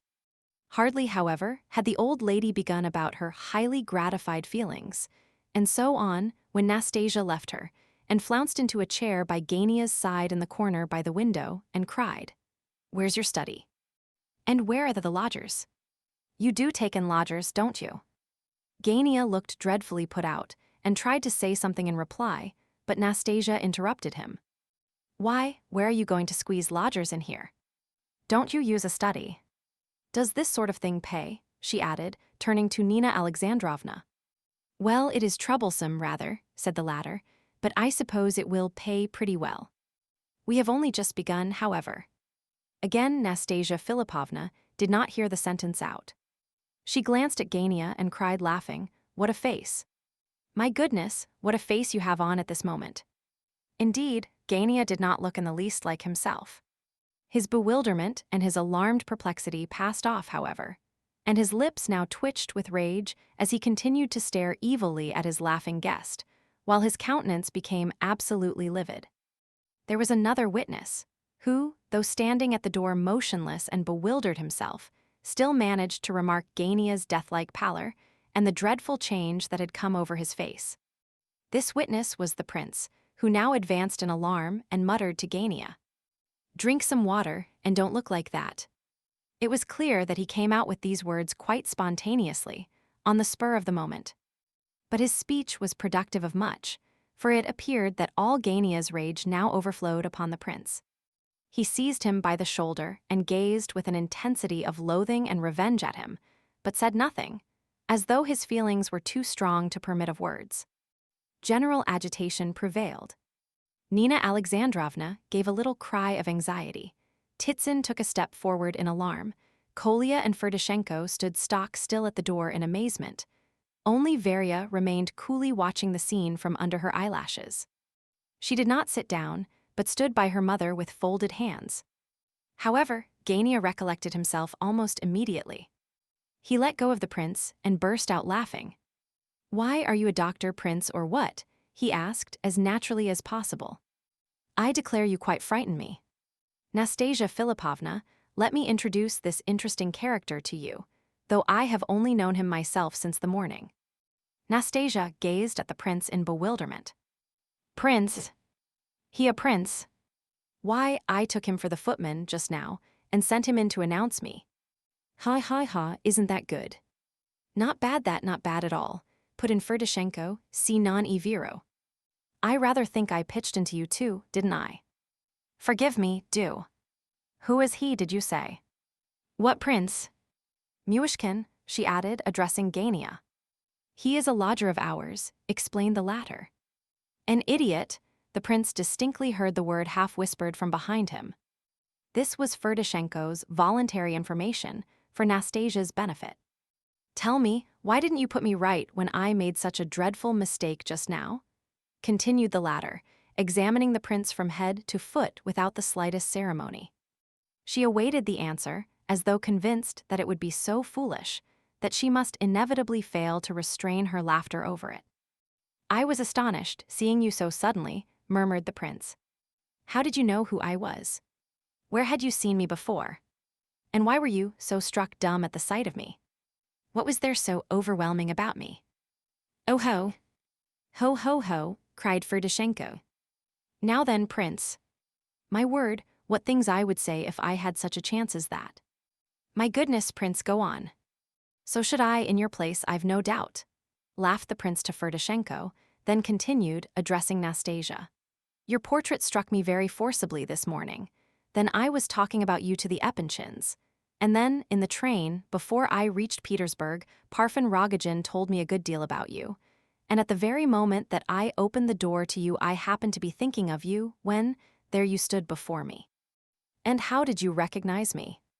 "From the portrait." "What else?" "I seem to imagine you exactly as you are. I seem to have seen you somewhere." Where?" "I seem to have seen your eyes somewhere, but it cannot be." "I have not seen you. I never was here before." "I may have dreamed of you, I don't know." The prince said all this with manifest effort, in broken sentences, and with many drawings of breath. He was evidently much agitated. Nastasia Philipovna looked at him inquisitively, but did not laugh. "Bravo, prince!" cried Ferdishenko, delighted. At this moment, a loud voice from behind the group, which hedged in the prince and Nastasia Philipovna, divided the crowd, as it were, and before them stood the head of the family, General Ivolgin. He was dressed in evening clothes, his mustache was dyed. This apparition was too much for Gania. Vain and ambitious almost to morbidness, he had had much to put up with in the last 2 months, and was seeking feverishly for some means of enabling himself to lead a more presentable kind of existence. At home, he now adopted an attitude of absolute cynicism, but he could not keep this up before Nastasia Philipovna, although he had sworn to make her pay after marriage for all he suffered now. He was experiencing a last humiliation, the bitterest of all, at this moment, the humiliation of blushing for his own kindred in his own house. A question flashed through his mind as to whether the game was really worth the candle. For that had happened at this moment, which for 2 months had been his nightmare, which had filled his soul with dread and shame, the meeting between his father and Nastasia Philipovna. He had often tried to imagine such an event, but had found the picture too mortifying and exasperating, and had quietly dropped it. Very likely, he anticipated far worse things than was at all necessary. It is often so with vain persons. He had long since determined, therefore, to get his father out of the way, anywhere, before his marriage, in order to avoid such a meeting. But when Nastasia entered the room just now, he had been so overwhelmed with astonishment that he had not thought of his father, and had made no arrangements to keep him out of the way. And now it was too late. There he was, and got up too, in a dress coat and white tie, and Nastasia in the very humor to heap ridicule on him and his family circle. Of this last fact, he felt quite persuaded. What else had she come for? There were his mother and his sister sitting before her, and she seemed to have forgotten their very existence already. And if she behaved like that, he thought, she must have some object in view. Ferdishenko led the general up to Nastasia Philipovna. "Ardalion Alexandrovitch Ivolgin," said the smiling general, with a low bow of great dignity, "an old soldier, unfortunate, and the father of this family, but happy in the hope of including in that family so exquisite." He did not finish his sentence, for at this moment Ferdishenko pushed a chair up from behind, and the general, not very firm on his legs at this postprandial hour, flopped into it backwards. It was always a difficult thing to put this warrior to confusion, and his sudden descent left him as composed as before. He had sat down just opposite to Nastasia, whose fingers he now took, and raised to his lips with great elegance and much courtesy. The general had once belonged to a very select circle of society, but he had been turned out of it 2 or 3 years since on account of certain weaknesses, in which he now indulged with all the less restraint. But his good manners remained with him to this day, in spite of all. Nastasia Philipovna seemed delighted at the appearance of this latest arrival, of whom she had, of course, heard a good deal by report. "I have heard that my son," began Ardalian Alexandrovitch. "Your son, indeed. A nice papa you are. You might have come to see me anyhow, without compromising anyone. Do you hide yourself, or does your son hide you?" "The children of the 19th century and their parents," began the general again. "Nastasia Philipovna, will you excuse the general for a moment? Someone is inquiring for him," said Nina Alexandrovna in a loud voice, interrupting the conversation. "Excuse him." "Oh no, I have wished to see him too long for that." "Why, what business can he have?" "He has retired, hasn't he?" "You won't leave me, General, will you?" "I give you my word that he shall come and see you, but he needs rest just now." "General, they say you require rest," said Nastasia Philipovna, with the melancholy face of a child whose toy is taken away. Ardalian Alexandrovitch immediately did his best to make his foolish position a great deal worse. My dear," he said, solemnly and reproachfully, looking at his wife with one hand on his heart. "Won't you leave the room, Mamma?" asked Varya aloud. "No, Varya, I shall sit it out to the end." Nastasia must have overheard both question and reply, but her vivacity was not in the least damped. On the contrary, it seemed to increase. She immediately overwhelmed the general once more with questions, and within 5 minutes that gentleman was as happy as a king, and holding forth at the top of his voice, amid the laughter of almost all who heard him. Kolya jogged the prince's arm. "Can't you get him out of the room, somehow?" "Do, please," and tears of annoyance stood in the boy's eyes. "Curse that Gania," he muttered between his teeth. "Oh yes, I knew General Epanchin well," General Ivolgin was saying at this moment. "He and Prince Nikolai Ivanovich Muishkin, whose son I have this day embraced after an absence of 20 years, and I were 3 inseparables. Alas, one is in the grave, torn to pieces by calumnies and bullets. Another is now before you, still battling with calumnies and bullets." "Bullets," cried Nastasia. "Yes, here in my chest. I received them at the siege of Kars, and I feel them in bad weather now. And as to the third of our trio, Epanchin, of course after that little affair with the poodle in the railway carriage, it was all up between us." "Poodle? What was that?" "And in a railway carriage." "Dear me," said Nastasia, thoughtfully, as though trying to recall something to mind. "Oh, just a silly little occurrence, really not worth telling, about Princess Bielokonsky's governess, Miss Smith, and, oh, it is really not worth telling." No, we must have it," cried Nastasia merrily. "Yes, of course," said Ferdishenko. "C'est du nouveau." "Ardalian," said Nina Alexandrovitch entreatingly. "Papa, you're wanted," cried Kolya. "Well, it is a silly little story, in a few words," began the delighted general. "A couple of years ago, soon after the new railway was opened, I had to go somewhere or other on business. Well, I took a first-class ticket, sat down, and began to smoke, or rather continued to smoke, for I had lighted up before. I was alone in the carriage. Smoking is not allowed, but is not prohibited either. It is half allowed, so to speak, winked at. I had the window open. Suddenly, just before the whistle, in came 2 ladies with a little poodle and sat down opposite to me, not bad-looking women. One was in light blue, the other in black silk. The poodle, a beauty with a silver collar, lay on light blue's knee. They looked haughtily about and talked English together. I took no notice, just went on smoking. I observed that the ladies were getting angry, over my cigar, doubtless. One looked at me through her tortoise-shell eyeglass. I took no notice, because they never said a word. If they didn't like the cigar, why couldn't they say so? Not a word, not a hint. Suddenly, and without the very slightest suspicion of warning, light blue seizes my cigar from between my fingers and wheug. Out of the window with it. Well, on flew the train, and I sat bewildered, and the young woman, tall and fair and rather red in the face, too red, glared at me with flashing eyes. I didn't say a word, but with extreme courtesy, I may say with most refined courtesy, I reached my finger and thumb over towards the poodle, took it up delicately by the nape of the neck, and chucked it out of the window after the cigar.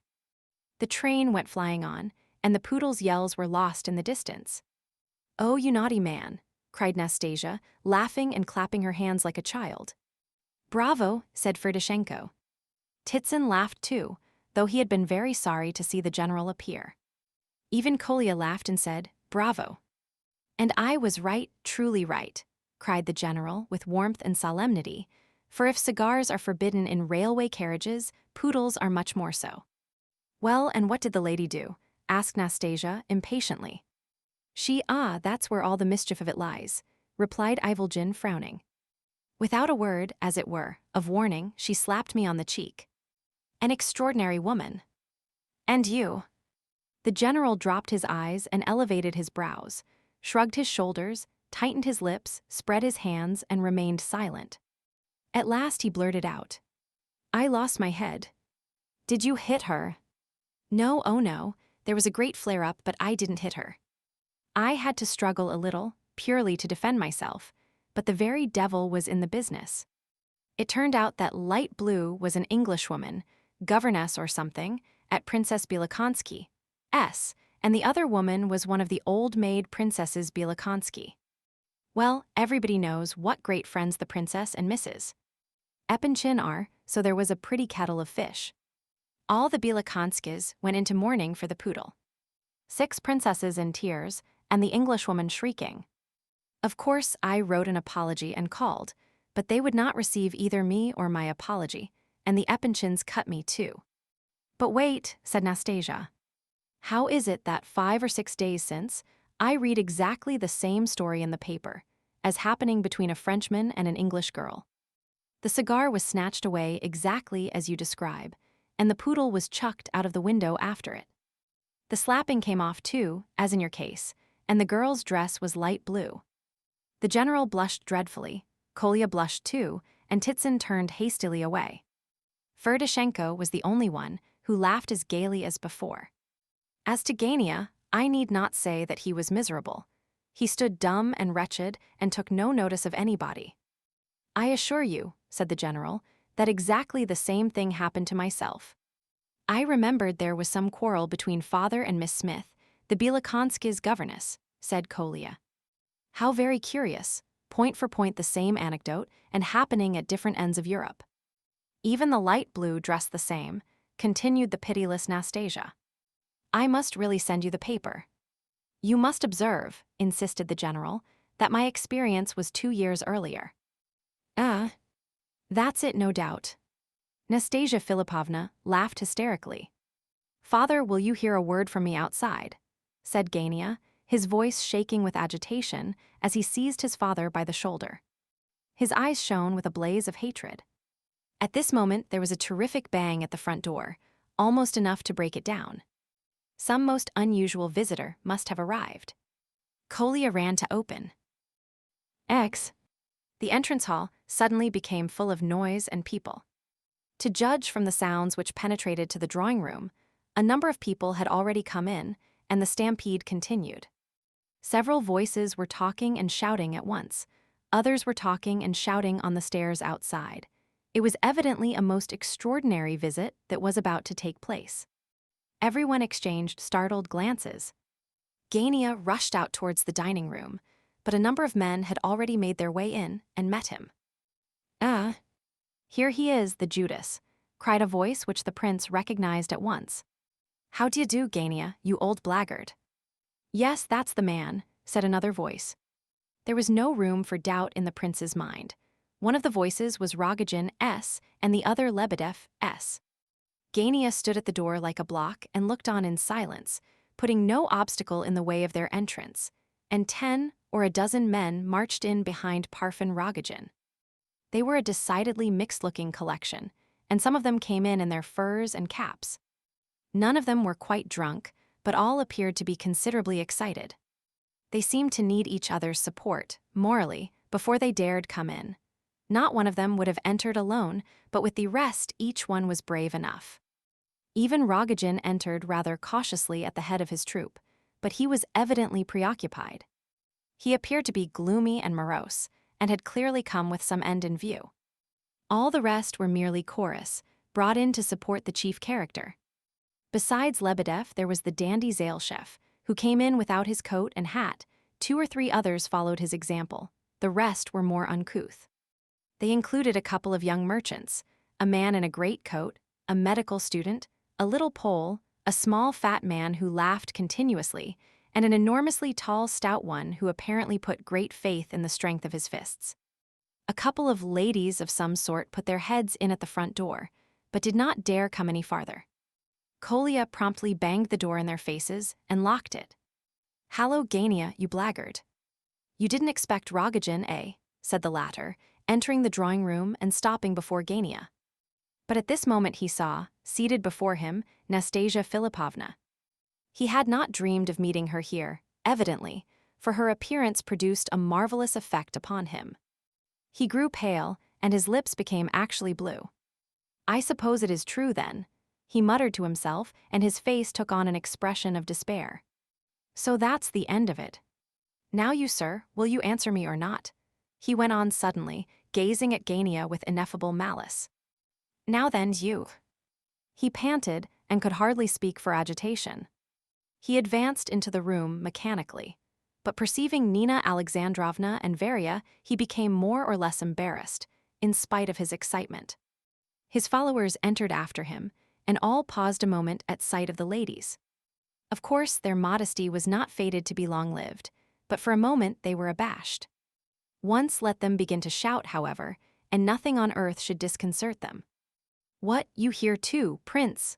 said Rogojin absently, but a little surprised all the same, "still in your gaiters, eh?" He sighed, and forgot the prince next moment, and his wild eyes wandered over to Nastasia again, as though attracted in that direction by some magnetic force. Nastasia looked at the new arrivals with great curiosity. Gania recollected himself at last. "Excuse me, sirs," he said loudly, "but what does all this mean?" He glared at the advancing crowd generally, but addressed his remarks especially to their captain, Rogojin. "You are not in a stable, gentlemen, though you may think it. My mother and sister are present." "Yes, I see your mother and sister," muttered Rogojin through his teeth, and Lebedev seemed to feel himself called upon to second the statement. "At all events, I must request you to step into the salon," said Gania, his rage rising quite out of proportion to his words, "and then I shall inquire." "What, he doesn't know me," said Rogojin, showing his teeth disagreeably. "He doesn't recognize Rogojin. He did not move an inch, however. I have met you somewhere, I believe, but—" "Met me somewhere, foo. Why, it's only 3 months since I lost 200 rubles of my father's money to you, at cards. The old fellow died before he found out. Titsin knows all about it. Why, I've only to pull out a 3-ruble note and show it to you, and you'd crawl on your hands and knees to the other end of the town for it. That's the sort of man you are. Why, I've come now at this moment to buy you up. Oh, you needn't think that because I wear these boots I have no money. I have lots of money, my beauty, enough to buy up you and all yours together. So I shall, if I like to. I'll buy you up. I will," he yelled, apparently growing more and more intoxicated and excited. "Oh, Nastasia Philipovna. Don't turn me out. Say one word, do. Are you going to marry this man, or not?" Rogojin asked his question like a lost soul appealing to some divinity, with the reckless daring of one appointed to die, who has nothing to lose. He awaited the reply in deadly anxiety. Nastasia Philipovna gazed at him with a haughty, ironical expression of face, but when she glanced at Nina Alexandrovna and Varya, and from them to Gania, she changed her tone all of a sudden. "Certainly not. What are you thinking of? What could have induced you to ask such a question?" she replied, quietly and seriously, and even apparently with some astonishment. "No. No," shouted Rogojin, almost out of his mind with joy. "You are not going to, after all. And they told me, oh, Nastasia Philipovna, they said you had promised to marry him, as if you could do it. Him, pooh. I don't mind saying it to everyone. I'd buy him off for 100 rubles, any day, foo. Give him 1,000, or 3 if he likes, poor devil, and he'd cut and run the day before his wedding, and leave his bride to me. Wouldn't you, Gania, you blackguard? You'd take 3,000, wouldn't you? Here's the money. Look, I've come on purpose to pay you off and get your receipt, formally. I said I'd buy you up, and so I will. Get out of this, you drunken beast, cried Gania, who was red and white by turns. Rogojin's troop, who were only waiting for an excuse, set up a howl at this.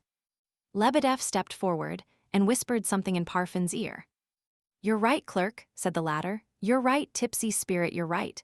Nastasia Philipovna, he added, looking at her like some lunatic, harmless generally, but suddenly wound up to a pitch of audacity. Here are 18,000 rubles, and you shall have more. Here he threw a packet of banknotes tied up in white paper on the table before her, not daring to say all he wished to say. No, no, no, muttered Lebedev, clutching at his arm. He was clearly aghast at the largeness of the sum, and thought a far smaller amount should have been tried first. No, you fool, you don't know whom you are dealing with, and it appears I am a fool too, said Parfin, trembling beneath the flashing glance of Nastasia. Oh, curse it all. What a fool I was to listen to you, he added, with profound melancholy. Nastasia Philipovna, observing his woebegone expression, suddenly burst out laughing. 18,000 rubles for me. Why, you declare yourself a fool at once, she said, with impudent familiarity, as she rose from the sofa and prepared to go. Gania watched the whole scene with a sinking of the heart. 40,000, then 40,000 rubles instead of 18. Titsin and another have promised to find me 40,000 rubles by 7 o'clock tonight. 40,000 rubles, paid down on the nail. The scene was growing more and more disgraceful, but Nastasia Philipovna continued to laugh and did not go away. Nina Alexandrovna and Varya had both risen from their places and were waiting, in silent horror, to see what would happen. Varya's eyes were all ablaze with anger, but the scene had a different effect on Nina Alexandrovna. She paled and trembled, and looked more and more like fainting every moment. Very well then, 100,000. 100,000. Paid this very day. Titsin, find it for me. A good share shall stick to your fingers, come. You are mad, said Titsin, coming up quickly and seizing him by the hand. You're drunk, the police will be sent for if you don't look out. Think where you are. Yes, he's boasting like a drunkard, added Nastasia, as though with the sole intention of goading him. I do not boast. You shall have 100,000 this very day. Titsin, get the money, you gay usurer. Take what you like for it, but get it by the evening. I'll show that I'm in earnest, cried Rogojin, working himself up into a frenzy of excitement. Come, come, what's all this? Cried General Ivolgin, suddenly and angrily, coming close up to Rogojin. The unexpectedness of this sally, on the part of the hitherto silent old man, caused some laughter among the intruders. Halloa! What's this now? Laughed Rogojin. You come along with me, old fellow. You shall have as much to drink as you like. Oh, it's too horrible, cried poor Kolya, sobbing with shame and annoyance. Surely there must be someone among all of you here who will turn this shameless creature out of the room, cried Varya, suddenly. She was shaking and trembling with rage. That's me, I suppose. I'm the shameless creature, cried Nastasia Philipovna with amused indifference. Dear me, and I came, like a fool as I am, to invite them over to my house for the evening. Look how your sister treats me, Gavrila Ardalionovitch. For some moments Gania stood as if stunned or struck by lightning after his sister's speech. But seeing that Nastasia Philipovna was really about to leave the room this time, he sprang at Varya and seized her by the arm like a madman.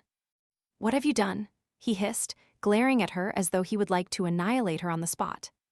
He was quite beside himself and could hardly articulate his words for rage. What have I done?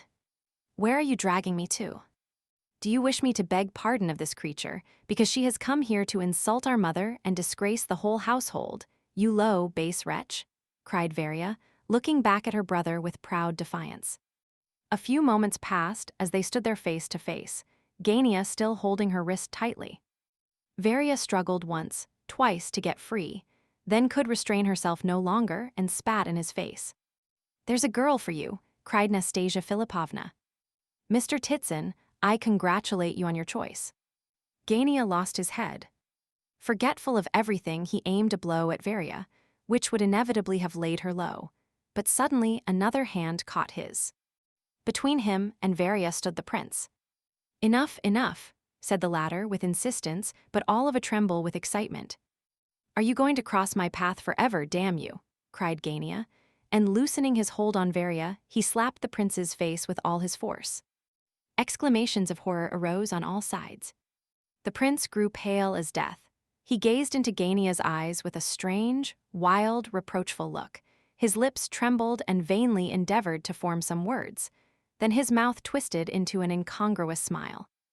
"Very well, never mind about me, but I shall not allow you to strike her," he said at last quietly. Then, suddenly, he could bear it no longer, and covering his face with his hands, turned to the wall and murmured in broken accents, "Oh, how ashamed you will be of this afterwards." Gania certainly did look dreadfully abashed. Kolya rushed up to comfort the prince, and after him crowded Varia, Rogojin and all, even the general. It's nothing," said the prince, and again he wore the smile which was so inconsistent with the circumstances.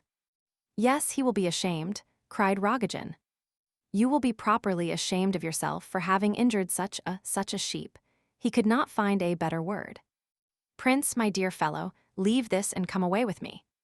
I'll show you how Rogojin shows his affection for his friends." Nastasia Philipovna was also much impressed, both with Gania's action and with the prince's reply. Her usually thoughtful, pale face, which all this while had been so little in harmony with the jests and laughter which she had seemed to put on for the occasion, was now evidently agitated by new feelings, though she tried to conceal the fact, and to look as though she were as ready as ever for jesting and irony. "I really think I must have seen him somewhere," she murmured seriously enough. "Oh, aren't you ashamed of yourself? Aren't you ashamed? Are you really the sort of woman you are trying to represent yourself to be? Is it possible?" The prince was now addressing Nastasia in a tone of reproach which evidently came from his very heart. Nastasia Philipovna looked surprised and smiled, but evidently concealed something beneath her smile, and with some confusion and a glance at Gania, she left the room. However, she had not reached the outer hall when she turned round, walked quickly up to Nina Alexandrovna, seized her hand, and lifted it to her lips. He guessed quite right. "I am not that sort of woman," she whispered hurriedly, flushing red all over.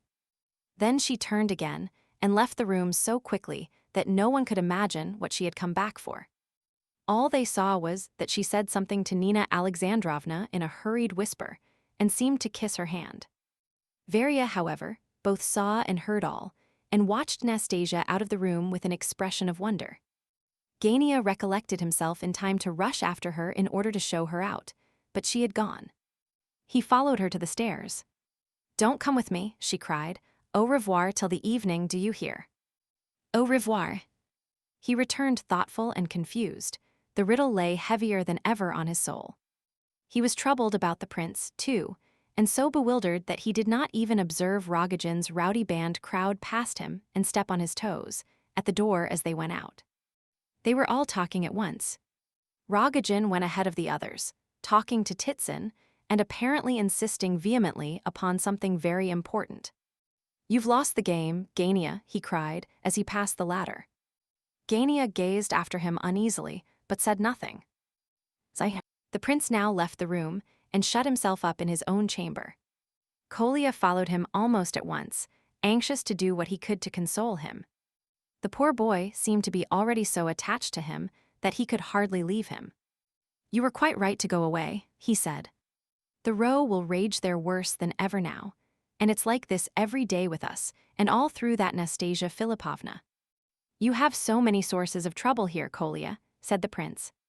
"Yes, indeed, and it is all our own fault. But I have a great friend who is much worse off even than we are. Would you like to know him?" "Yes, very much."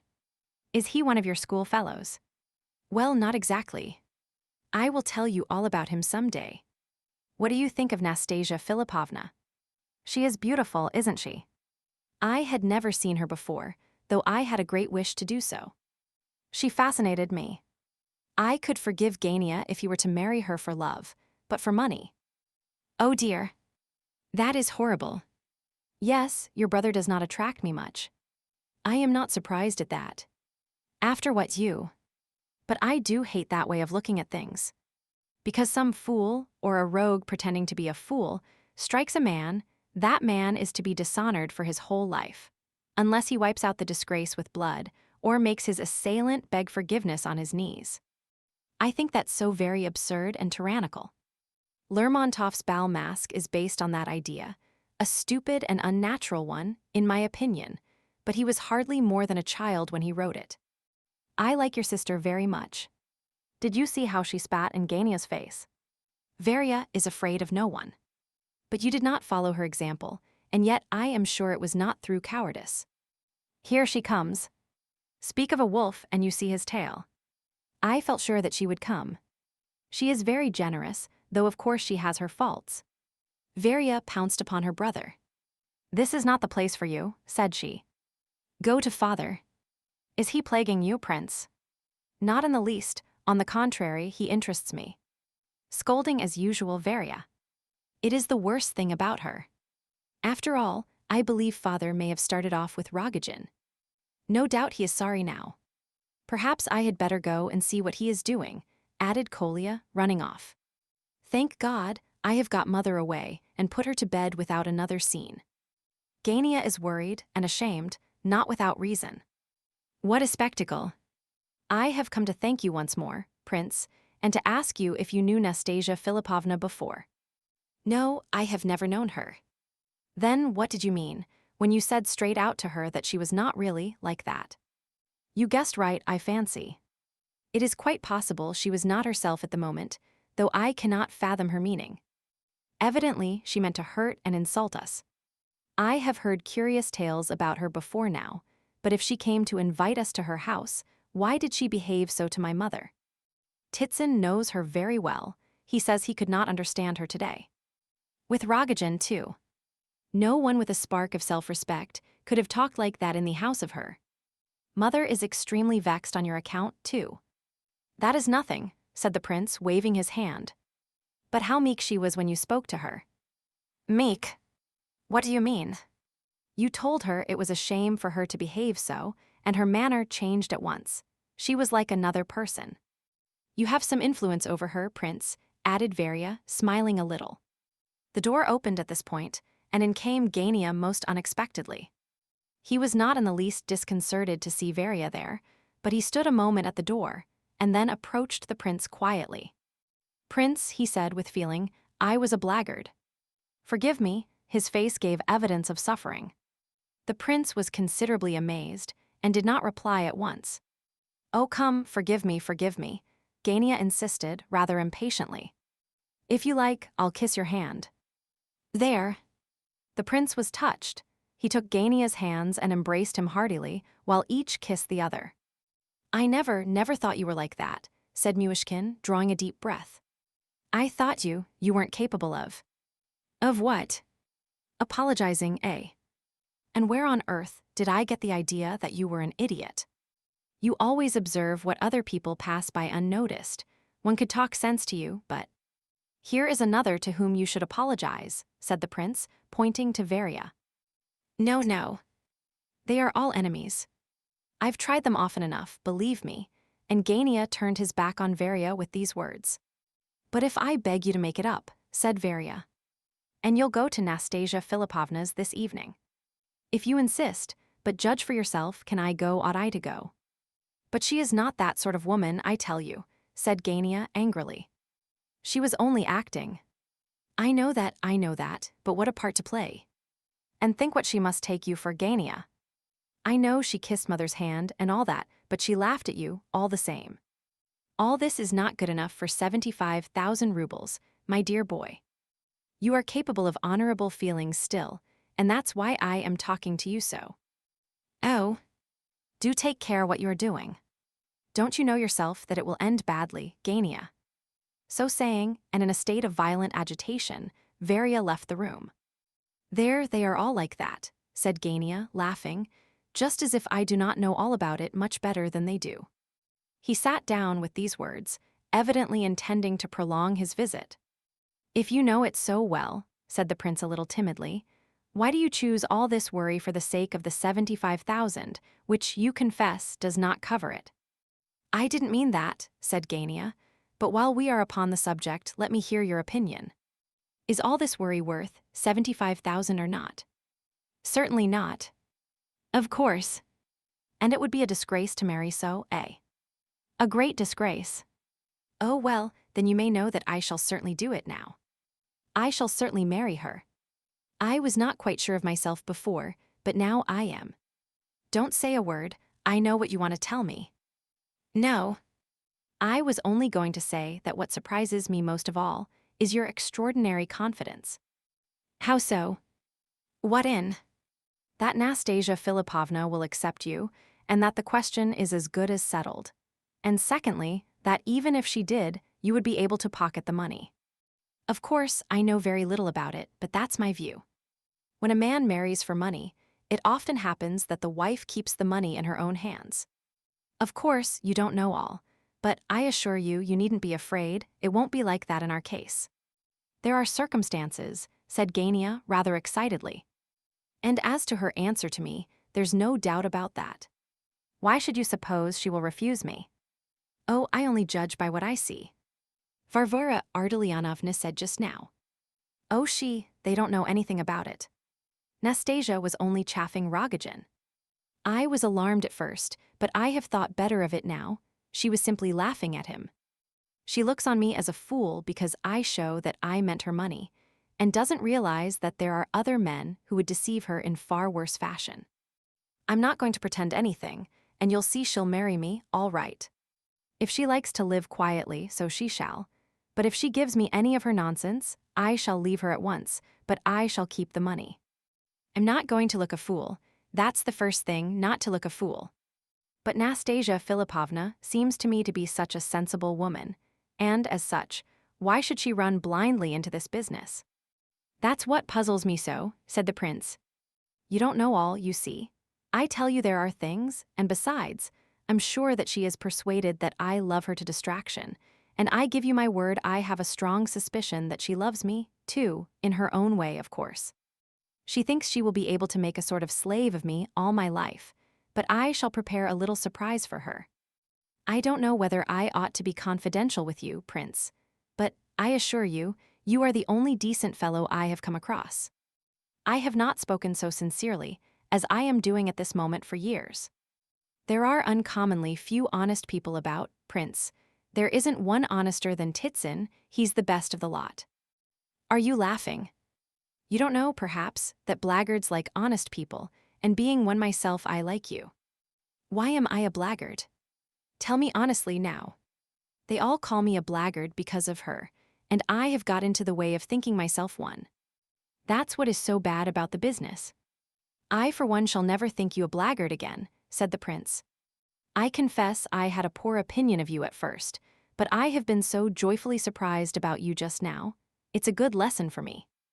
I shall never judge again without a thorough trial. I see now that you are not only not a blackguard, but are not even quite spoiled. I see that you are quite an ordinary man, not original in the least degree, but rather weak. Gania laughed sarcastically, but said nothing. The prince, seeing that he did not quite like the last remark, blushed, and was silent too. Has my father asked you for money? Asked Gania suddenly. No. Don't give it to him if he does. Fancy, he was a decent, respectable man once. He was received in the best society. He was not always the liar he is now. Of course, wine is at the bottom of it all, but he is a good deal worse than an innocent liar now. Do you know that he keeps a mistress? I can't understand how mother is so long-suffering. Did he tell you the story of the siege of Kars? Or perhaps the one about his gray horse that talked? He loves to enlarge on these absurd histories, and Gania burst into a fit of laughter. Suddenly he turned to the prince and asked, "Why are you looking at me like that? I am surprised to see you laugh in that way, like a child. You came to make friends with me again just now, and you said, 'I will kiss your hand if you like,' just as a child would have said it. And then, all at once you are talking of this mad project, of these 75,000 rubles. It all seems so absurd and impossible. Well, what conclusion have you reached?" that you are rushing madly into the undertaking, and that you would do well to think it over again. It is more than possible that Varvara Ardalionovna is right. Now you begin to moralize. I know that I am only a child, very well, replied Gania impatiently. That is proved by my having this conversation with you. It is not for money only, Prince, that I am rushing into this affair, he continued, hardly master of his words, so closely had his vanity been touched. If I reckoned on that, I should certainly be deceived, for I am still too weak in mind and character. I am obeying a passion, an impulse perhaps, because I have but one aim, one that overmasters all else. You imagine that once I am in possession of these 75,000 rubles, I shall rush to buy a carriage. No, I shall go on wearing the old overcoat I have worn for 3 years, and I shall give up my club. I shall follow the example of men who have made their fortunes. When Titsin was 17, he slept in the street, he sold penknives, and began with a kopeck. Now he has 60,000 rubles, but to get them, what has he not done? Well, I shall be spared such a hard beginning, and shall start with a little capital. In 15 years people will say, look, that's Ivolgin, the king of the Jews. You say that I have no originality. Now mark this, Prince. There is nothing so offensive to a man of our time and race than to be told that he is wanting in originality, that he is weak in character, has no particular talent, and is, in short, an ordinary person. You have not even done me the honor of looking upon me as a rogue. Do you know, I could have knocked you down for that just now. You wounded me more cruelly than Epinchin, who thinks me capable of selling him my wife. Observe, it was a perfectly gratuitous idea on his part, seeing there has never been any discussion of it between us. This has exasperated me, and I am determined to make a fortune. I will do it. Once I am rich, I shall be a genius, an extremely original man. One of the vilest and most hateful things connected with money is that it can buy even talent, and will do so as long as the world lasts. You will say that this is childish or romantic. Well, that will be all the better for me, but the thing shall be done. I will carry it through. He laughs most who laughs last. Why does Epinchin insult me? Simply because, socially, I am a nobody. However, enough for the present. Kolya has put his nose in to tell us dinner is ready twice. I'm dining out. I shall come and talk to you now and then. You shall be comfortable enough with us. They are sure to make you one of the family. I think you and I will either be great friends or enemies. Look here now, supposing I had kissed your hand just now, as I offered to do in all sincerity, should I have hated you for it afterwards? Certainly, but not always. You would not have been able to keep it up, and would have ended by forgiving me, said the prince, after a pause for reflection, and with a pleasant smile. Oh ho, how careful one has to be with you, Prince. Haven't you put a drop of poison in that remark now, eh? By the way, ha, ha, ha. I forgot to ask, was I right in believing that you were a good deal struck yourself with Nastasia Philipovna? Yes. Are you in love with her? No. And yet you flush up as red as a rosebud. Come, it's all right. I'm not going to laugh at you. Do you know she is a very virtuous woman? Believe it or not, as you like. You think she and Totsky, not a bit of it, not a bit of it. Not for ever so long. Au revoir. Gania left the room in great good humor. The prince stayed behind and meditated alone for a few minutes. At length, Kolya popped his head in once more. I don't want any dinner, thanks, Kolya. I had too good a lunch at General Epinchin's. Kolya came into the room and gave the prince a note. It was from the general and was carefully sealed up. It was clear from Kolya's face how painful it was to him to deliver the missive. The prince read it, rose, and took his hat. It's only a couple of yards, said Kolya, blushing. He's sitting there over his bottle, and how they can give him credit, I cannot understand. Don't tell mother I brought you the note, Prince. I have sworn not to do it 1,000 times, but I'm always so sorry for him. Don't stand on ceremony, give him some trifle and let that end it. Come along, Kolya, I want to see your father. I have an idea, said the prince. Roman 12.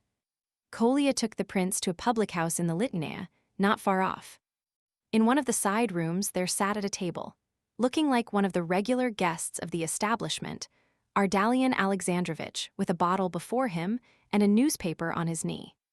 He was waiting for the prince, and no sooner did the latter appear than he began a long harangue about something or other. But so far gone was he that the prince could hardly understand a word. "I have not got a 10-ruble note," said the prince, "but here is a 25. Change it and give me back the 15, or I shall be left without a farthing myself." "Oh, of course, and you quite understand that I—" "Yes, and I have another request to make, General. Have you ever been at Nastasia Philipovna's?" "I. Do you mean me?" "Often, my friend, often. I only pretended I had not in order to avoid a painful subject. You saw today, you were a witness, that I did all that a kind and indulgent father could do. Now a father of altogether, another type shall step into the scene. You shall see, the old soldier shall lay bare this intrigue, or a shameless woman will force her way into a respectable and noble family. Yes, quite so. I wish to ask you whether you could show me the way to Nastasia Philipovna's tonight. I must go, I have business with her. I was not invited, but I was introduced. Anyhow, I am ready to trespass the laws of propriety, if only I can get in somehow or other. My dear young friend, you have hit on my very idea. It was not for this rubbish I asked you to come over here." He pocketed the money, however, at this point. "It was to invite your alliance in the campaign against Nastasia Philipovna tonight. How well it sounds, General Ivolgin and Prince Muishkin. That'll fetch her, I think, eh?" "Capital. We'll go at 9, there's time yet." "Where does she live?" "Oh, a long way off, near the great theater, just in the square there. It won't be a large party." The general sat on and on. He had ordered a fresh bottle when the prince arrived. This took him an hour to drink, and then he had another, and another, during the consumption of which he told pretty nearly the whole story of his life. The prince was in despair. He felt that though he had but applied to this miserable old drunkard, because he saw no other way of getting to Nastasia Philipovna's, yet he had been very wrong to put the slightest confidence in such a man. At last he rose and declared that he would wait no longer.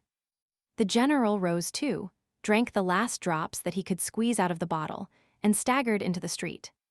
Muishkin began to despair. He could not imagine how he had been so foolish as to trust this man. He only wanted one thing, and that was to get to Nastasia Philipovna's, even at the cost of a certain amount of impropriety. But now the scandal threatened to be more than he had bargained for. By this time, Ardalian Alexandrovitch was quite intoxicated, and he kept his companion listening while he discoursed eloquently and pathetically on subjects of all kinds, interspersed with torrents of recrimination against the members of his family. He insisted that all his troubles were caused by their bad conduct, and time alone would put an end to them. At last they reached the Liteinea. The thaw increased steadily. A warm, unhealthy wind blew through the streets, vehicles splashed through the mud, and the iron shoes of horses and mules rang on the paving stones. Crowds of melancholy people plodded wearily along the footpaths, with here and there a drunken man among them. "Do you see those brightly lighted windows?" said the general. "Many of my old comrades in arms live about here, and I, who served longer and suffered more than any of them, am walking on foot to the house of a woman of rather questionable reputation. A man, look you, who has 13 bullets on his breast. You don't believe it? Well, I can assure you it was entirely on my account that Pirogov telegraphed to Paris and left Sebastopol at the greatest risk during the siege. Nelatin, the Tuileries surgeon, demanded a safe conduct, in the name of science, into the besieged city in order to attend my wounds. The government knows all about it. That's the Ivolgin with 13 bullets in him. That's how they speak of me. Do you see that house, Prince? One of my old friends lives on the first floor, with his large family. In this and 5 other houses, 3 overlooking Nevsky, 2 in the Morskaya, are all that remain of my personal friends. Nina Alexandrovna gave them up long ago, but I keep in touch with them still. I may say I find refreshment in this little coterie, in thus meeting my old acquaintances and subordinates, who worship me still in spite of all. General Sokolovitch, by the way, I have not called on him lately or seen Anna Fedorovna. You know, my dear prince, when a person does not receive company himself, he gives up going to other people's houses involuntarily. And yet, well, you look as if you didn't believe me. Well now, why should I not present the son of my old friend and companion to this delightful family, General Ivolgin and Prince Muishkin? You will see a lovely girl. What am I saying, a lovely girl? No, indeed, 2-3. Ornaments of this city and of society, beauty, education, culture, the woman question, poetry, everything. Added to which is the fact that each one will have a dot of at least 80,000 rubles. No bad thing, eh? In a word, I absolutely must introduce you to them. It is a duty, an obligation. General Ivolgin and Prince Muishkin. Tableau. At once. Now. You must have forgotten, began the prince. No, I have forgotten nothing. Come. This is the house, up this magnificent staircase. I am surprised not to see the porter, but it is a holiday. And the man has gone off. Drunken fool. Why have they not got rid of him? Sokolovitch owes all the happiness he has had in the service and in his private life to me, and me alone, but here we are. The prince followed quietly, making no further objection for fear of irritating the old man. At the same time, he fervently hoped that General Sokolovitch and his family would fade away like a mirage in the desert, so that the visitors could escape by merely returning downstairs. But to his horror, he saw that General Ivolgin was quite familiar with the house and really seemed to have friends there.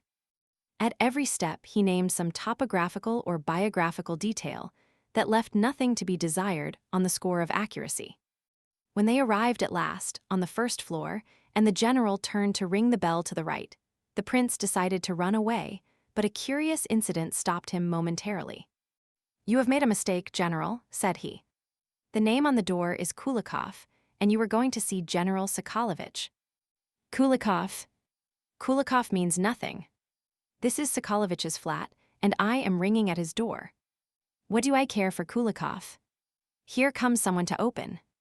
In fact, the door opened directly, and the footman informed the visitors that the family were all away. What a pity. What a pity. It's just my luck, repeated Ardalion Alexandrovitch over and over again in regretful tones. When your master and mistress return, my man, tell them that General Ivolgin and Prince Muishkin desired to present themselves, and that they were extremely sorry, excessively grieved. Just then, another person belonging to the household was seen at the back of the hall. It was a woman of some 40 years, dressed in somber colors, probably a housekeeper or a governess. Hearing the names, she came forward, with a look of suspicion on her face. Marie Alexandrovna is not at home, said she, staring hard at the general. She has gone to her mother S. with Alexandra Mikhailovna. Alexandra Mikhailovna out too. How disappointing. Would you believe it, I am always so unfortunate. May I most respectfully ask you to present my compliments to Alexandra Mikhailovna and remind her. Tell her that with my whole heart I wish for her what she wished for herself on Thursday evening, while she was listening to Chopin's ballade. She will remember. I wish it with all sincerity. General Ivolgin and Prince Muishkin. The woman's face changed. She lost her suspicious expression. I will not fail to deliver your message, she replied and bowed them out. As they went downstairs, the general regretted repeatedly that he had failed to introduce the prince to his friends. You know I am a bit of a poet, said he. Have you noticed it? The poetic soul, you know. Then he added suddenly, but after all, I believe we made a mistake this time. I remember that the Sokolovitches live in another house, and what is more, they are just now in Moscow. Yes, I certainly was at fault. However, it is of no consequence. Just tell me, said the prince in reply, may I count still on your assistance? Or shall I go on alone to see Nastasia Philipovna? Count on my assistance. Go alone. How can you ask me that question, when it is a matter on which the fate of my family so largely depends? You don't know Ivolgin, my friend. To trust Ivolgin is to trust a rock. That's how the first squadron I commanded spoke of me. Depend upon Ivolgin, said they all. He is as steady as a rock. But excuse me, I must just call it a house on our way, a house where I have found consolation and help in all my trials for years. You are going home. No. I wish. To visit Madame Tarantief, the widow of Captain Tarantief, my old subordinate and friend. She helps me to keep up my courage and to bear the trials of my domestic life, and as I have an extra burden on my mind today. It seems to me, interrupted the prince, that I was foolish to trouble you just now. However, at present you. Goodbye. Indeed, you must not go away like that, young man, you must not, cried the general. My friend here is a widow, the mother of a family. Her words come straight from her heart and find an echo in mine. A visit to her is merely an affair of a few minutes. I am quite at home in her house. I will have a wash and dress, and then we can drive to the Grand Theater. Make up your mind to spend the evening with me. We are just there, that's the house. Why, Kolya? You here? Well, is Marfa Borisovna at home, or have you only just come? Oh no. I have been here a long while, replied Kolya, who was at the front door when the general met him. I am keeping Hippolyte company. He is worse and has been in bed all day. I came down to buy some cards. Marfa Borisovna expects you. But what a state you are in, father, added the boy, noticing his father's unsteady gait. Well, let us go in. On meeting Kolya, the prince determined to accompany the general, though he made up his mind to stay as short a time as possible. He wanted Kolya, but firmly resolved to leave the general behind. He could not forgive himself for being so simple as to imagine that Ivolgin would be of any use. The three climbed up the long staircase until they reached the 4th floor, where Madame Tarantief lived. You intend to introduce the prince? Asked Kolya as they went up. Yes, my boy. I wish to present him, General Ivolgin and Prince Muishkin. But what's the matter? What? How is Marfa Borisovna? You know, father, you would have done much better not to come at all. She is ready to eat you up. You have not shown yourself since the day before yesterday, and she is expecting the money. Why did you promise her any? You are always the same. Well, now you will have to get out of it as best you can. They stopped before a somewhat low doorway on the 4th floor. Ardalian Alexandrovitch, evidently much out of countenance, pushed Muishkin in front. I will wait here, he stammered. I should like to surprise her. Kolya entered first, and as the door stood open, the mistress of the house peeped out. The surprise of the general's imagination fell very flat, for she at once began to address him in terms of reproach. Marfa Borisovna was about 40 years of age. She wore a dressing jacket, her feet were in slippers, her face painted, and her hair was in dozens of small plaits. No sooner did she catch sight of Ardalian Alexandrovitch than she screamed. There he is, that wicked mean wretch. I knew it was he. My heart misgave me. The old man tried to put a good face on the affair. Come, let us go in, it's all right, he whispered in the prince's ear. But it was more serious than he wished to think. As soon as the visitors had crossed the low dark hall and entered the narrow reception room, furnished with half a dozen cane chairs and 2 small card tables, Madame Tarantief, in the shrill tones habitual to her, continued her stream of invectives. Are you not ashamed? Are you not ashamed? You barbarian! You tyrant! You have robbed me of all I possessed, you have sucked my bones to the marrow. How long shall I be your victim? Shameless, dishonorable man. Marfa Borisovna. Marfa Borisovna. Here is the Prince Muishkin. General Ivolgin and Prince Muishkin, stammered the disconcerted old man. Would you believe, said the mistress of the house, suddenly addressing the prince, would you believe that that man has not even spared my orphan children? He has stolen everything I possessed, sold everything, pawned everything. He has left me nothing, nothing. What am I to do with your you cunning, unscrupulous rogue? Answer, devourer. Answer, heart of stone. How shall I feed my orphans? With what shall I nourish them? And now he has come, he is drunk. He can scarcely stand. How, oh how, have I offended the Almighty, that he should bring this curse upon me? Answer, you worthless villain, answer. But this was too much for the general. Here are 25 rubles, Marfa Borisovna. It is all that I can give. And I owe even these to the prince's generosity, my noble friend. I have been cruelly deceived. Such is life. Now, excuse me, I am very weak, he continued, standing in the center of the room and bowing to all sides. I am faint, excuse me. Lenachka. A cushion. My dear. Lenachka, a little girl of 8, ran to fetch the cushion at once, and placed it on the rickety old sofa. The general meant to have said much more, but as soon as he had stretched himself out, he turned his face to the wall and slept the sleep of the just. With a grave and ceremonious air, Marfa Borisovna motioned the prince to a chair at one of the card tables. She seated herself opposite, leaned her right cheek on her hand, and sat in silence, her eyes fixed on Muishkin, now and again sighing deeply. The 3 children, 2 little girls and a boy, Lenachka being the eldest, came and leant on the table and also stared steadily at him. Presently Kolya appeared from the adjoining room. I am very glad indeed to have met you here, Kolya, said the prince. Can you do something for me? I must see Nastasia Philipovna, and I asked Ardalion Alexandrovitch just now to take me to her house, but he has gone to sleep, as you see. Will you show me the way, for I do not know the street? I have the address, though, it is close to the Grand Theater.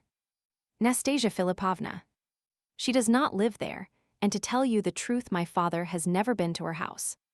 It is strange that you should have depended on him. She lives near W. Latimer Street, at the 5 Corners, and it is quite close by. Will you go directly? It is just 9:30. I will show you the way with pleasure. Kolya and the prince went off together. Alas!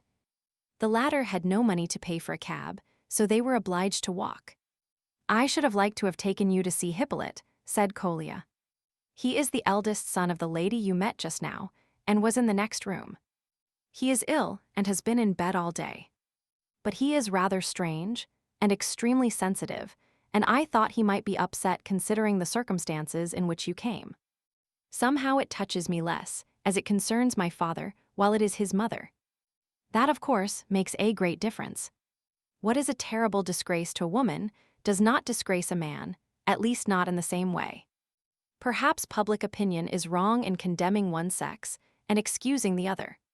Hippolyte is an extremely clever boy, but so prejudiced. He is really a slave to his opinions.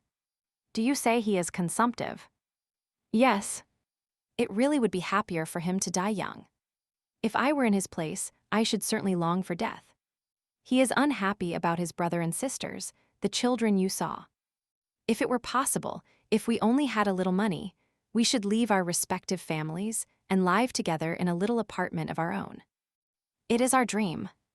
But do you know, when I was talking over your affair with him, he was angry and said that anyone who did not call out a man who had given him a blow was a coward.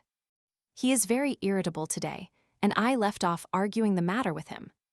So Nastasia Philipovna has invited you to go and see her.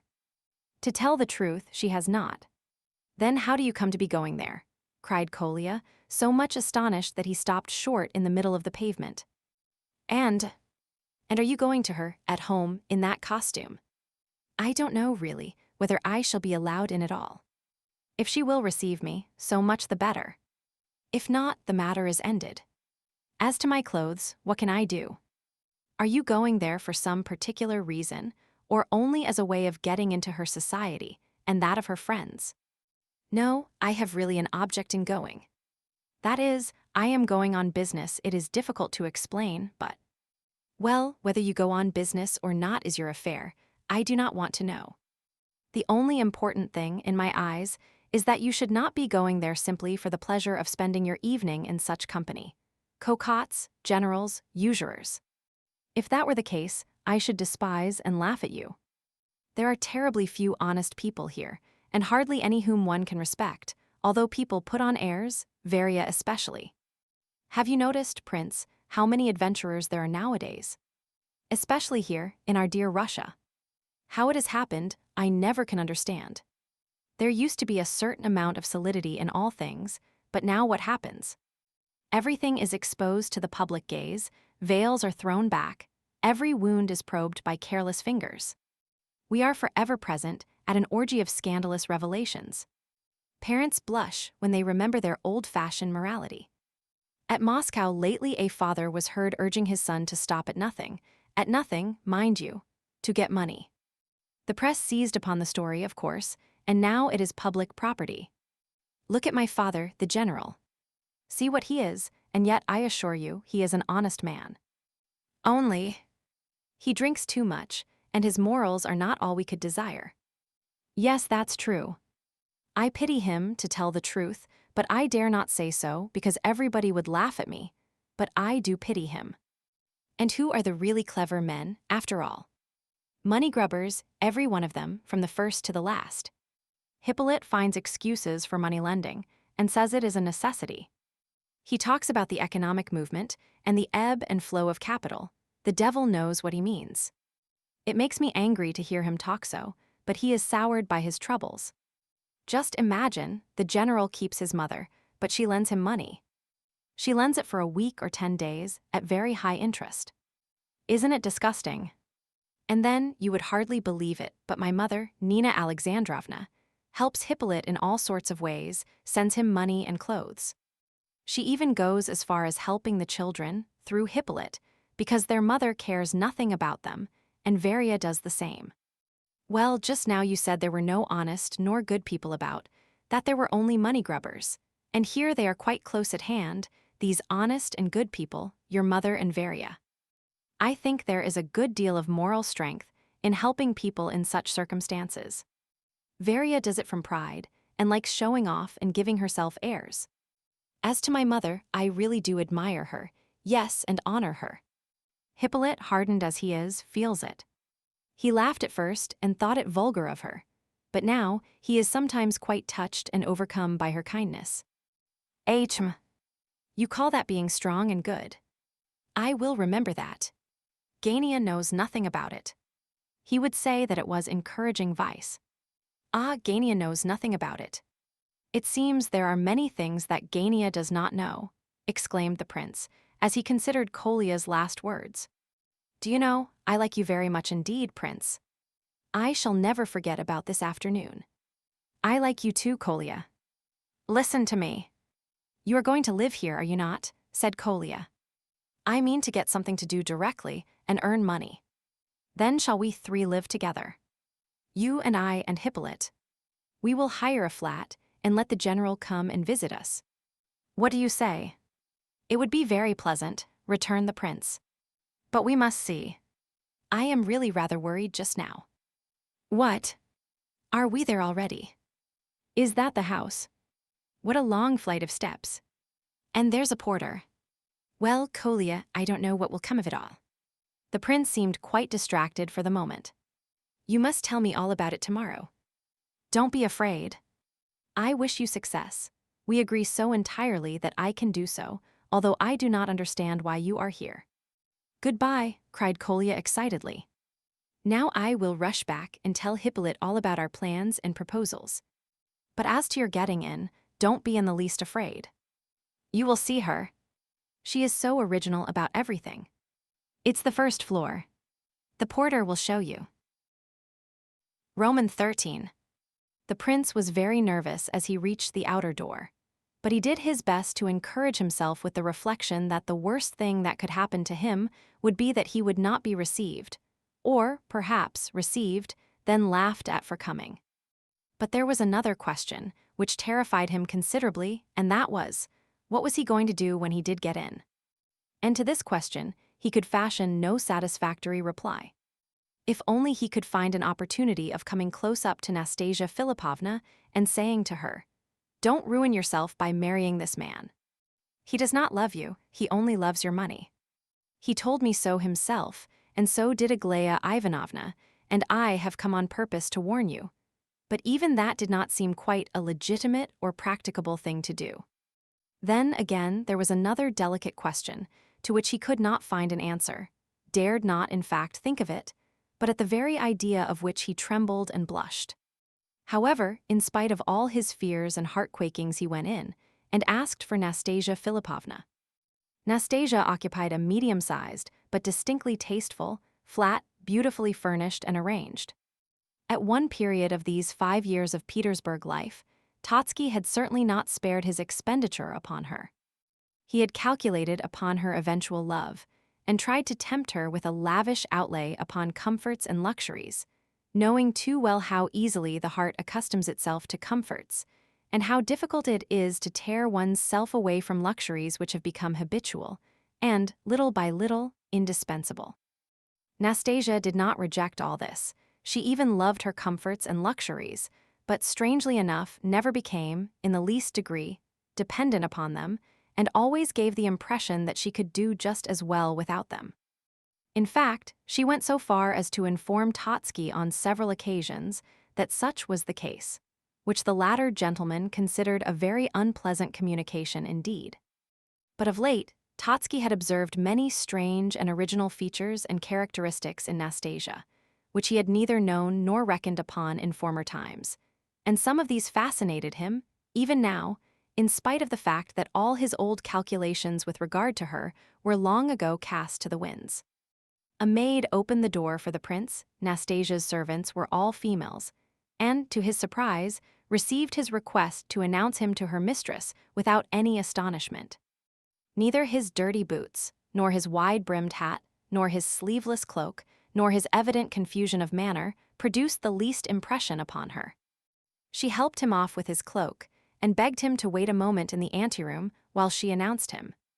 The company assembled at Nastasia Philipovna's consisted of none but her most intimate friends, and formed a very small party in comparison with her usual gatherings on this anniversary. In the first place there were present Totsky and General Epanchin. They were both highly amiable, but both appeared to be laboring under a half-hidden feeling of anxiety as to the result of Nastasia's deliberations with regard to Gania, which result was to be made public this evening. Then, of course, there was Gania, who was by no means so amiable as his elders, but stood apart, gloomy and miserable and silent. He had determined not to bring Varia with him, but Nastasia had not even asked after her, though no sooner had he arrived than she had reminded him of the episode between himself and the prince. The general, who had heard nothing of it before, began to listen with some interest, while Gania dryly, but with perfect candor, went through the whole history, including the fact of his apology to the prince. He finished by declaring that the prince was a most extraordinary man, and goodness knows why he had been considered an idiot hitherto, for he was very far from being one. Nastasia listened to all this with great interest, but the conversation soon turned to Rogojin and his visit, and this theme proved of the greatest attraction to both Totsky and the general. Titsyn was able to afford some particulars as to Rogojin's conduct since the afternoon. He declared that he had been busy finding money for the latter ever since, and up to 9 o'clock, Rogojin having declared that he must absolutely have 100,000 rubles by the evening. He added that Rogojin was drunk, of course, but that he thought the money would be forthcoming, for the excited and intoxicated rapture of the fellow impelled him to give any interest or premium that was asked of him, and there were several others engaged in beating up the money also. All this news was received by the company with somewhat gloomy interest. Nastasia was silent and would not say what she thought about it. Gania was equally uncommunicative. The general seemed the most anxious of all, and decidedly uneasy.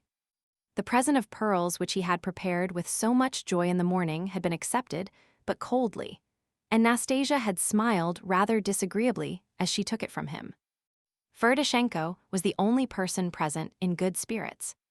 Totsky himself, who had the reputation of being a capital talker and was usually the life and soul of these entertainments, was as silent as any on this occasion, and sat in a state of, for him, most uncommon perturbation. The rest of the guests, an old tutor or schoolmaster, goodness knows why invited, a young man, very timid and shy and silent, a rather loud woman of about 40, apparently an actress, and a very pretty, well-dressed German lady who hardly said a word all the evening, not only had no gift for enlivening the proceedings, but hardly knew what to say for themselves when addressed. Under these circumstances, the arrival of the prince came almost as a godsend. The announcement of his name gave rise to some surprise and to some smiles, especially when it became evident, from Nastasia's astonished look, that she had not thought of inviting him. But her astonishment once over, Nastasia showed such satisfaction that all prepared to greet the prince with cordial smiles of welcome. "Of course," remarked General Epanchin, "he does this out of pure innocence. It's a little dangerous, perhaps, to encourage this sort of freedom, but it is rather a good thing that he has arrived just at this moment. He may enliven us a little with his originalities." "Especially as he asked himself," said Ferdishenko. "What's that got to do with it?" asked the general, who loathed Ferdishenko. "Why, he must pay toll for his entrance," explained the latter. "Prince Muishkin is not Ferdishenko," said the general, impatiently. This worthy gentleman could never quite reconcile himself to the idea of meeting Ferdishenko in society, and on an equal footing. "Oh, General, spare Ferdishenko," replied the other, smiling. "I have special privileges."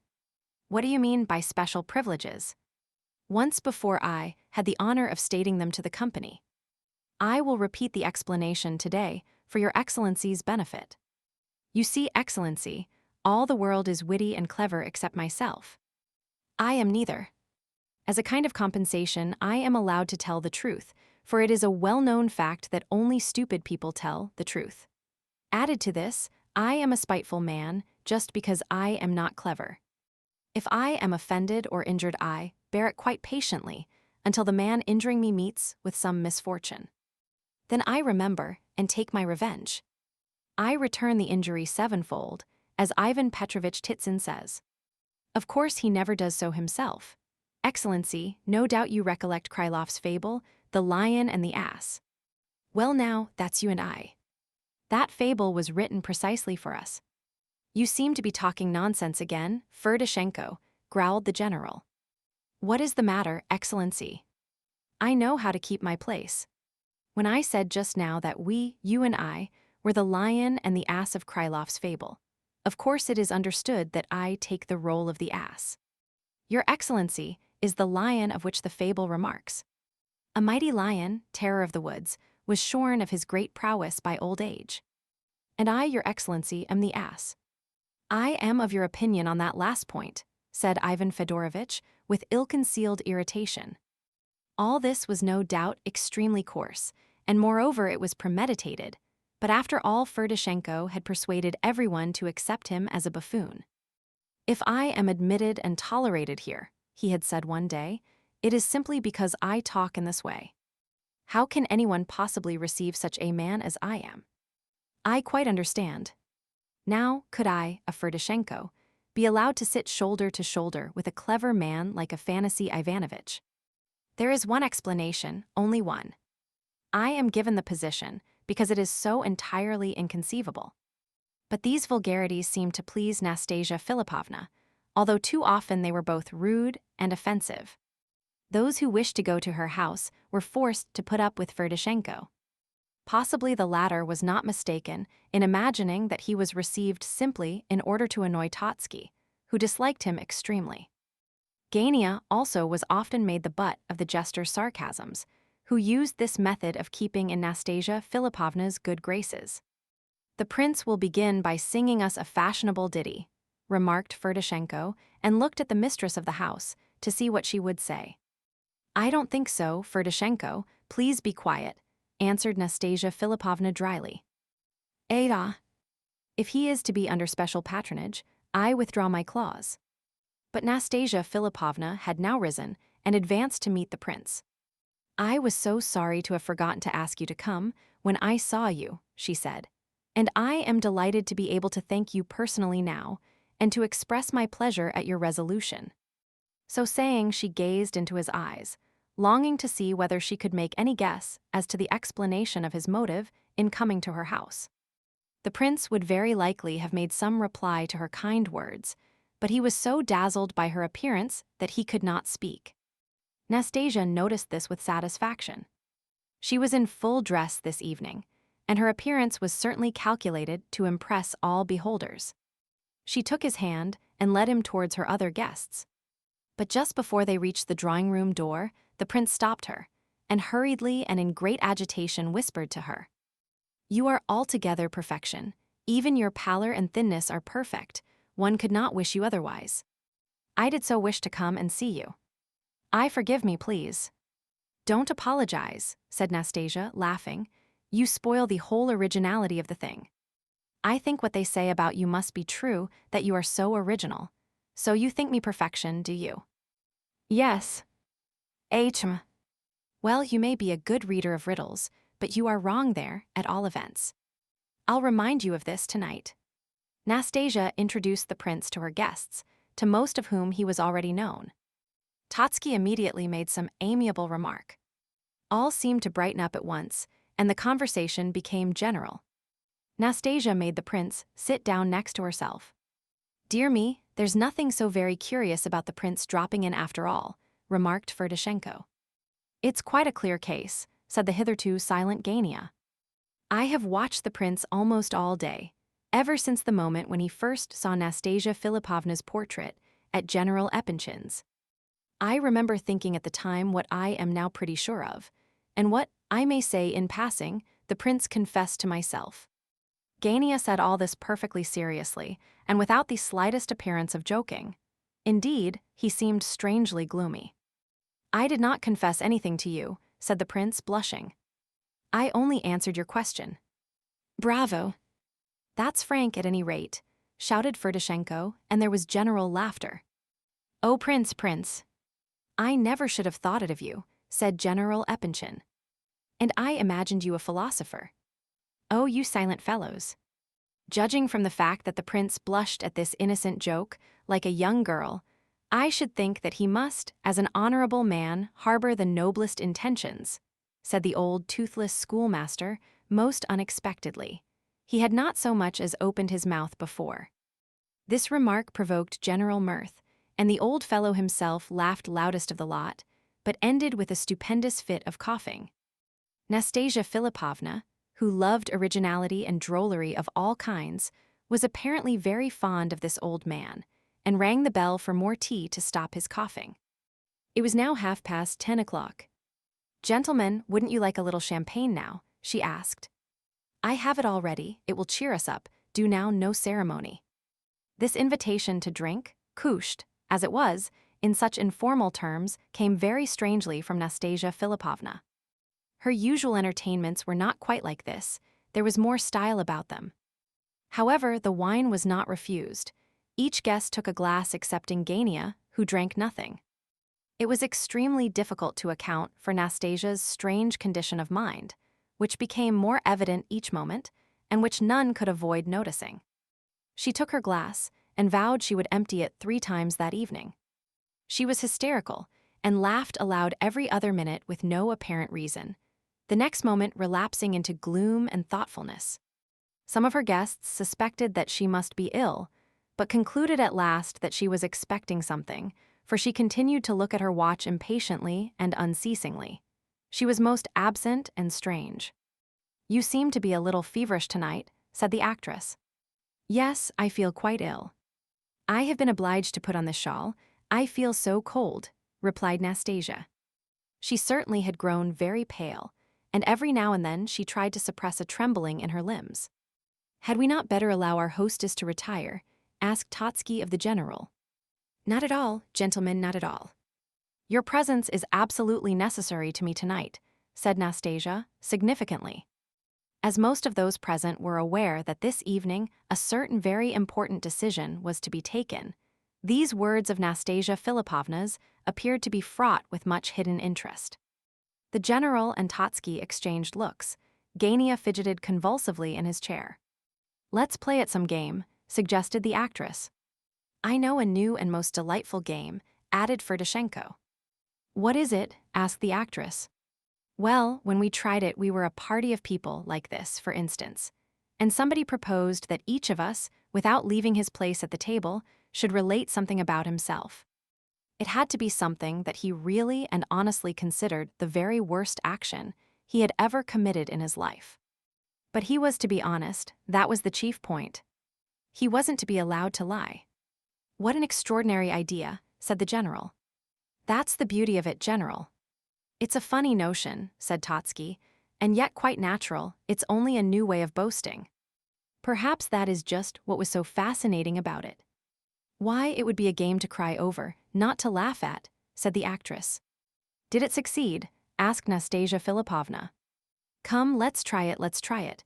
We really are not quite so jolly as we might be. Let's try it. We may like it, it's original at all events. Yes, said Ferdishenko. It's a good idea, come along, the men begin. Of course, no one need tell a story if he prefers to be disobliging. We must draw lots. Throw your slips of paper, gentlemen, into this hat, and the prince shall draw for turns. It's a very simple game. All you have to do is to tell the story of the worst action of your life. It's as simple as anything. I'll prompt anyone who forgets the rules. No one liked the idea much. Some smiled, some frowned, some objected, but faintly, not wishing to oppose Nastasia's wishes, for this new idea seemed to be rather well received by her. She was still in an excited, hysterical state, laughing convulsively at nothing and everything. Her eyes were blazing, and her cheeks showed two bright red spots against the white.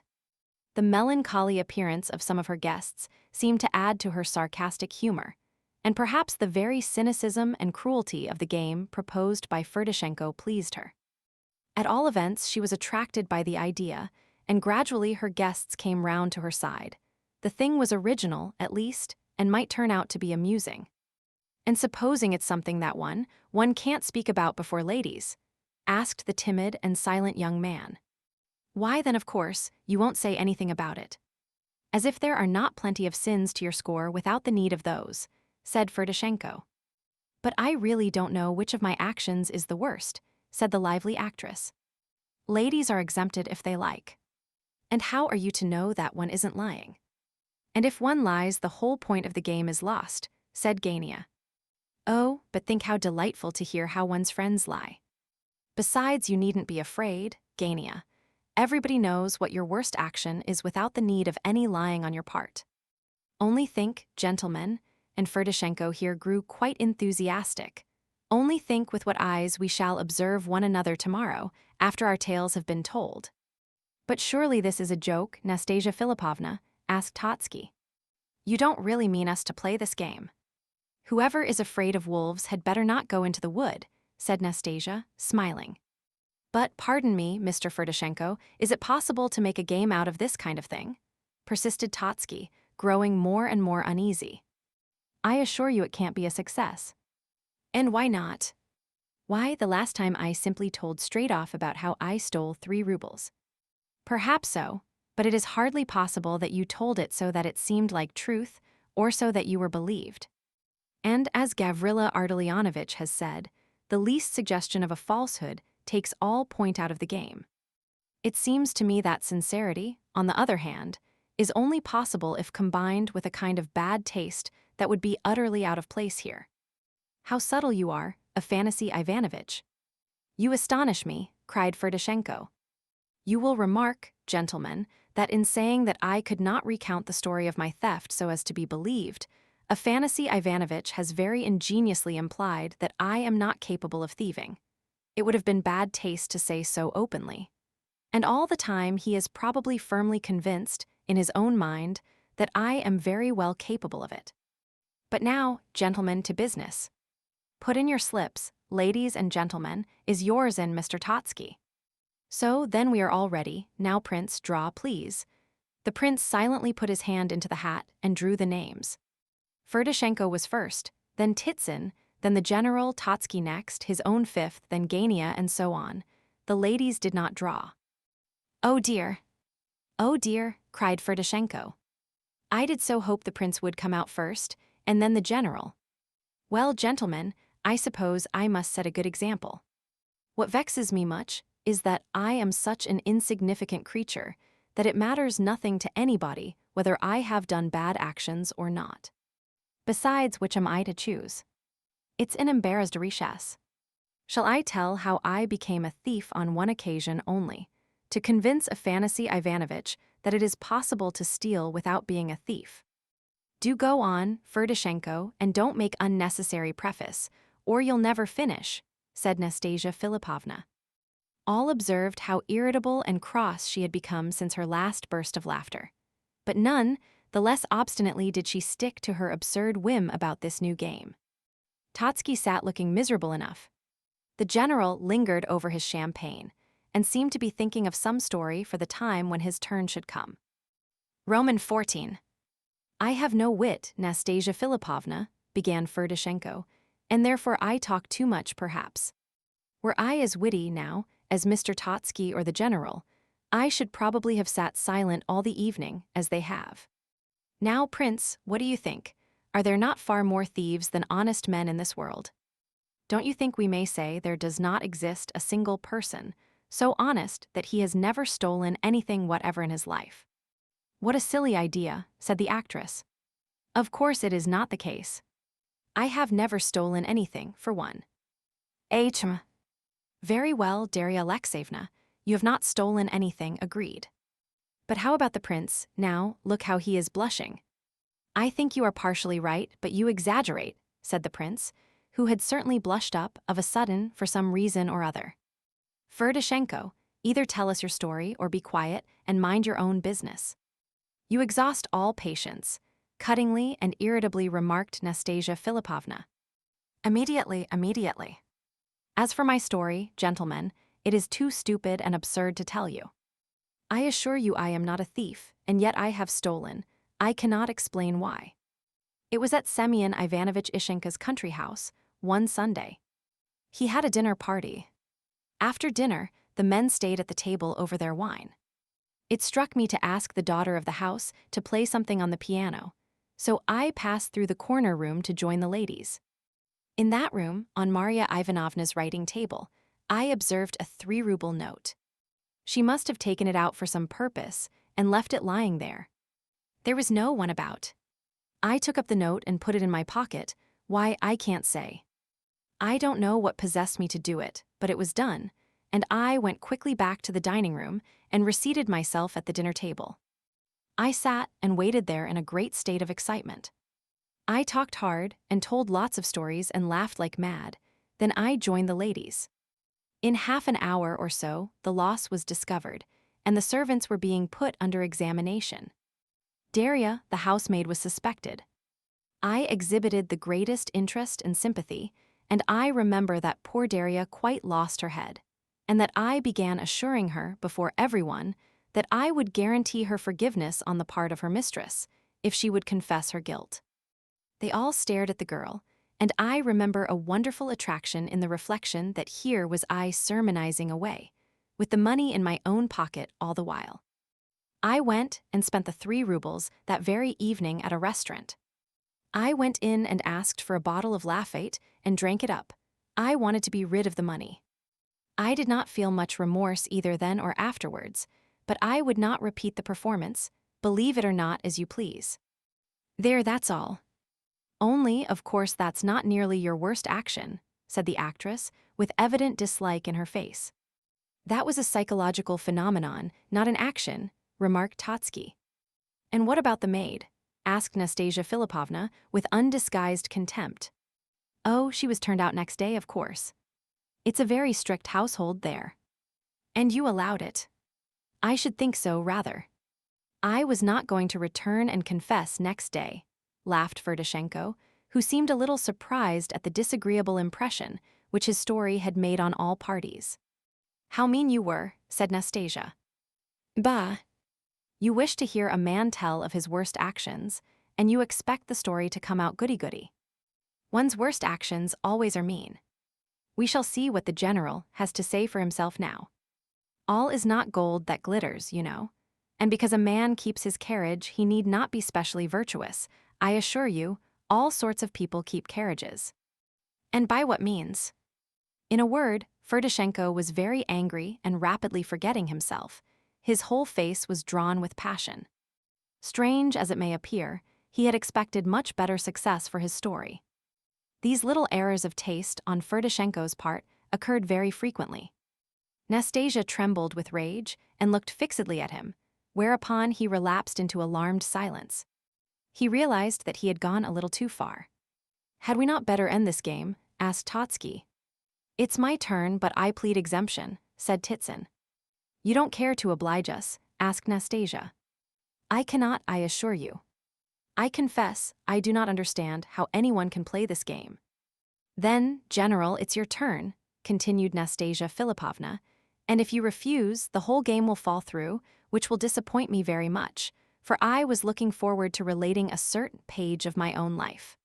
I am only waiting for you and Afanasy Ivanovitch to have your turns, for I require the support of your example," she added, smiling.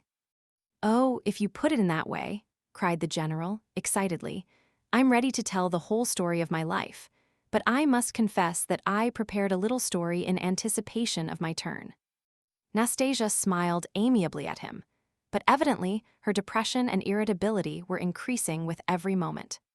Totsky was dreadfully alarmed to hear her promise a revelation out of her own life.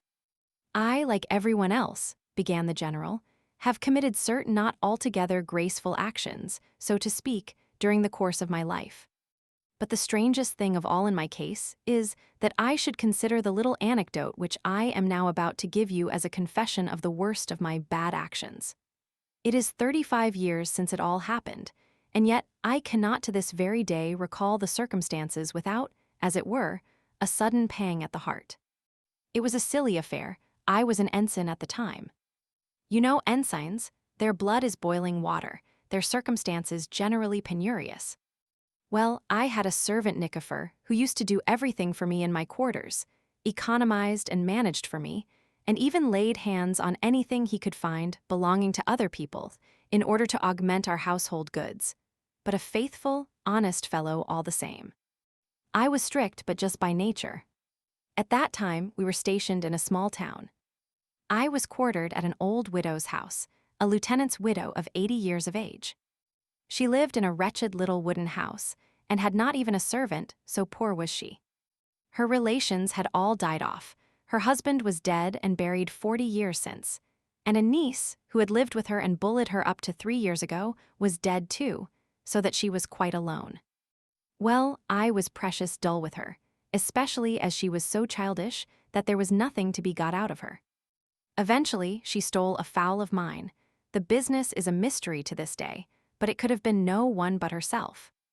I requested to be quartered somewhere else, and was shifted to the other end of the town, to the house of a merchant with a large family and a long beard, as I remember him. Nikifor and I were delighted to go, but the old lady was not pleased at our departure. Well, a day or two afterwards, when I returned from drill, Nikifor says to me, "We oughtn't to have left our tureen with the old lady, I've nothing to serve the soup in." I asked how it came about that the tureen had been left. Nikifor explained that the old lady refused to give it up, because, she said, we had broken her bowl, and she must have our tureen in place of it. She had declared that I had so arranged the matter with herself. This baseness on her part, of course, aroused my young blood to fever heat. I jumped up, and away I flew. I arrived at the old woman's house beside myself. She was sitting in a corner all alone, leaning her face on her hand. I fell on her like a clap of thunder. "You old wretch," I yelled, and all that sort of thing, in real Russian style. Well, when I began cursing at her, a strange thing happened. I looked at her, and she stared back with her eyes starting out of her head, but she did not say a word. She seemed to sway about as she sat, and looked at me in the strangest way. Well, I soon stopped swearing and looked closer at her, asked her questions, but not a word could I get out of her. The flies were buzzing about the room, and only this sound broke the silence. The sun was setting outside. I didn't know what to make of it, so I went away.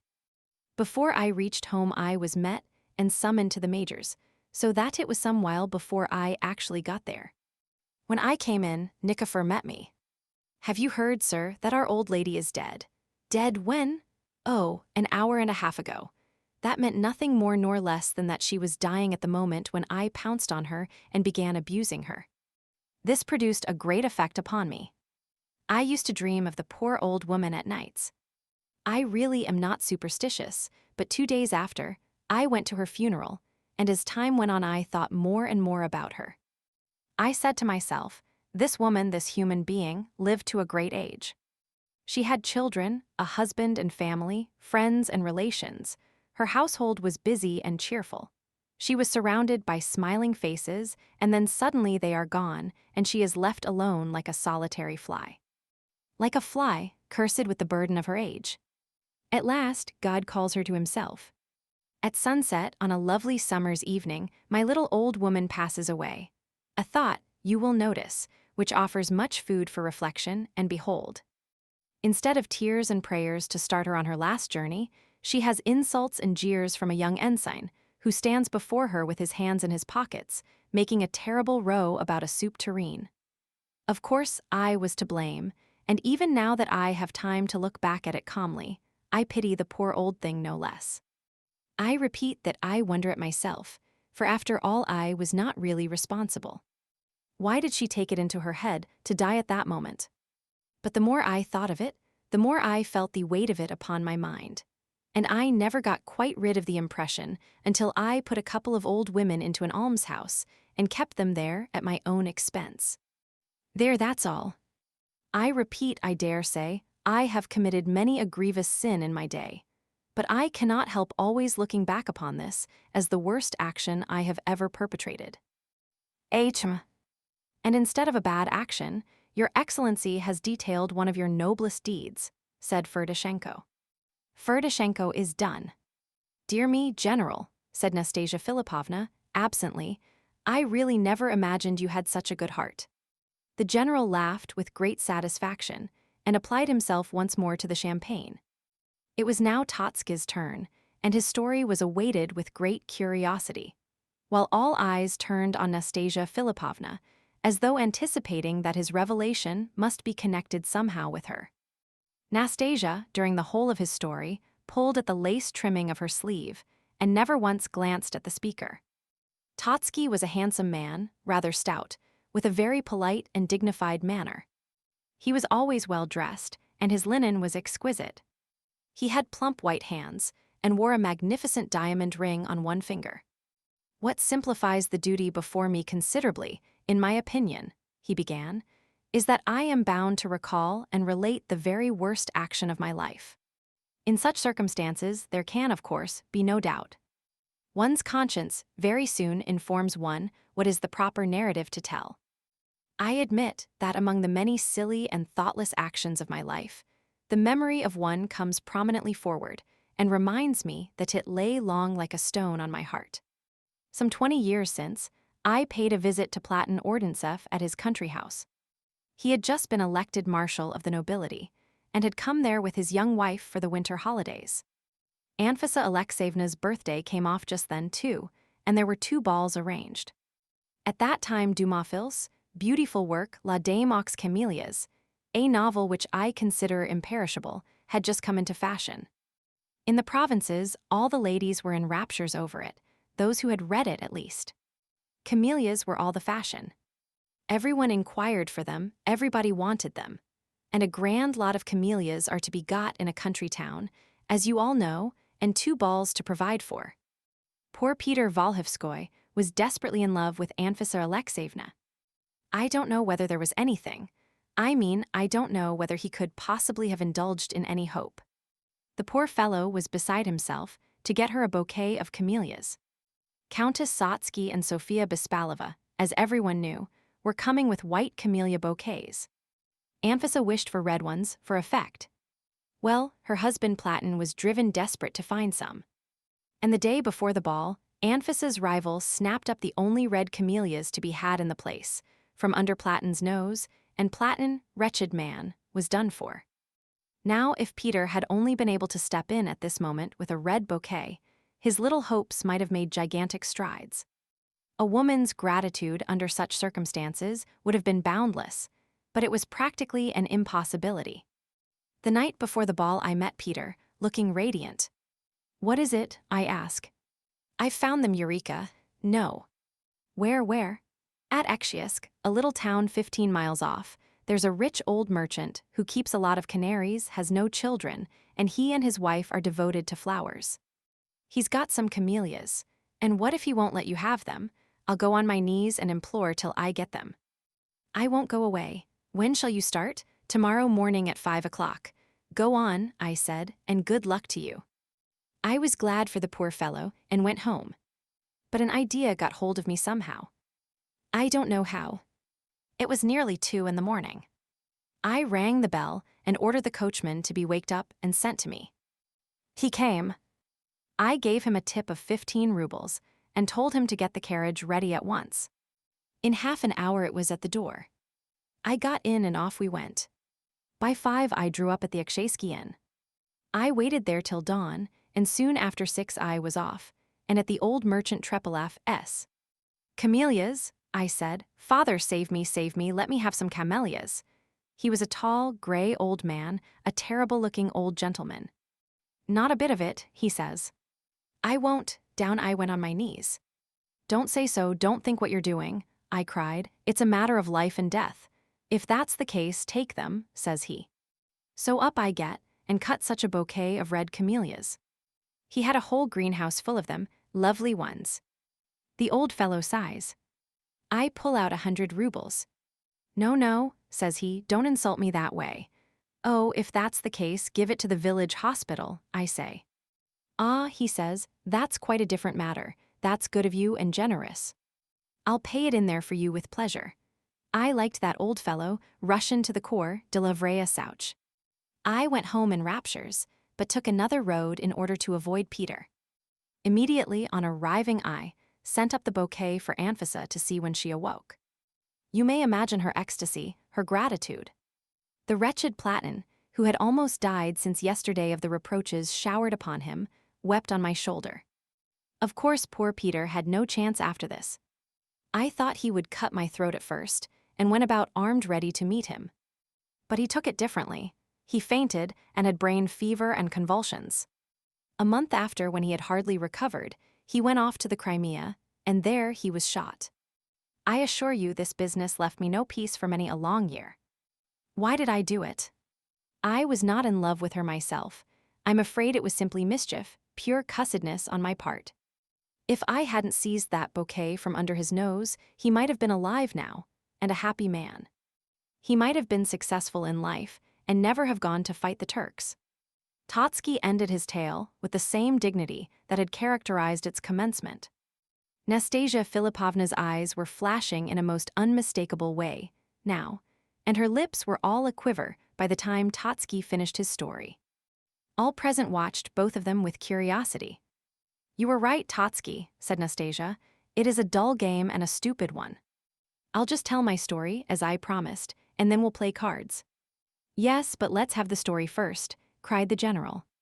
Prince, said Nastasia Philipovna, unexpectedly turning to Muishkin, here are my old friends, Totsky and General Epanchin, who wish to marry me off. Tell me what you think. Shall I marry or not? As you decide, so shall it be. Totsky grew white as a sheet. The general was struck dumb. All present started and listened intently. Gania sat rooted to his chair. Marry whom? Asked the prince faintly. Gavrila Ardalionovich Ivolgin, said Nastasia, firmly and evenly. There were a few seconds of dead silence. The prince tried to speak, but could not form his words. A great weight seemed to lie upon his breast and suffocate him. And no. Don't marry him, he whispered at last, drawing his breath with an effort. So be it then. Gavrila Ardalionovich, she spoke solemnly and forcibly, you hear the prince's decision.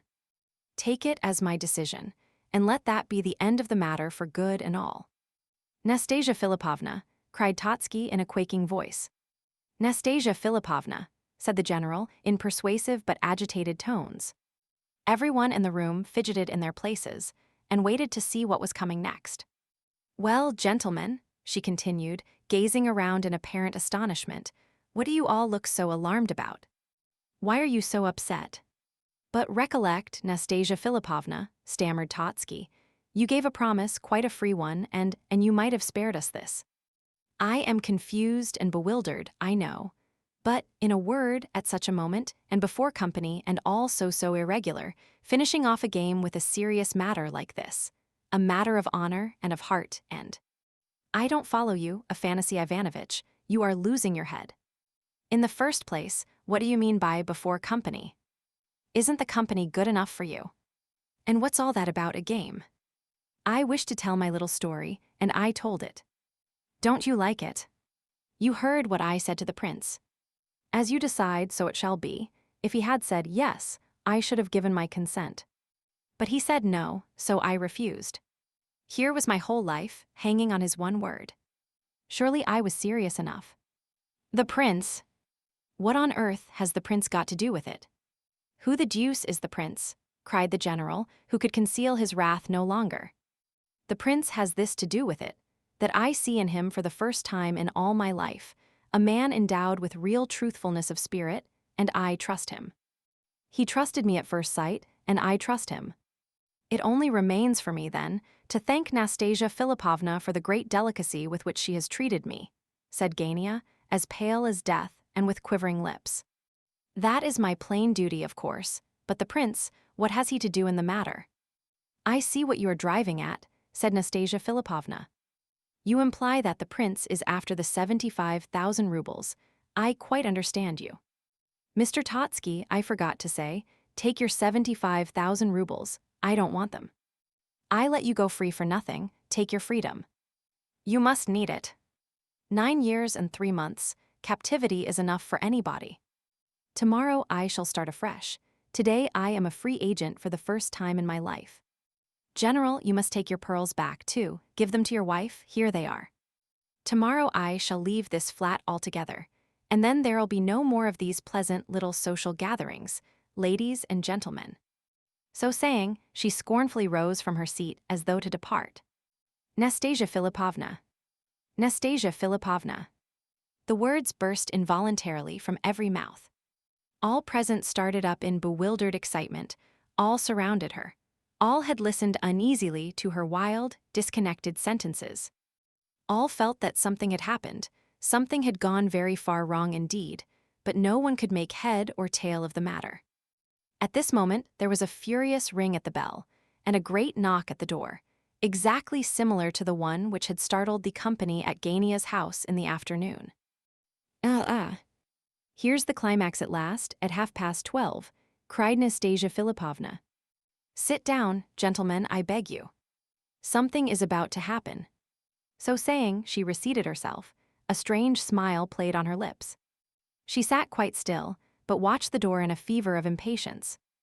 Rogojin and his 100,000 rubles, no doubt of it, muttered Titsin to himself. Roman 15. Kasia, the maidservant, made her appearance, terribly frightened. Goodness knows what it means, ma'am, she said. There is a whole collection of men come, all tipsy, and want to see you.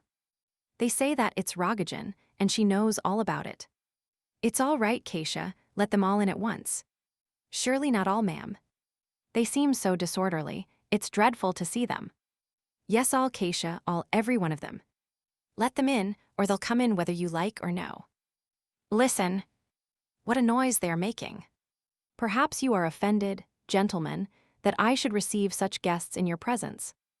I am very sorry and ask your forgiveness, but it cannot be helped, and I should be very grateful if you could all stay and witness this climax. However, just as you please, of course. The guests exchanged glances. They were annoyed and bewildered by the episode. But it was clear enough that all this had been prearranged and expected by Nastasia Philipovna, and that there was no use in trying to stop her now, for she was little short of insane. Besides, they were naturally inquisitive to see what was to happen. There was nobody who would be likely to feel much alarm. There were but 2 ladies present, one of whom was the lively actress, who was not easily frightened, and the other the silent German beauty who, it turned out, did not understand a word of Russian and seemed to be as stupid as she was lovely. Her acquaintances invited her to their at-homes because she was so decorative. She was exhibited to their guests like a valuable picture, or vase, or statue, or fire screen. As for the men, Titsin was one of Rogojin's friends. Ferdishenko was as much at home as a fish in the sea. Gania, not yet recovered from his amazement, appeared to be chained to a pillory. The old professor did not in the least understand what was happening, but when he noticed how extremely agitated the mistress of the house, and her friends seemed, he nearly wept and trembled with fright. But he would rather have died than leave Nastasia Philipovna at such a crisis, for he loved her as if she were his own granddaughter. Afanassy Ivanovitch greatly disliked having anything to do with the affair, but he was too much interested to leave, in spite of the mad turn things had taken. And a few words that had dropped from the lips of Nastasia puzzled him so much that he felt he could not go without an explanation. He resolved, therefore, to see it out, and to adopt the attitude of silent spectator as most suited to his dignity. General Epanchin alone determined to depart. He was annoyed at the manner in which his gift had been returned, as though he had condescended, under the influence of passion, to place himself on a level with Titsin and Ferdishenko.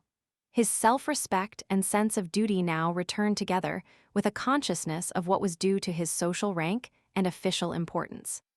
In short, he plainly showed his conviction that a man in his position could have nothing to do with Rogojin and his companions. But Nastasia interrupted him at his first words. "Ah, General," she cried, "I was forgetting. If I had only foreseen this unpleasantness.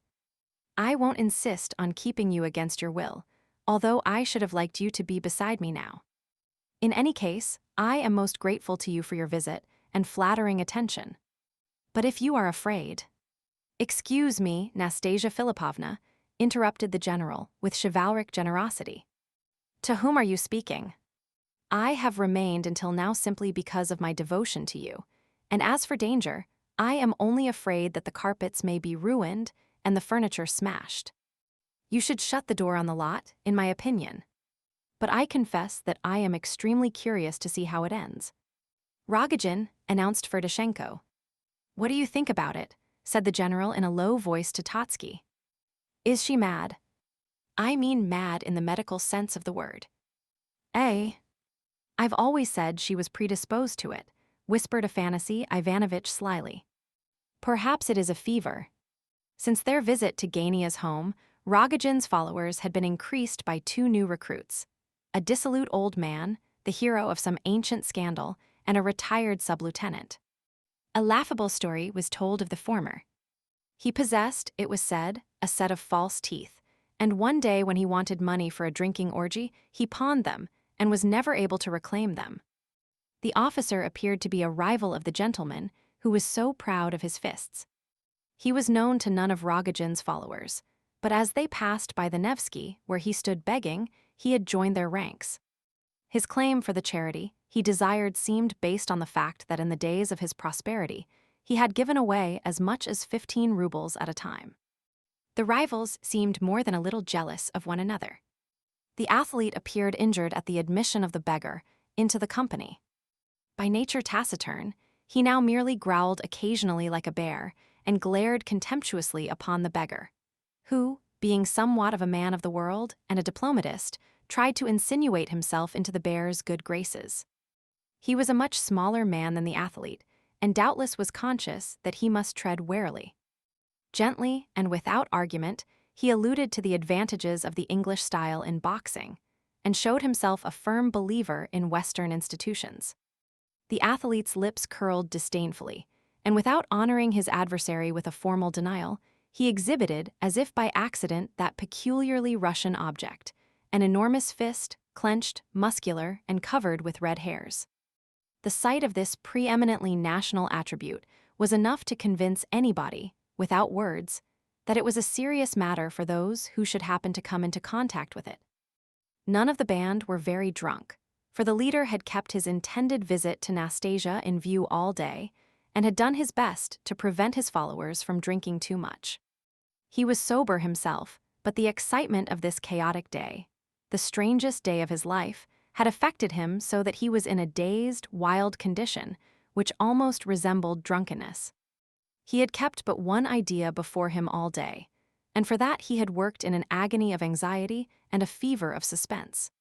His lieutenants had worked so hard from 5 o'clock until 11 that they actually had collected 100,000 rubles for him, but at such terrific expense that the rate of interest was only mentioned among them in whispers and with bated breath. As before, Rogojin walked in advance of his troop, who followed him with mingled self-assertion and timidity. They were specially frightened of Nastasia Philipovna herself, for some reason.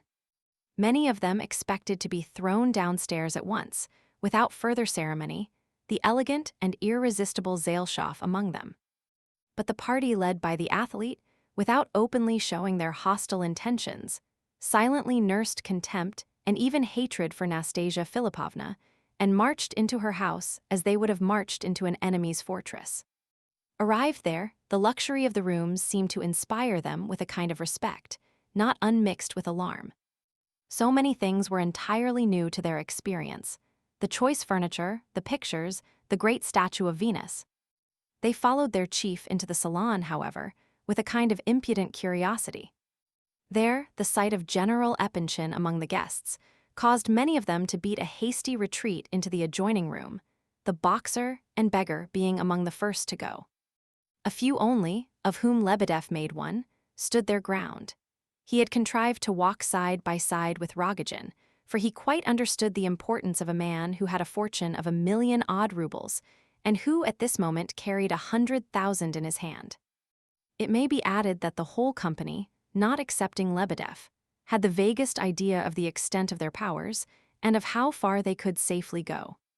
At some moments, Lebedev was sure that right was on their side. At others, he tried uneasily to remember various cheering and reassuring articles of the civil code.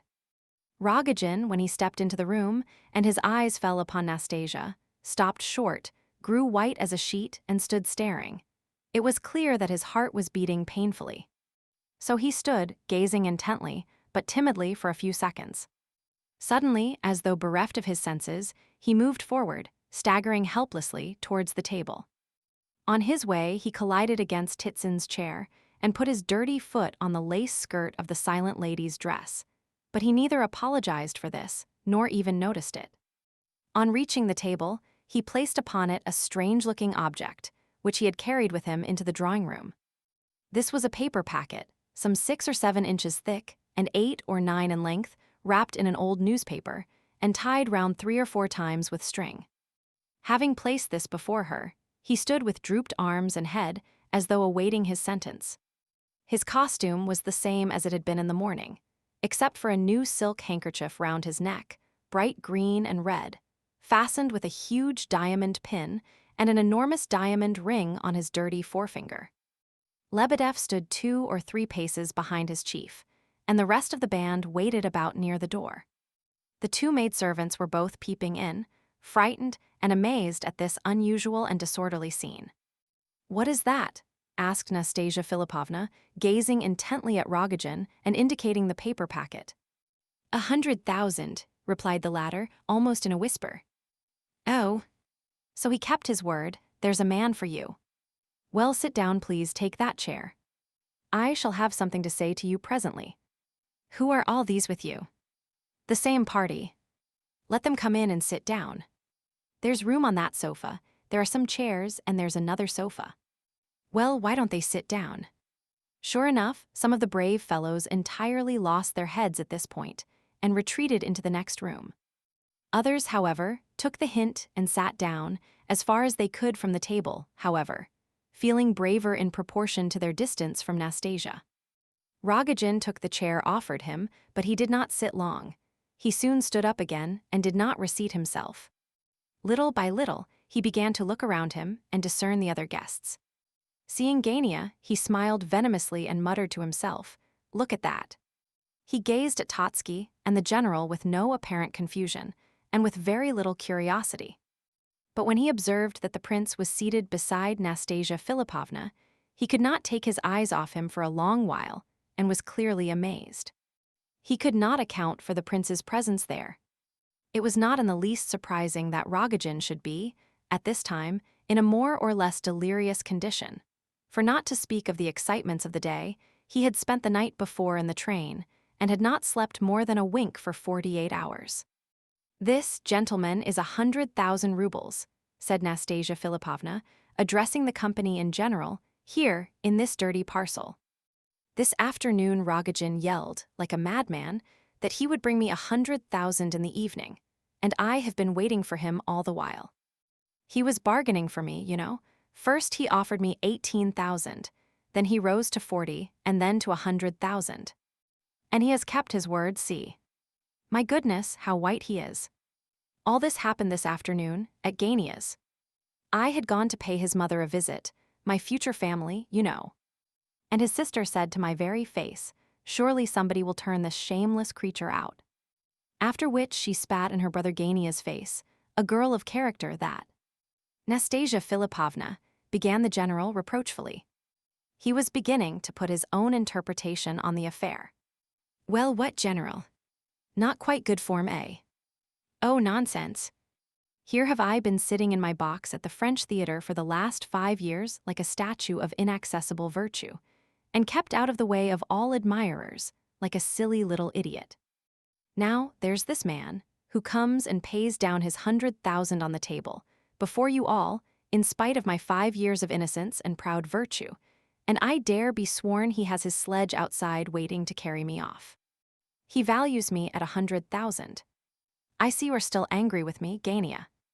Why, surely you never really wished to take me into your family. Me, Rogojin's mistress. What did the prince say just now? I never said you were Rogojin's mistress. You are not, said the prince, in trembling accents. Nastasia Philipovna, dear soul, cried the actress impatiently, do be calm, dear. If it annoys you so, all this, do go away and rest. Of course you would never go with this wretched fellow, in spite of his 100,000 rubles. Take his money and kick him out of the house. That's the way to treat him and the likes of him.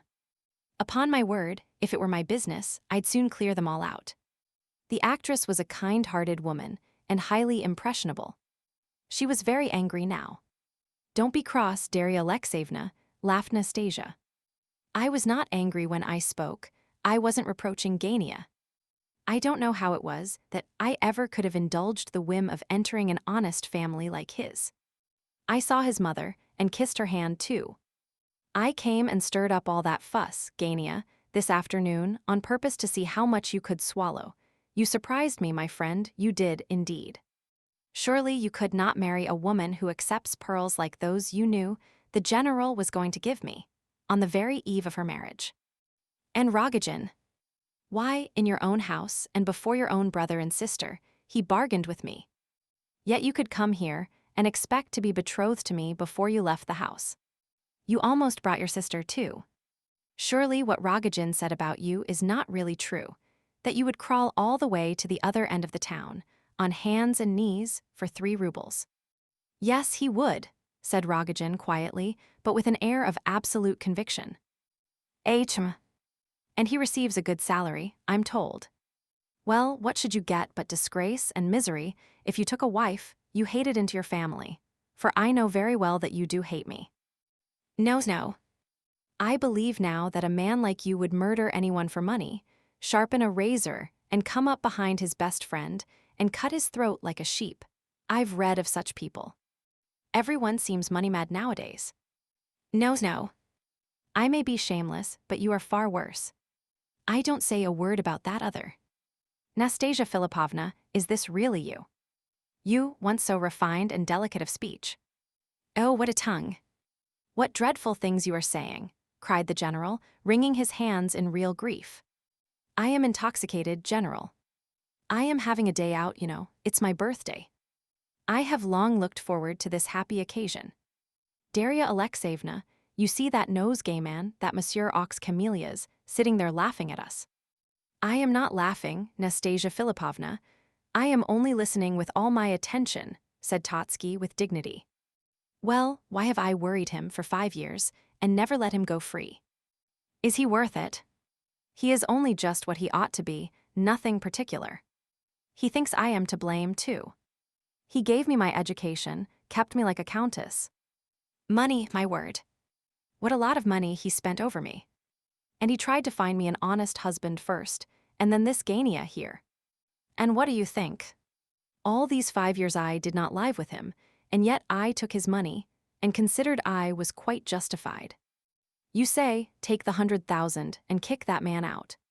It is true, it is an abominable business, as you say. I might have married long ago, not Gania, oh no, but that would have been abominable too. Would you believe it, I had some thoughts of marrying Totsky 4 years ago. I meant mischief, I confess. But I could have had him, I give you my word, he asked me himself. But I thought no. It's not worthwhile to take such advantage of him. No. I had better go on to the streets, or accept Rogojin, or become a washerwoman or something, for I have nothing of my own, you know. I shall go away and leave everything behind, to the last rag, he shall have it all back. And who would take me without anything? Ask Gania there whether he would. Why, even Ferdishenko wouldn't have me. No, Ferdishenko would not. He is a candid fellow, Nastasia Philipovna, said that worthy. But the prince would. You sit here making complaints, but just look at the prince.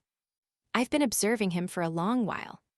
Nastasia Philipovna looked keenly round at the prince. Is that true? She asked. Quite true, whispered the prince. You'll take me as I am with nothing. I will, Nastasia Philipovna. Here's a pretty business, cried the general. However, it might have been expected of him. The prince continued to regard Nastasia with a sorrowful, but intent and piercing gaze. Here's another alternative for me, said Nastasia, turning once more to the actress, and he does it out of pure kindness of heart. I know him. I've found a benefactor. Perhaps, though, what they say about him may be true, that he's in we know what. And what shall you live on, if you are really so madly in love with Rogojin's mistress, that you are ready to marry her, eh? I take you as a good, honest woman, Nastasia Philipovna, not as Rogojin's mistress. Who? I, good and honest. Yes, you. Oh, you get those ideas out of novels, you know. Times are changed now, dear prince. The world sees things as they really are. That's all nonsense. Besides, how can you marry? You need a nurse, not a wife. The prince rose and began to speak in a trembling, timid tone, but with the air of a man absolutely sure of the truth of his words. I know nothing, Nastasia Philipovna. I have seen nothing. You are right so far, but I consider that you would be honoring me, and not I you. I am a nobody. You have suffered, you have passed through hell and emerged pure, and that is very much. Why do you shame yourself by desiring to go with Rogojin? You are delirious. You have returned to Mr. Totsky his 75,000 rubles, and declared that you will leave this house and all that is in it, which is a line of conduct that not one person here would imitate. Nastasia Philipovna, I love you. I would die for you. I shall never let any man say one word against you, Nastasia Philipovna. And if we are poor, I can work for both. As the prince spoke these last words, a titter was heard from Ferdishenko. Lebedev laughed too. The general grunted with irritation. Titsin and Totsky barely restrained their smiles. The rest all sat listening, open-mouthed with wonder. But perhaps we shall not be poor. We may be very rich, Nastasia Philipovna, continued the prince, in the same timid, quivering tones. I don't know for certain, and I'm sorry to say, I haven't had an opportunity of finding out all day. But I received a letter from Moscow, while I was in Switzerland, from a Mr. Saliskin, and he acquaints me with the fact that I am entitled to a very large inheritance. This letter. The prince pulled a letter out of his pocket. Is he raving? Said the general. Are we really in a madhouse? There was silence for a moment. Then Titsin spoke. I think you said, Prince, that your letter was from Saliskin.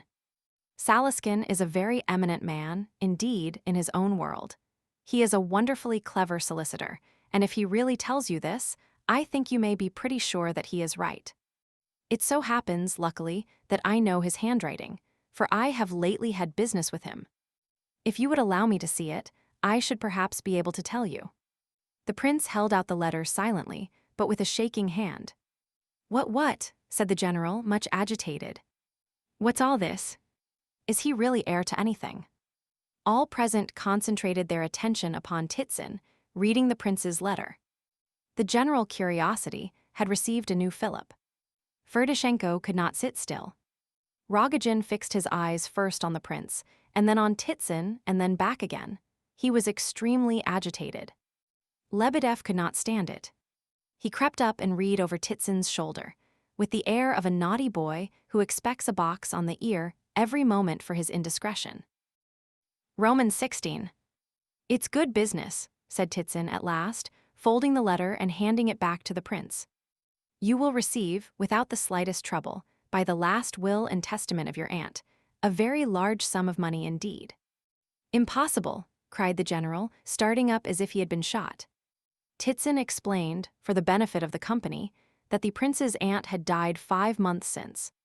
He had never known her, but she was his mother's own sister, the daughter of a Moscow merchant, one Paparkin, who had died a bankrupt. But the elder brother of this same Paparkin had been an eminent and very rich merchant. A year since it had so happened that his only 2 sons had both died within the same month. This sad event had so affected the old man that he, too, had died very shortly after. He was a widower and had no relations left, excepting the prince's aunt, a poor woman living on charity who was herself at the point of death from dropsy, but who had time, before she died, to set Saliskin to work to find her nephew, and to make her will bequeathing her newly acquired fortune to him. It appeared that neither the prince, nor the doctor with whom he lived in Switzerland, had thought of waiting for further communications, but the prince had started straight away with Saliskin's letter in his pocket. "One thing I may tell you for certain," concluded Titsyn, addressing the prince, "that there is no question about the authenticity of this matter. Anything that Saliskin writes you as regards your unquestionable right to this inheritance, you may look upon as so much money in your pocket. I congratulate you, Prince. You may receive 1.5 million of rubles, perhaps more, I don't know. All I do know is that Paparkin was a very rich merchant indeed." "Hurrah!" cried Lebedev in a drunken voice. "Hurrah for the last of the Muishkins. My goodness me! And I gave him 25 rubles this morning as though he were a beggar," blurted out the general, half senseless with amazement. "Well, I congratulate you, I congratulate you." And the general rose from his seat and solemnly embraced the prince. All came forward with congratulations. Even those of Rogojin's party who had retreated into the next room now crept softly back to look on. For the moment, even Nastasia Philipovna was forgotten. But gradually, the consciousness crept back into the minds of each one present that the prince had just made her an offer of marriage. The situation had, therefore, become 3 times as fantastic as before. Totsky sat and shrugged his shoulders, bewildered. He was the only guest left sitting at this time. The others had thronged round the table in disorder, and were all talking at once. It was generally agreed, afterwards, in recalling that evening, that from this moment Nastasia Philipovna seemed entirely to lose her senses. She continued to sit still in her place, looking around at her guests with a strange, bewildered expression, as though she were trying to collect her thoughts and could not.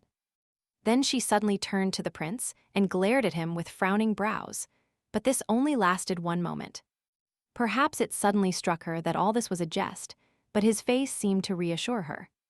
She reflected and smiled again vaguely. "So I am really a princess," she whispered to herself, ironically, and glancing accidentally at Darya Alexeyevna's face, she burst out laughing. "Ha ha ha," she cried, "this is an unexpected climax after all. I didn't expect this. What are you all standing up for, gentlemen? Sit down, congratulate me and the prince. Ferdishenko, just step out and order some more champagne, will you? Kasia Pasha," she added suddenly, seeing the servants at the door, "come here. I'm going to be married, did you hear? To the prince. He has 1.5 million of rubles. He is Prince Muishkin and has asked me to marry him. Here, prince, come and sit by me, and here comes the wine. Now then, ladies and gentlemen, where are your congratulations?" "Hurrah!" cried a number of voices. A rush was made for the wine by Rogojin's followers, though, even among them, there seemed some sort of realization that the situation had changed. Rogojin stood and looked on, with an incredulous smile, screwing up one side of his mouth. "Prince, my dear fellow, do remember what you are about," said the general, approaching Muishkin and pulling him by the coat sleeve. Nastasia Philipovna overheard the remark and burst out laughing. "No, no, general," she cried. "You had better look out. I am the princess now, you know. The prince won't let you insult me. Afanasy Ivanovitch, why don't you congratulate me? I shall be able to sit at table with your new wife now." "Uh-huh." You see what I gain by marrying a prince. 1.5 million and a prince, and an idiot into the bargain, they say. What better could I wish for? Life is only just about to commence for me in earnest. Rogojin, you are a little too late. Away with your paper parcel.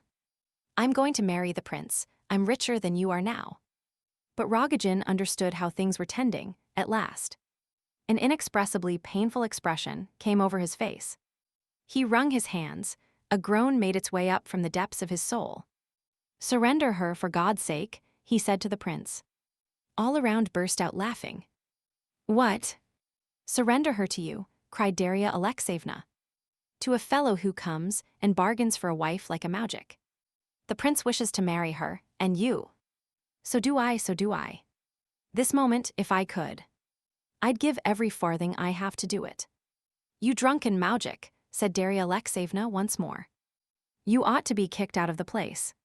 The laughter became louder than ever. Do you hear, Prince? Said Nastasia Philipovna. Do you hear how this magic of a fellow goes on bargaining for your bride? He is drunk, said the prince quietly, and he loves you very much. Won't you be ashamed, afterwards, to reflect that your wife very nearly ran away with Rogojin? Oh, you were raving, you were in a fever, you are still half delirious.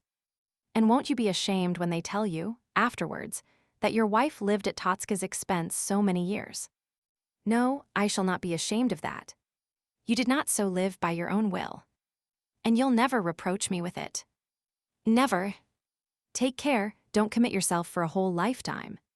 Nastasia Philipovna, said the prince quietly and with deep emotion, I said before that I shall esteem your consent to be my wife as a great honor to myself, and shall consider that it is you who will honor me, not I you, by our marriage. You laughed at these words, and others around us laughed as well. I heard them. Very likely I expressed myself funnily, and I may have looked funny, but, for all that, I believe I understand where honor lies, and what I said was but the literal truth. You were about to ruin yourself just now, irrevocably. You would never have forgiven yourself for so doing afterwards. And yet, you are absolutely blameless. It is impossible that your life should be altogether ruined at your age. What matter that Rogojin came bargaining here, and that Gavrila Ardalionovitch would have deceived you if he could? Why do you continually remind us of these facts? I assure you once more that very few could find it in them to act as you have acted this day. As for your wish to go with Rogojin, that was simply the idea of a delirious and suffering brain. You are still quite feverish. You ought to be in bed, not here. You know quite well that if you had gone with Rogojin, you would have become a washerwoman next day, rather than stay with him. You are proud, Nastasia Philipovna, and perhaps you have really suffered so much that you imagine yourself to be a desperately guilty woman. You require a great deal of petting and looking after, Nastasia Philipovna, and I will do this. I saw your portrait this morning, and it seemed quite a familiar face to me. It seemed to me that the portrait face was calling to me for help. I shall respect you all my life, Nastasia Philipovna, concluded the prince, as though suddenly recollecting himself, and blushing to think of the sort of company before whom he had said all this. Titsin bowed his head and looked at the ground, overcome by a mixture of feelings. Totsky muttered to himself, he may be an idiot, but he knows that flattery is the best road to success here. The prince observed Gania's eyes flashing at him, as though they would gladly annihilate him then and there. That's a kind-hearted man, if you like, said Darya Alexeyevna, whose wrath was quickly evaporating. A refined man, but lost, murmured the general. Totsky took his hat and rose to go. He and the general exchanged glances, making a private arrangement thereby to leave the house together. Thank you, Prince. No one has ever spoken to me like that before, began Nastasia Philipovna. Men have always bargained for me, before this, and not a single respectable man has ever proposed to marry me. Do you hear, Afanasy Ivanovitch? What do you think of what the prince has just been saying? It was almost immodest, wasn't it? You, Rogojin, wait a moment, don't go yet. I see you don't intend to move, however. Perhaps I may go with you yet. Where did you mean to take me to? To Ekaterinhof, replied Lebedev. Rogojin simply stood staring, with trembling lips, not daring to believe his ears. He was stunned, as though from a blow on the head. "What are you thinking of, my dear Nastasia?" said Darya Alexeyevna in alarm. "What are you saying? You are not going mad, are you?" Nastasia Philipovna burst out laughing and jumped up from the sofa. "You thought I should accept this good child's invitation to ruin him, did you?" she cried. "That's Totsky's way, not mine. He's fond of children. Come along, Rogojin, get your money ready. We won't talk about marrying just at this moment, but let's see the money at all events. Come. I may not marry you either. I don't know. I suppose you thought you'd keep the money, if I did." Ha ha ha. Nonsense. I have no sense of shame left. I tell you I have been Totsky's concubine. Prince, you must marry Aglaya Ivanovna, not Nastasia Philipovna, or this fellow Ferdishenko will always be pointing the finger of scorn at you. You aren't afraid, I know, but I should always be afraid that I had ruined you and that you would reproach me for it. As for what you say about my doing you honor by marrying you, well, Totsky can tell you all about that. You had your eye on Aglaya, Gania, you know you had, and you might have married her if you had not come bargaining. You are all like this. You should choose, once for all, between disreputable women and respectable ones, or you are sure to get mixed. Look at the general, how he's staring at me. This is too horrible, said the general, starting to his feet. All were standing up now. Nastasia was absolutely beside herself. I am very proud in spite of what I am, she continued. You called me perfection just now, Prince. A nice sort of perfection to throw up a prince and 1.5 million of rubles in order to be able to boast of the fact afterwards. What sort of a wife should I make for you after all I have said? Afanassy Ivanovitch, do you observe I have really and truly thrown away 1 million of rubles? And you thought that I should consider your wretched 75,000, with Gania thrown in for a husband, a paradise of bliss. Take your 75,000 back, sir. You did not reach the 100,000. Rogojin cut a better dash than you did. I'll console Gania myself, I have an idea about that. But now I must be off. I've been in prison for 10 years. I'm free at last. Well, Rogojin, what are you waiting for? Let's get ready and go. Come along, shouted Rogojin, beside himself with joy. Hey, all of you fellows. Wine. Round with it. Fill the glasses. Get away, he shouted frantically, observing that Darya Alexeyevna was approaching to protest against Nastasia's conduct. Get away, she's mine, everything's mine. She's a queen, get away. He was panting with ecstasy. He walked round and round Nastasia Philipovna and told everybody to keep their distance. All the Rogojin company were now collected in the drawing room. Some were drinking, some laughed and talked. All were in the highest and wildest spirits. Ferdishenko was doing his best to unite himself to them. The general and Totsky again made an attempt to go. Gania, too, stood hat in hand ready to go, but seemed to be unable to tear his eyes away from the scene before him. Get out, keep your distance, shouted Rogojin. What are you shouting about there? Cried Nastasia. I'm not yours yet. I may kick you out for all you know. I haven't taken your money yet. There, it all is on the table. Here, give me over that packet. Is there 100,000 rubles in that one packet? Phew! What abominable stuff it looks. Oh. Nonsense, Darya Alexeyevna, you surely did not expect me to ruin him, indicating the prince. Fancy him nursing me. Why, he needs a nurse himself. The general there will be his nurse now, you'll see. Here, Prince, look here. Your bride is accepting money. What a disreputable woman she must be. And you wish to marry her. What are you crying about? Is it a bitter dose? Never mind, you shall laugh yet. Trust to time. In spite of these words, there were 2 large tears rolling down Nastasia's own cheeks. It's far better to think twice of it now than afterwards. Oh. You mustn't cry like that. There's Kasia crying too. What is it, Kasia dear? I shall leave you and Pasha a lot of things. I've laid them out for you already. But goodbye now.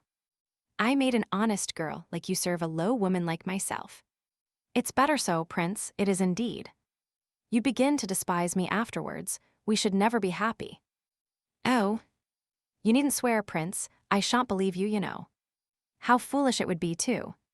No, no, we'd better say goodbye and part friends. I am a bit of a dreamer myself, and I used to dream of you once. Very often during those 5 years down at his estate I used to dream and think, and I always imagined just such a good, honest, foolish fellow as you, one who should come and say to me, "You are an innocent woman, Nastasia Philipovna, and I adore you." I dreamt of you often. I used to think so much down there that I nearly went mad, and then this fellow here would come down. He would stay a couple of months out of the 12, and disgrace and insult and deprave me, and then go, so that I longed to drown myself in the pond 1,000 times over, but I did not dare do it. I hadn't the heart, and now, well, are you ready, Rogojin? Ready, keep your distance, all of you. We're all ready, said several of his friends. The troika's sledges drawn by 3 horses abreast are at the door, bells and all. Nastasia Philipovna seized the packet of banknotes. Gania, I have an idea. I wish to recompense you, why should you lose all? Rogojin, would he crawl for 3 rubles as far as the Vasily Ostrov? Oh, wouldn't he just? Well, look here, Gania. I wish to look into your heart once more, for the last time. You've worried me for the last 3 months, now it's my turn. Do you see this packet? It contains 100,000 rubles. Now I'm going to throw it into the fire here, before all these witnesses. As soon as the fire catches hold of it, you put your hands into the fire and pick it out, without gloves, you know. You must have bare hands, and you must turn your sleeves up. Pull it out, I say, and it's all yours. You may burn your fingers a little, of course, but then it's 100,000 rubles, remember.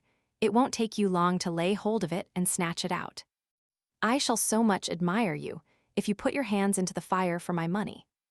All here present may be witnesses that the whole packet of money is yours if you get it out. If you don't get it out, it shall burn. I will let no one else come. Away, get away, all of you, it's my money.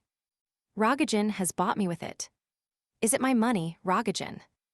Yes, my queen, it's your own money, my joy. Get away then, all of you. I shall do as I like with my own, don't meddle. Ferdishenko, make up the fire, quick. Nastasia Philipovna, I can't. My hands won't obey me, said Ferdishenko, astounded and helpless with bewilderment.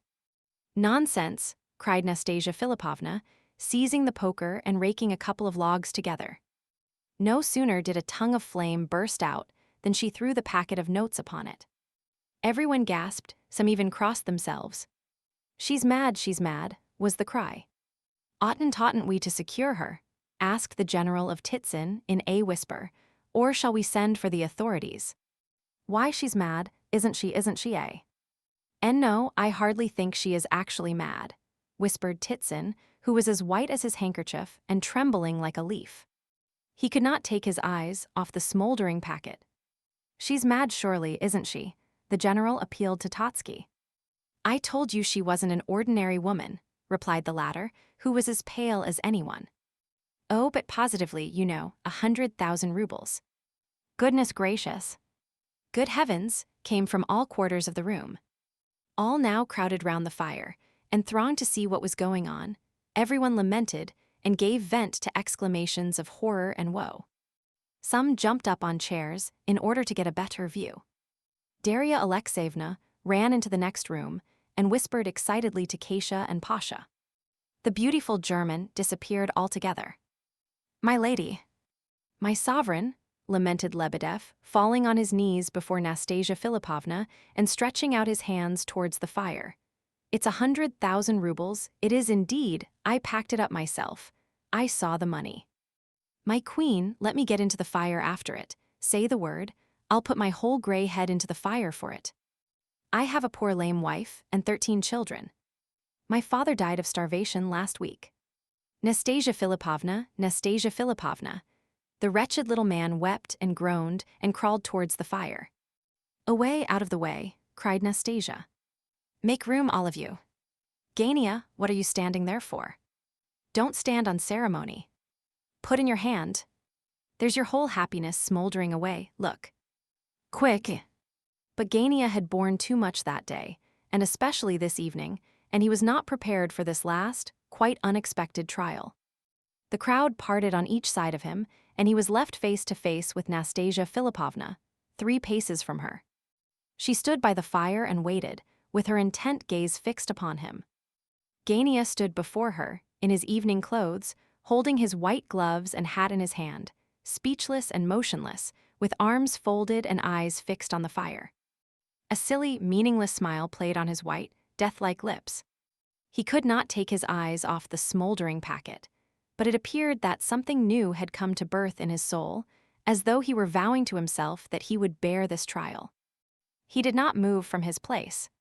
In a few seconds, it became evident to all that he did not intend to rescue the money. "Hey, look at it, it'll burn in another minute or 2, cried Nastasia Philipovna. "You'll hang yourself afterwards, you know, if it does." "I'm not joking." The fire, choked between a couple of smoldering pieces of wood, had died down for the first few moments after the packet was thrown upon it. But a little tongue of fire now began to lick the paper from below, and soon, gathering courage, mounted the sides of the parcel and crept around it. In another moment, the whole of it burst into flames, and the exclamations of woe and horror were redoubled. "Nastasia Philipovna," lamented Lebedev again, straining towards the fireplace, but Rogojin dragged him away and pushed him to the rear once more. The whole of Rogojin's being was concentrated in one rapturous gaze of ecstasy. He could not take his eyes off Nastasia. He stood drinking her in, as it were. He was in the 7th heaven of delight. "Oh, what a queen she is," he ejaculated every other minute, throwing out the remark for anyone who liked to catch it. "That's the sort of woman for me. Which of you would think of doing a thing like that, you blackguards, eh?" he yelled. He was hopelessly and wildly beside himself with ecstasy. The prince watched the whole scene, silent and dejected. "I'll pull it out with my teeth for 1,000, said Ferdishenko. "So would I," said another from behind, with pleasure. "Devil take the thing," he added in a tempest of despair. "It will all be burnt up in a minute. It's burning, it's burning." "It's burning, it's burning," cried all, thronging nearer and nearer to the fire in their excitement. "Gania, don't be a fool. I tell you for the last time." "Get on, quick," shrieked Ferdishenko, rushing wildly up to Gania and trying to drag him to the fire by the sleeve of his coat. "Get it, you dummy, it's burning away fast." "Oh, damn the thing." Gania hurled Ferdishenko from him, then he turned sharp round and made for the door. But he had not gone a couple of steps when he tottered and fell to the ground. "He's fainted," the cry went round. "And the money's burning still," Lebedev lamented. "Burning for nothing," shouted others. "Kasia Pasha, bring him some water," cried Nastasia Philipovna. Then she took the tongs and fished out the packet. Nearly the whole of the outer covering was burned away, but it was soon evident that the contents were hardly touched. The packet had been wrapped in a 3-fold covering of newspaper, and the notes were safe. All breathed more freely. "Some dirty little 1,000 or so may be touched," said Lebedev, immensely relieved, "but there's very little harm done, after all." "It's all his, the whole packet is for him, do you hear, all of you?" cried Nastasia Philipovna, placing the packet by the side of Gania. "He restrained himself and didn't go after it, so his self-respect is greater than his thirst for money. All right, he'll come to directly. He must have the packet or he'll cut his throat afterwards. There. He's coming to himself. General Totsky, all of you, did you hear me? The money is all Gania's. I give it to him, fully conscious of my action, as recompense for anything he thinks best. Tell him so. Let it lie here beside him. Off we go, Rogojin. Goodbye, Prince. I have seen a man for the first time in my life. Goodbye, Afanasy Ivanovitch, and thanks." The Rogojin gang followed their leader and Nastasia Philipovna to the entrance hall, laughing and shouting and whistling. In the hall, the servants were waiting and handed her her fur cloak. Martha, the cook, ran in from the kitchen. Nastasia kissed them all round. "Are you really throwing us all over, little mother? Where are you going to? And on your birthday, too," cried the 4 girls, crying over her and kissing her hands. "I am going out into the world, Kasia. Perhaps I shall be a laundress. I don't know. No more of Afanasy Ivanovitch, anyhow. Give him my respects." Don't think badly of me, girls." The prince hurried down to the front gate, where the party were settling into the troikas, all the bells tinkling a merry accompaniment the while. The general caught him up on the stairs. "Prince, prince," he cried, seizing hold of his arm, "recollect yourself." "Drop her, prince. You see what sort of a woman she is. I am speaking to you like a father." The prince glanced at him, but said nothing. He shook himself free and rushed on downstairs. The general was just in time to see the prince take the first sledge he could get, and, giving the order to Ekaterinhof, start off in pursuit of the troikas. Then the general's fine gray horse dragged that worthy home, with some new thoughts, and some new hopes and calculations developing in his brain, and with the pearls in his pocket, for he had not forgotten to bring them along with him, being a man of business. Amid his new thoughts and ideas there came, once or twice, the image of Nastasia Philipovna. The general sighed. "I'm sorry, really sorry," he muttered. "She's a ruined woman. Mad. Mad." However, the prince is not for Nastasia Philipovna now, perhaps it's as well. Two more of Nastasia's guests, who walked a short distance together, indulged in high moral sentiments of a similar nature. "Do you know, Totsky, this is all very like what they say goes on among the Japanese," said Titsin.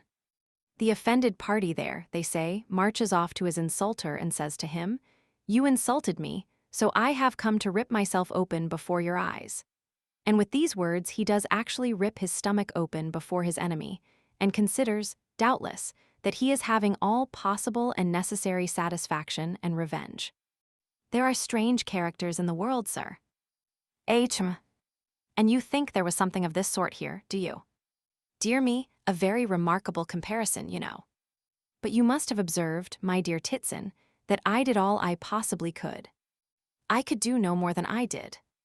And you must admit that there are some rare qualities in this woman. I felt I could not speak in that bedlam, or I should have been tempted to cry out, when she reproached me, that she herself was my best justification. Such a woman could make anyone forget all reason, everything. Even that moujik, Rogojin, you saw, brought her 100,000 rubles. Of course, all that happened tonight was ephemeral, fantastic, unseemly, yet it lacked neither color nor originality. My God! What might not have been made of such a character, combined with such beauty? Yet in spite of all efforts, in spite of all education, even all those gifts are wasted. She is an uncut diamond. I have often said so. And Afanasy Ivanovitch heaved a deep sigh. Part 2. 2 days after the strange conclusion to Nastasia Philipovna's birthday party, with the record of which we concluded the first part of this story, Prince Muishkin hurriedly left St. Petersburg for Moscow, in order to see after some business connected with the receipt of his unexpected fortune. It was said that there were other reasons for his hurried departure, but as to this, and as to his movements in Moscow, and as to his prolonged absence from St. Petersburg, we are able to give very little information. The prince was away for 6 months, and even those who were most interested in his destiny were able to pick up very little news about him all that while. True, certain rumors did reach his friends, but these were both strange and rare, and each one contradicted the last. Of course, the Epinchin family was much interested in his movements, though he had not had time to bid them farewell before his departure. The general, however, had had an opportunity of seeing him once or twice since the eventful evening, and had spoken very seriously with him. But though he had seen the prince, as I say, he told his family nothing about the circumstance. In fact, for a month or so after his departure, it was considered not the thing to mention the prince's name in the Epinchin household. Only Mrs. Epinchin, at the commencement of this period, had announced that she had been cruelly mistaken in the prince. And a day or two after, she had added, evidently alluding to him, but not mentioning his name, that it was an unalterable characteristic of hers to be mistaken in people. Then once more, 10 days later, after some passage of arms with one of her daughters, she had remarked sententiously, "We have had enough of mistakes. I shall be more careful in future." However, it was impossible to avoid remarking that there was some sense of oppression in the household, something unspoken, but felt, something strained. All the members of the family wore frowning looks. The general was unusually busy. His family hardly ever saw him. As to the girls, nothing was said openly, at all events, and probably very little in private. They were proud damsels, and were not always perfectly confidential even among themselves. But they understood each other thoroughly at the first word on all occasions, very often at the first glance, so that there was no need of much talking as a rule. One fact, at least, would have been perfectly plain to an outsider, had any such person been on the spot, and that was that the prince had made a very considerable impression upon the family, in spite of the fact that he had but once been inside the house, and then only for a short time. Of course, if analyzed, this impression might have proved to be nothing more than a feeling of curiosity, but be it what it might, there it undoubtedly was. Little by little, the rumors spread about town became lost in a maze of uncertainty. It was said that some foolish young prince, name unknown, had suddenly come into possession of a gigantic fortune, and had married a French ballet dancer. This was contradicted, and the rumor circulated that it was a young merchant who had come into the enormous fortune and married the great ballet dancer, and that at the wedding the drunken young fool had burned 70,000 rubles at a candle out of pure bravado. However, all these rumors soon died down, to which circumstance certain facts largely contributed. For instance, the whole of the Rogojin troupe had departed, with him at their head, for Moscow. This was exactly a week after a dreadful orgy at the Ekaterinhof Gardens, where Nastasia Philipovna had been present. It became known that after this orgy Nastasia Philipovna had entirely disappeared, and that she had since been traced to Moscow, so that the exodus of the Rogojin band was found consistent with this report.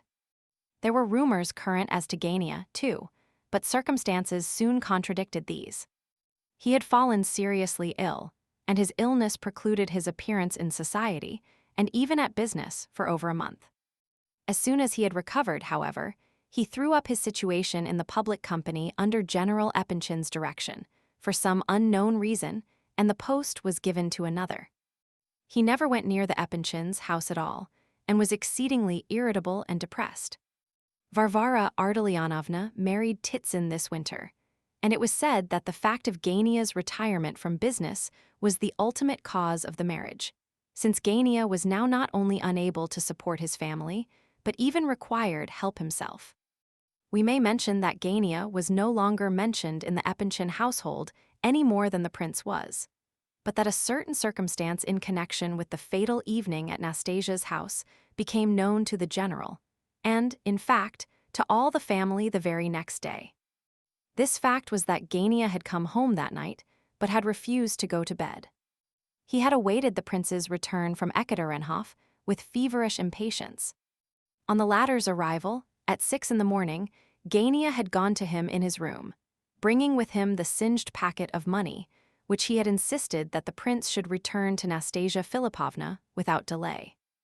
It was said that when Gania entered the prince's room, he came with anything but friendly feelings and in a condition of despair and misery, but that after a short conversation, he had stayed on for a couple of hours with him, sobbing continuously and bitterly the whole time. They had parted upon terms of cordial friendship. The Epinchins heard about this, as well as about the episode at Nastasia Philipovna's. It was strange, perhaps, that the facts should become so quickly and fairly accurately known. As far as Gania was concerned, it might have been supposed that the news had come through Varvara Ardalionovna, who had suddenly become a frequent visitor of the Epanchin girls, greatly to their mother's surprise. But though Varvara had seen fit, for some reason, to make friends with them, it was not likely that she would have talked to them about her brother. She had plenty of pride, in spite of the fact that in thus acting she was seeking intimacy with people who had practically shown her brother the door. She and the Epanchin girls had been acquainted in childhood, although of late they had met but rarely. Even now Varvara hardly ever appeared in the drawing-room, but would slip in by a back way. Lizaveta Prokofyevna, who disliked Varvara, although she had a great respect for her mother, was much annoyed by this sudden intimacy, and put it down to the general contrariness of her daughters, who were always on the lookout for some new way of opposing her. Nevertheless, Varvara continued her visits. A month after Muishkin's departure, Mrs. Epanchin received a letter from her old friend Princess Bielokonsky, who had lately left for Moscow, which letter put her into the greatest good humor. She did not divulge its contents either to her daughters or the general, but her conduct towards the former became affectionate in the extreme. She even made some sort of confession to them, but they were unable to understand what it was about. She actually relaxed towards the general a little. He had been long disgraced, and though she managed to quarrel with them all the next day, yet she soon came round, and from her general behavior it was to be concluded that she had had good news of some sort, which she would like, but could not make up her mind to disclose. However, a week later she received another letter from the same source, and at last resolved to speak. She solemnly announced that she had heard from old Princess Bielokonsky, who had given her most comforting news about that queer young prince. Her friend had hunted him up and found that all was going well with him. He had since called in person upon her, making an extremely favorable impression, for the princess had received him each day since, and had introduced him into several good houses. The girls could see that their mother concealed a great deal from them, and left out large pieces of the letter in reading it to them. However, the ice was broken, and it suddenly became possible to mention the prince's name again. And again, it became evident how very strong was the impression the young man had made in the household by his one visit there. Mrs. Epanchin was surprised at the effect which the news from Moscow had upon the girls, and they were no less surprised that, after solemnly remarking that her most striking characteristic was being mistaken in people, she should have troubled to obtain for the prince the favor and protection of so powerful an old lady as the Princess Bielokonsky. As soon as the ice was thus broken, the general lost no time in showing that he, too, took the greatest interest in the subject. He admitted that he was interested, but said that it was merely in the business side of the question. It appeared that, in the interests of the prince, he had made arrangements in Moscow for a careful watch to be kept upon the prince's business affairs, and especially upon Saliskin. All that had been said as to the prince being an undoubted heir to a fortune turned out to be perfectly true, but the fortune proved to be much smaller than was at first reported. The estate was considerably encumbered with debts. Creditors turned up on all sides, and the prince, in spite of all advice and entreaty, insisted upon managing all matters of claim himself, which, of course, meant satisfying everybody all round, although half the claims were absolutely fraudulent. Mrs. Epanchin confirmed all this. She said the princess had written to much the same effect, and added that there was no curring a fool. But it was plain, from her expression of face, how strongly she approved of this particular young fool's doings. In conclusion, the general observed that his wife took as great an interest in the prince as though he were her own son, and that she had commenced to be especially affectionate towards Aglaya was a self-evident fact. All this caused the general to look grave and important. But alas, this agreeable state of affairs very soon changed once more. A couple of weeks went by, and suddenly the general and his wife were once more gloomy and silent, and the ice was as firm as ever. The fact was, the general, who had heard first, how Nastasia Philipovna had fled to Moscow and had been discovered there by Rogojin. That she had then disappeared once more, and been found again by Rogojin, and how after that she had almost promised to marry him, now received news that she had once more disappeared, almost on the very day fixed for her wedding, flying somewhere into the interior of Russia this time, and that Prince Muishkin had left all his affairs in the hands of Saliskin and disappeared also. But whether he was with Nastasia or had only set off in search of her was unknown. Lizaveta Prokofyevna received confirmatory news from the princess, and alas, 2 months after the prince's first departure from St. Petersburg, darkness and mystery once more enveloped his whereabouts and actions, and in the Epanchin family, the ice of silence once more formed over the subject. Varia, however, informed the girls of what had happened, she having received the news from Titsin, who generally knew more than most people. To make an end, we may say that there were many changes in the Epanchin household in the spring, so that it was not difficult to forget the prince, who sent no news of himself. The Epanchin family had at last made up their minds to spend the summer abroad, all except the general, who could not waste time in traveling for enjoyment, of course. This arrangement was brought about by the persistence of the girls, who insisted that they were never allowed to go abroad because their parents were too anxious to marry them off. Perhaps their parents had at last come to the conclusion that husbands might be found abroad, and that a summer's travel might bear fruit. The marriage between Alexandra and Totsky had been broken off. Since the prince's departure from St. Petersburg, no more had been said about it. The subject had been dropped without ceremony, much to the joy of Mrs. General, who announced that she was ready to cross herself with both hands in gratitude for the escape. The general, however, regretted Totsky for a long while. Such a fortune, he sighed, and such a good, easy-going fellow. After a time, it became known that Totsky had married a French marquise and was to be carried off by her to Paris, and then to Brittany. Oh, well, thought the general, he's lost to us for good now. So the Epanchins prepared to depart for the summer. But now another circumstance occurred, which changed all the plans once more, and again the intended journey was put off, much to the delight of the general and his spouse. A certain princess arrived in St. Petersburg from Moscow, an eminent and honorable young man. He was one of those active persons who always find some good work with which to employ themselves. Without forcing himself upon the public notice, modest and unobtrusive, this young prince was concerned with much that happened in the world in general. He had served, at first, in one of the civil departments, had then attended to matters connected with the local government of provincial towns, and had of late been a corresponding member of several important scientific societies. He was a man of excellent family and solid means, about 35 years of age. Princess made the acquaintance of the general's family, and Adelaida, the second girl, made a great impression upon him. Towards the spring he proposed to her, and she accepted him.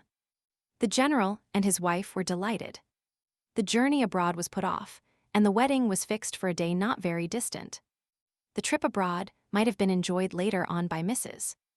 Epanchin and her two remaining daughters, but for another circumstance. It so happened that Princess introduced a distant relation of his own into the Epanchin family, one Evgeny Pavlovitch, a young officer of about 28 years of age, whose conquests among the ladies in Moscow had been proverbial. This young gentleman no sooner set eyes on Aglaya than he became a frequent visitor at the house. He was witty, well-educated, and extremely wealthy, as the general very soon discovered. His past reputation was the only thing against him. Nothing was said, there were not even any hints dropped, but still, it seemed better to the parents to say nothing more about going abroad this season, at all events. Aglaya herself, perhaps, was of a different opinion. All this happened just before the second appearance of our hero upon the scene. By this time, to judge from appearances, poor Prince Muishkin had been quite forgotten in St. Petersburg. If he had appeared suddenly among his acquaintances, he would have been received as one from the skies. But we must just glance at one more fact before we conclude this preface. Kolya Ivolgin, for some time after the prince's departure, continued his old life. That is, he went to school, looked after his father, helped Varya in the house and ran her errands, and went frequently to see his friend, Hippolyte. The lodgers had disappeared very quickly. Ferdishenko soon after the events at Nastasia Philipovna's, while the prince went to Moscow, as we know. Gania and his mother went to live with Varya and Titsin immediately after the latter's wedding, while the general was housed in a debtor's prison by reason of certain IOUs given to the captain's widow under the impression that they would never be formally used against him. This unkind action much surprised poor Ardalian Alexandrovitch, the victim, as he called himself, of an unbounded trust in the nobility of the human heart. When he signed those notes of hand, he never dreamt that they would be a source of future trouble. The event showed that he was mistaken. Trust in anyone after this. Have the least confidence in man or woman. He cried in bitter tones as he sat with his new friends in prison and recounted to them his favorite stories of the siege of Kars and the resuscitated soldier. On the whole, he accommodated himself very well to his new position. Titsin and Varya declared that he was in the right place, and Gania was of the same opinion. The only person who deplored his fate was poor Nina Alexandrovna, who wept bitter tears over him to the great surprise of her household, and, though always in feeble health, made a point of going to see him as often as possible. Since the general's mishap, as Kolya called it, and the marriage of his sister, the boy had quietly possessed himself of far more freedom. His relations saw little of him, for he rarely slept at home. He made many new friends, and was, moreover, a frequent visitor at the debtors' prison, to which he invariably accompanied his mother.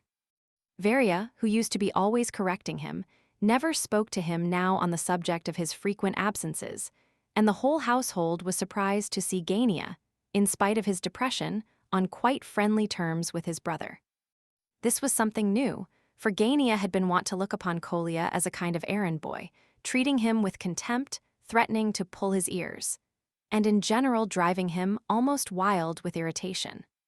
It seemed now that Gania really needed his brother, and the latter, for his part, felt as if he could forgive Gania much since he had returned the 100,000 rubles offered to him by Nastasia Philipovna.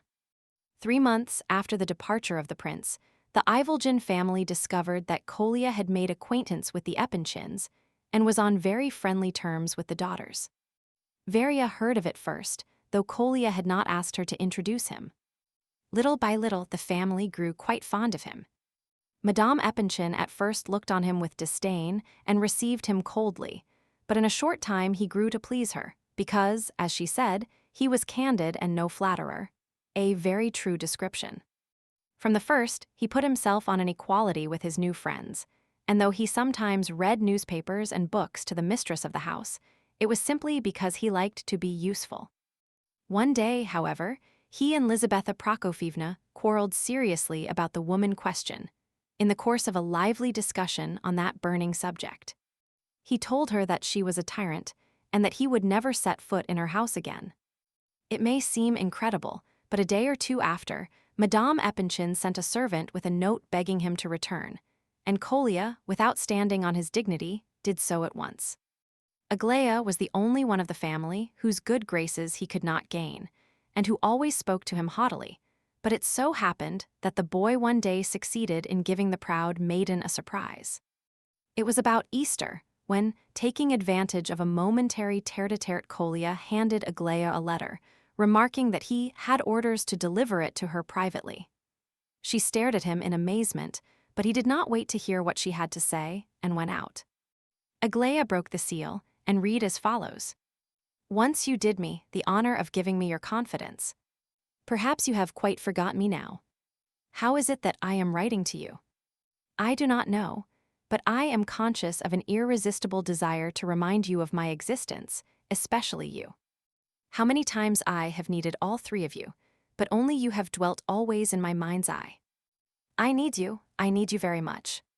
I will not write about myself. I have nothing to tell you. But I long for you to be happy. Are you happy? That is all I wish to say to you, your brother. Pr. L. Muishkin." On reading this short and disconnected note, Aglaya suddenly blushed all over and became very thoughtful. It would be difficult to describe her thoughts at that moment. One of them was, shall I show it to anyone? But she was ashamed to show it. So she ended by hiding it in her table drawer, with a very strange, ironical smile upon her lips. Next day, she took it out and put it into a large book, as she usually did with papers which she wanted to be able to find easily. She laughed when, about a week later, she happened to notice the name of the book, and saw that it was Don Quixote, but it would be difficult to say exactly why. I cannot say, either, whether she showed the letter to her sisters. But when she had read it herself once more, it suddenly struck her that surely that conceited boy, Kolya, had not been the one chosen correspondent of the prince all this while. She determined to ask him, and did so with an exaggerated show of carelessness. He informed her haughtily that though he had given the prince his permanent address when the latter left town, and had offered his services, the prince had never before given him any commission to perform, nor had he written until the following lines arrived, with Aglaya's letter. Aglaya took the note and read it.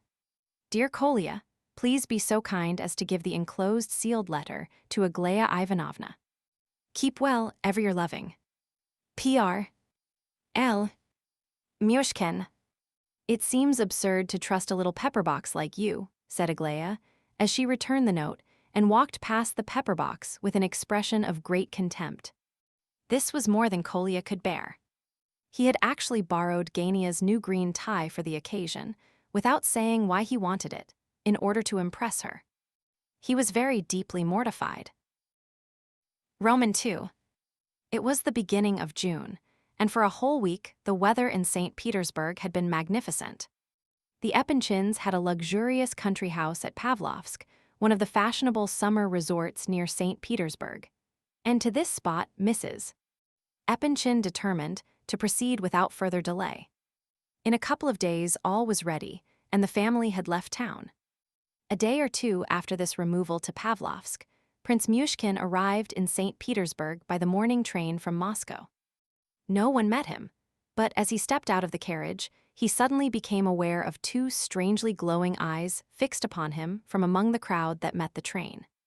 On endeavoring to rediscover the eyes and see to whom they belonged, he could find nothing to guide him. It must have been a hallucination. But the disagreeable impression remained, and without this, the prince was sad and thoughtful already, and seemed to be much preoccupied. His cab took him to a small and bad hotel near the Litinaya. Here he engaged a couple of rooms, dark and badly furnished. He washed and changed, and hurriedly left the hotel again, as though anxious to waste no time. Anyone who now saw him for the first time since he left Petersburg would judge that he had improved vastly, so far as his exterior was concerned. His clothes certainly were very different. They were more fashionable, perhaps even too much so, and anyone inclined to mockery might have found something to smile at in his appearance. But what is there that people will not smile at? The prince took a cab and drove to a street near the Nativity, where he soon discovered the house he was seeking. It was a small wooden villa, and he was struck by its attractive and clean appearance. It stood in a pleasant little garden, full of flowers. The windows looking on the street were open, and the sound of a voice, reading aloud or making a speech, came through them. It rose at times to a shout, and was interrupted occasionally by bursts of laughter. Prince Muishkin entered the courtyard and ascended the steps. A cook with her sleeves turned up to the elbows opened the door. The visitor asked if Mr. Lebedev were at home. "He is in there," said she, pointing to the salon. The room had a blue wallpaper, and was well, almost pretentiously, furnished, with its round table, its divan, and its bronze clock under a glass shade. There was a narrow pier glass against the wall, and a chandelier adorned with lustres hung by a bronze chain from the ceiling. When the prince entered, Lebedev was standing in the middle of the room, his back to the door. He was in his shirt sleeves, on account of the extreme heat, and he seemed to have just reached the peroration of his speech, and was impressively beating his breast. His audience consisted of a youth of about 15 years of age with a clever face, who had a book in his hand, though he was not reading. A young lady of 20, in deep mourning, stood near him with an infant in her arms. Another girl of 13, also in black, was laughing loudly, her mouth wide open. And on the sofa lay a handsome young man, with black hair and eyes, and a suspicion of beard and whiskers. He frequently interrupted the speaker and argued with him, to the great delight of the others. "Lukian Timofyevitch. Lukian Timofyevitch. Here's someone to see you. Look here. A gentleman to speak to you." "Well, it's not my fault," and the cook turned and went away red with anger. Lebedev started, and at sight of the prince stood like a statue for a moment. Then he moved up to him with an ingratiating smile, but stopped short again. "Prince, Excellency," he stammered. Then suddenly he ran towards the girl with the infant, a movement so unexpected by her that she staggered and fell back. But next moment he was threatening the other child, who was standing, still laughing, in the doorway. She screamed and ran towards the kitchen. Lebedev stamped his foot angrily. Then, seeing the prince regarding him with amazement, he murmured apologetically, "Pardon to show respect." "He's here." "You are quite wrong," began the prince. At once, in one moment." He rushed like a whirlwind from the room, and Muishkin looked inquiringly at the others. They were all laughing, and the guest joined in the chorus. "He has gone to get his coat," said the boy. "How annoying," exclaimed the prince. "I thought." "Tell me, is he?" "You think he is drunk," cried the young man on the sofa. "Not in the least. He's only had 3 or 4 small glasses, perhaps 5, but what is that?" "The usual thing." As the prince opened his mouth to answer, he was interrupted by the girl, whose sweet face wore an expression of absolute frankness. "He never drinks much in the morning. If you have come to talk business with him, do it now. It is the best time. He sometimes comes back drunk in the evening. But just now he passes the greater part of the evening in tears and reads passages of Holy Scripture aloud, because our mother died 5 weeks ago. No doubt he ran off because he did not know what to say to you," said the youth on the divan. "I bet he is trying to cheat you, and is thinking how best to do it." Just then Lebedev returned, having put on his coat. "5 weeks," said he, wiping his eyes. "Only 5 weeks. Poor orphans." "But why wear a coat in holes," asked the girl, "when your new one is hanging behind the door? Did you not see it?" "Hold your tongue, dragonfly," he scolded. "What a plague you are!" He stamped his foot irritably, but she only laughed and answered. "Are you trying to frighten me? I am not Tania, you know, and I don't intend to run away. Look, you are waking Lubotshka, and she will have convulsions again. Why do you shout like that?" "Well, well." "I won't again," said the master of the house, his anxiety getting the better of his temper. He went up to his daughter and looked at the child in her arms, anxiously making the sign of the cross over her 3 times. "God bless her. God bless her," he cried with emotion. "This little creature is my daughter Lubov," addressing the prince. "My wife Helena died at her birth, and this is my big daughter Vera in mourning, as you see, and this, pointing to the young man on the divan. Well, go on." "Never mind me," mocked the other. "Don't be afraid." "Excellency, have you read that account of the murder of the Zemarin family in the newspaper?" cried Lebedev all of a sudden. "Yes," said Muishkin with some surprise. "Well, that is the murderer." "It is he, in fact." "What do you mean?" asked the visitor. "I am speaking allegorically, of course, but he will be the murderer of a Zemarin family in the future. He is getting ready." They all laughed, and the thought crossed the prince's mind that perhaps Lebedev was really trifling in this way, because he foresaw inconvenient questions and wanted to gain time. "He is a traitor." "A conspirator," shouted Lebedev, who seemed to have lost all control over himself. "A monster. A slanderer. Ought I to treat him as a nephew, the son of my sister Anisia?" "Oh, do be quiet. You must be drunk. He has taken it into his head to play the lawyer, prince, and he practices speechifying, and is always repeating his eloquent pleadings to his children. And who do you think was his last client? An old woman who had been robbed of 500 rubles, her all, by some rogue of a usurer, besought him to take up her case, instead of which he defended the usurer himself, a Jew named Zeidler, because this Jew promised to give him 50 rubles. It was to be 50 if I won the case, only 5 if I lost," interrupted Lebedev, speaking in a low tone, a great contrast to his earlier manner.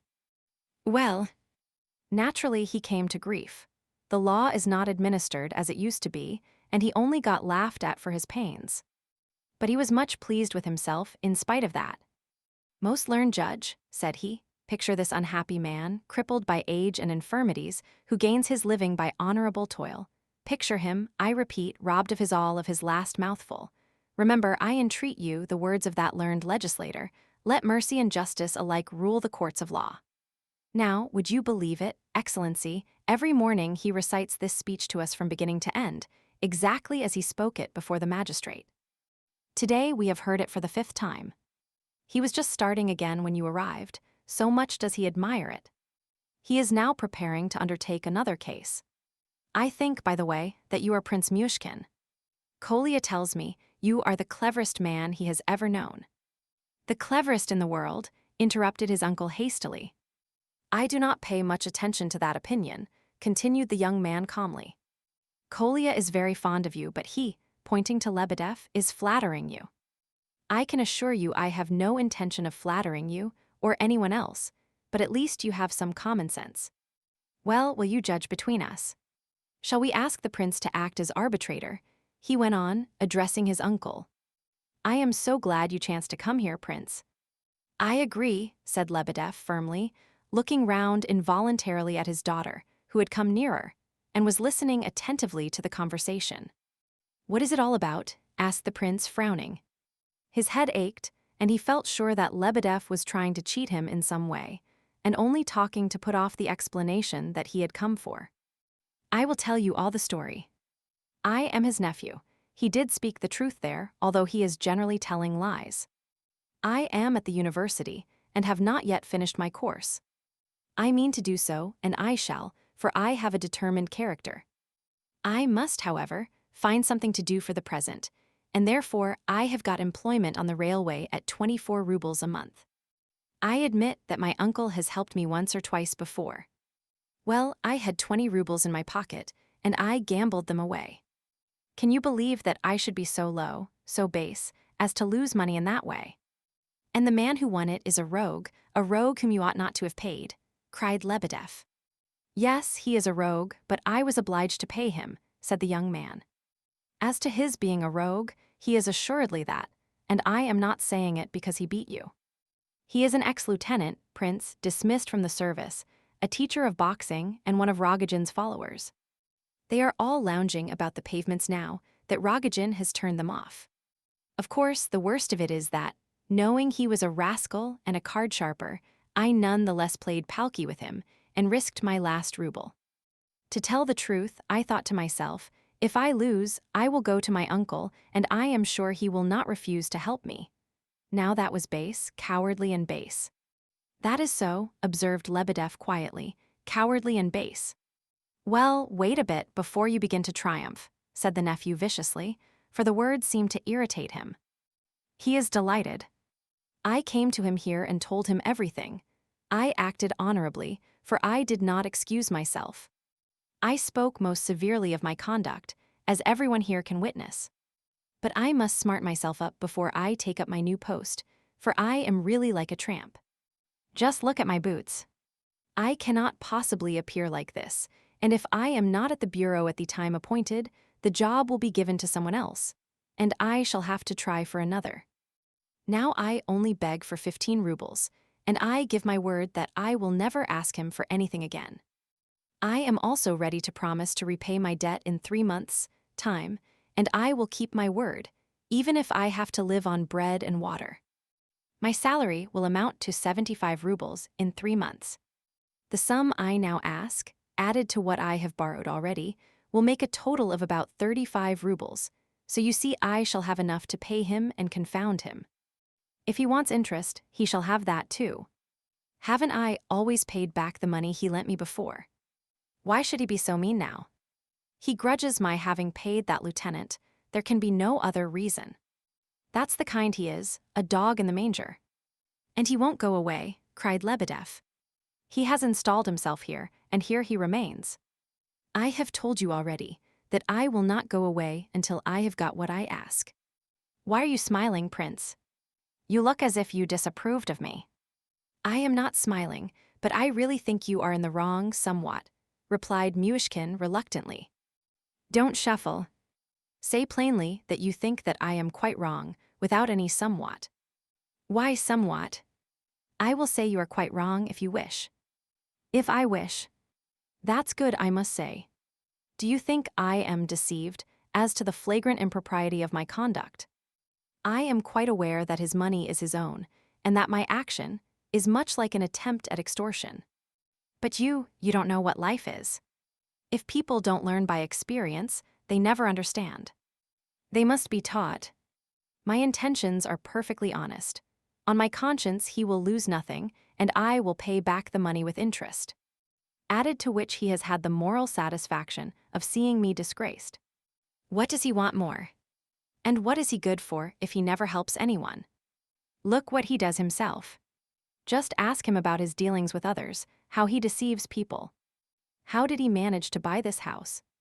You may cut off my head if he has not let you in for something, and if he is not trying to cheat you again. You are smiling. You don't believe me. It seems to me that all this has nothing to do with your affairs, remarked the prince. I have lain here now for 3 days, cried the young man without noticing, and I have seen a lot. Fancy.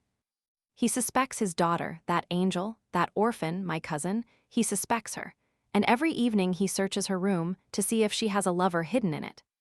He comes here too on tiptoe, creeping softly, oh, so softly, and looks under the sofa, my bed, you know. He is mad with suspicion, and sees a thief in every corner. He runs about all night long.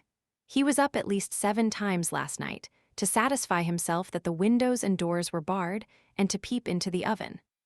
That man who appears in court for scoundrels rushes in here in the night and prays, lying prostrate, banging his head on the ground by the half hour, and for whom do you think he prays? Who are the sinners figuring in his drunken petitions? I have heard him with my own ears, praying for the repose of the soul of the Countess du Barry. Kolya heard it too. He is as mad as a March hare. You hear how he slanders me, Prince, said Lebedev, almost beside himself with rage. I may be a drunkard, an evildoer, a thief, but at least I can say one thing for myself. He does not know, how should he, mocker that he is? That when he came into the world it was I who washed him and dressed him in his swathing bands, for my sister Anisia had lost her husband and was in great poverty.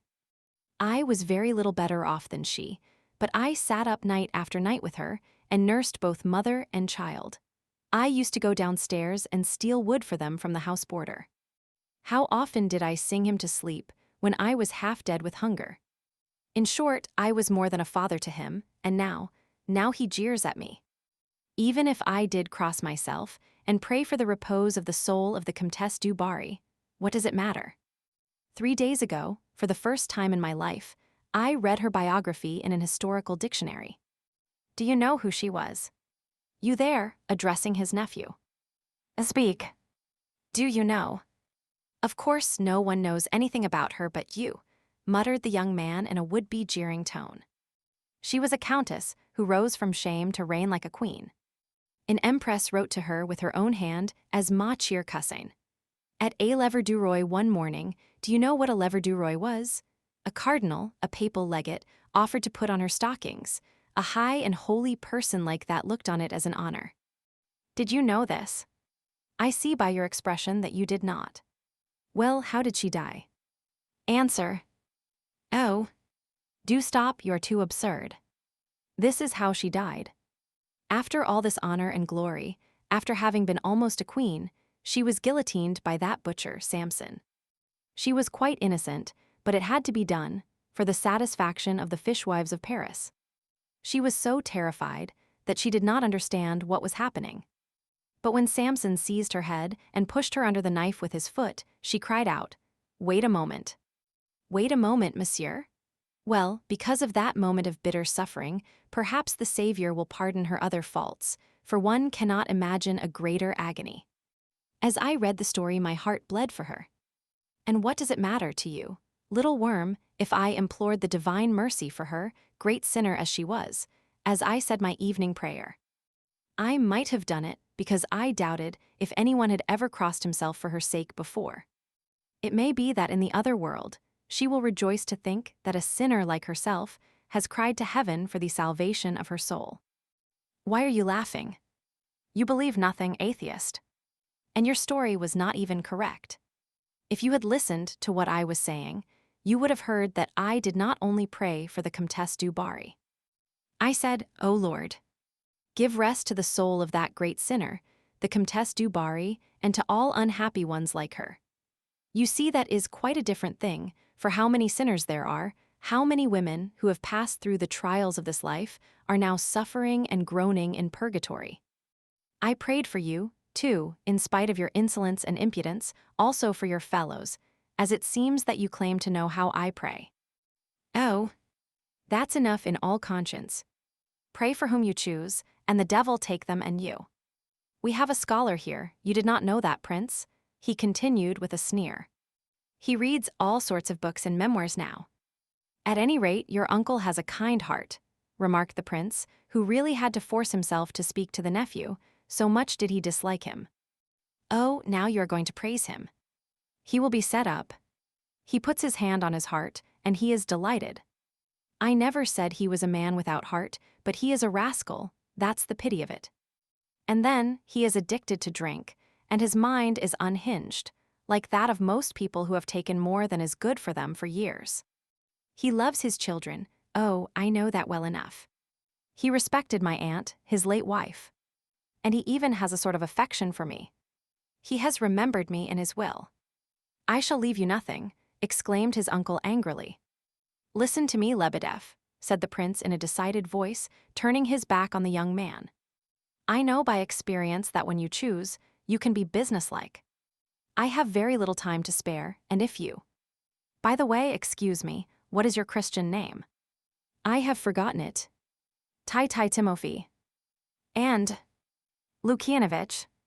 Everyone in the room began to laugh. He is telling lies, cried the nephew.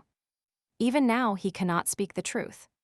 He is not called Timofey Lukianovich, prince, but Lukian Timofeyevich. Now do tell us why you must needs lie about it.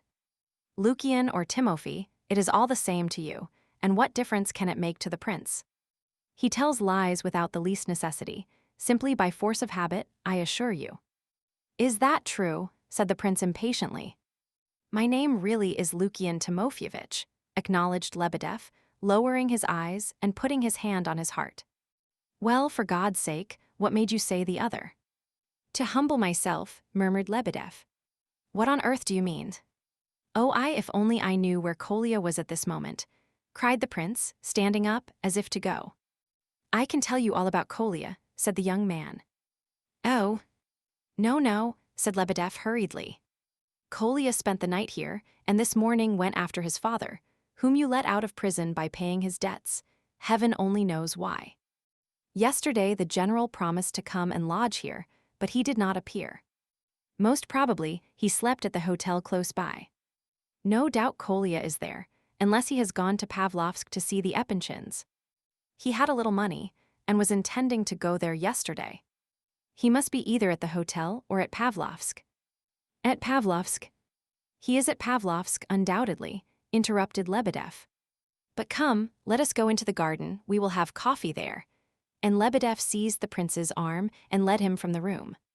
They went across the yard, and found themselves in a delightful little garden with the trees already in their summer dress of green, thanks to the unusually fine weather. Lebedev invited his guest to sit down on a green seat before a table of the same color fixed in the earth, and took a seat facing him. In a few minutes the coffee appeared, and the prince did not refuse it. The host kept his eyes fixed on Muishkin with an expression of passionate servility. I knew nothing about your home before, said the prince absently, as if he were thinking of something else. Poor orphans, began Lebedev, his face assuming a mournful air, but he stopped short, for the other looked at him inattentively, as if he had already forgotten his own remark. They waited a few minutes in silence, while Lebedev sat with his eyes fixed mournfully on the young man's face. Well, said the latter, at last rousing himself. Yes. You know why I came, Lebedev. Your letter brought me. Speak. Tell me all about it. The clerk, rather confused, tried to say something, hesitated, began to speak, and again stopped. The prince looked at him gravely. I think I understand, Lukian Timofeyevich. You were not sure that I should come. You did not think I should start at the first word from you, and you merely wrote to relieve your conscience. However, you see now that I have come, and I have had enough of trickery. Give up serving, or trying to serve, two masters. Rogojin has been here these 3 weeks. Have you managed to sell her to him, as you did before? Tell me the truth. He discovered everything, the monster. Himself. Don't abuse him, though I dare say you have something to complain of. He beat me, he thrashed me unmercifully, replied Lebedev vehemently. He set a dog on me in Moscow, a bloodhound, a terrible beast that chased me all down the street. You seem to take me for a child, Lebedev. Tell me, is it a fact that she left him while they were in Moscow? Yes, it is a fact, and this time, let me tell you, on the very eve of their marriage. It was a question of minutes when she slipped off to Petersburg. She came to me directly she arrived, Save me, Lukian. Find me some refuge and say nothing to the prince. She is afraid of you, even more than she is of him, and in that she shows her wisdom." And Lebedev slyly put his finger to his brow as he said the last words. "And now it is you who have brought them together again." "Excellency, how could I prevent it?" "That will do. I can find out for myself. Only tell me, where is she now?" "At his house." "With him?" "Oh no. Certainly not. I am free," she says. You know how she insists on that point. "I am entirely free." She repeats it over and over again. "She is living in Petersburgskaya with my sister-in-law, as I told you in my letter. She is there at this moment." "Yes, unless she has gone to Pavlovsk. The fine weather may have tempted her, perhaps, into the country with Darya Alexeyevna." "I am quite free," she says. "Only yesterday she boasted of her freedom to Nikolai Ardalionovitch. A bad sign," added Lebedev, smiling. "Kolya goes to see her often, does he not? He is a strange boy, thoughtless, and inclined to be indiscreet. Is it long since you saw her?" "I go to see her every day, every day." "Then you were there yesterday." "And no, I have not been these 3 last days." "It is a pity you have taken too much wine. Lebedev, I want to ask you something." "But—" All right. All right. "I am not drunk," replied the clerk, preparing to listen. "Tell me, how was she when you left her?" "She is a woman who is seeking." "Seeking?" "She seems always to be searching about, as if she had lost something. The mere idea of her coming marriage disgusts her. She looks on it as an insult. She cares as much for him as for a piece of orange peel, not more. Yet I am much mistaken if she does not look on him with fear and trembling. She forbids his name to be mentioned before her, and they only meet when unavoidable. He understands well enough. But it must be gone through. She is restless, mocking, deceitful, violent. Deceitful and violent. Yes, violent. I can give you a proof of it. A few days ago, she tried to pull my hair because I said something that annoyed her. I tried to soothe her by reading the Apocalypse aloud." "What?" exclaimed the prince, thinking he had not heard aright. "By reading the Apocalypse. The lady has a restless imagination, hee. She has a liking for conversation on serious subjects of any kind. In fact, they please her so much that it flatters her to discuss them. Now, for 15 years at least I have studied the Apocalypse, and she agrees with me in thinking that the present is the epoch represented by the 3rd horse, the black one whose rider holds a measure in his hand. It seems to me that everything is ruled by measure in our century. All men are clamoring for their rights. A measure of wheat for a penny, and 3 measures of barley for a penny. But added to this, men desire freedom of mind and body, a pure heart, a healthy life, and all God's good gifts. Now, by pleading their rights alone, they will never attain all this. So the white horse with his rider Death comes next and is followed by Hell. We talked about this matter when we met, and it impressed her very much." "Do you believe all this?" asked Muishkin, looking curiously at his companion. "I both believe it and explain it. I am but a poor creature, a beggar, an atom in the scale of humanity. Who has the least respect for Lebedev? He is a target for all the world, the butt of any fool who chooses to kick him. But in interpreting revelation, I am the equal of anyone, great as he may be. Such is the power of the mind and the spirit. I have made a lordly personage tremble as he sat in his armchair, only by talking to him of things concerning the spirit. 2 years ago, on Easter Eve, His Excellency Nil Alexeyevich, whose subordinate I was then, wished to hear what I had to say, and sent a message by Peter Zakharich to ask me to go to his private room. "They tell me you expound the prophecies relating to Antichrist," said he, when we were alone. "Is that so?" "Yes," I answered unhesitatingly, and I began to give some comments on the apostle's allegorical vision.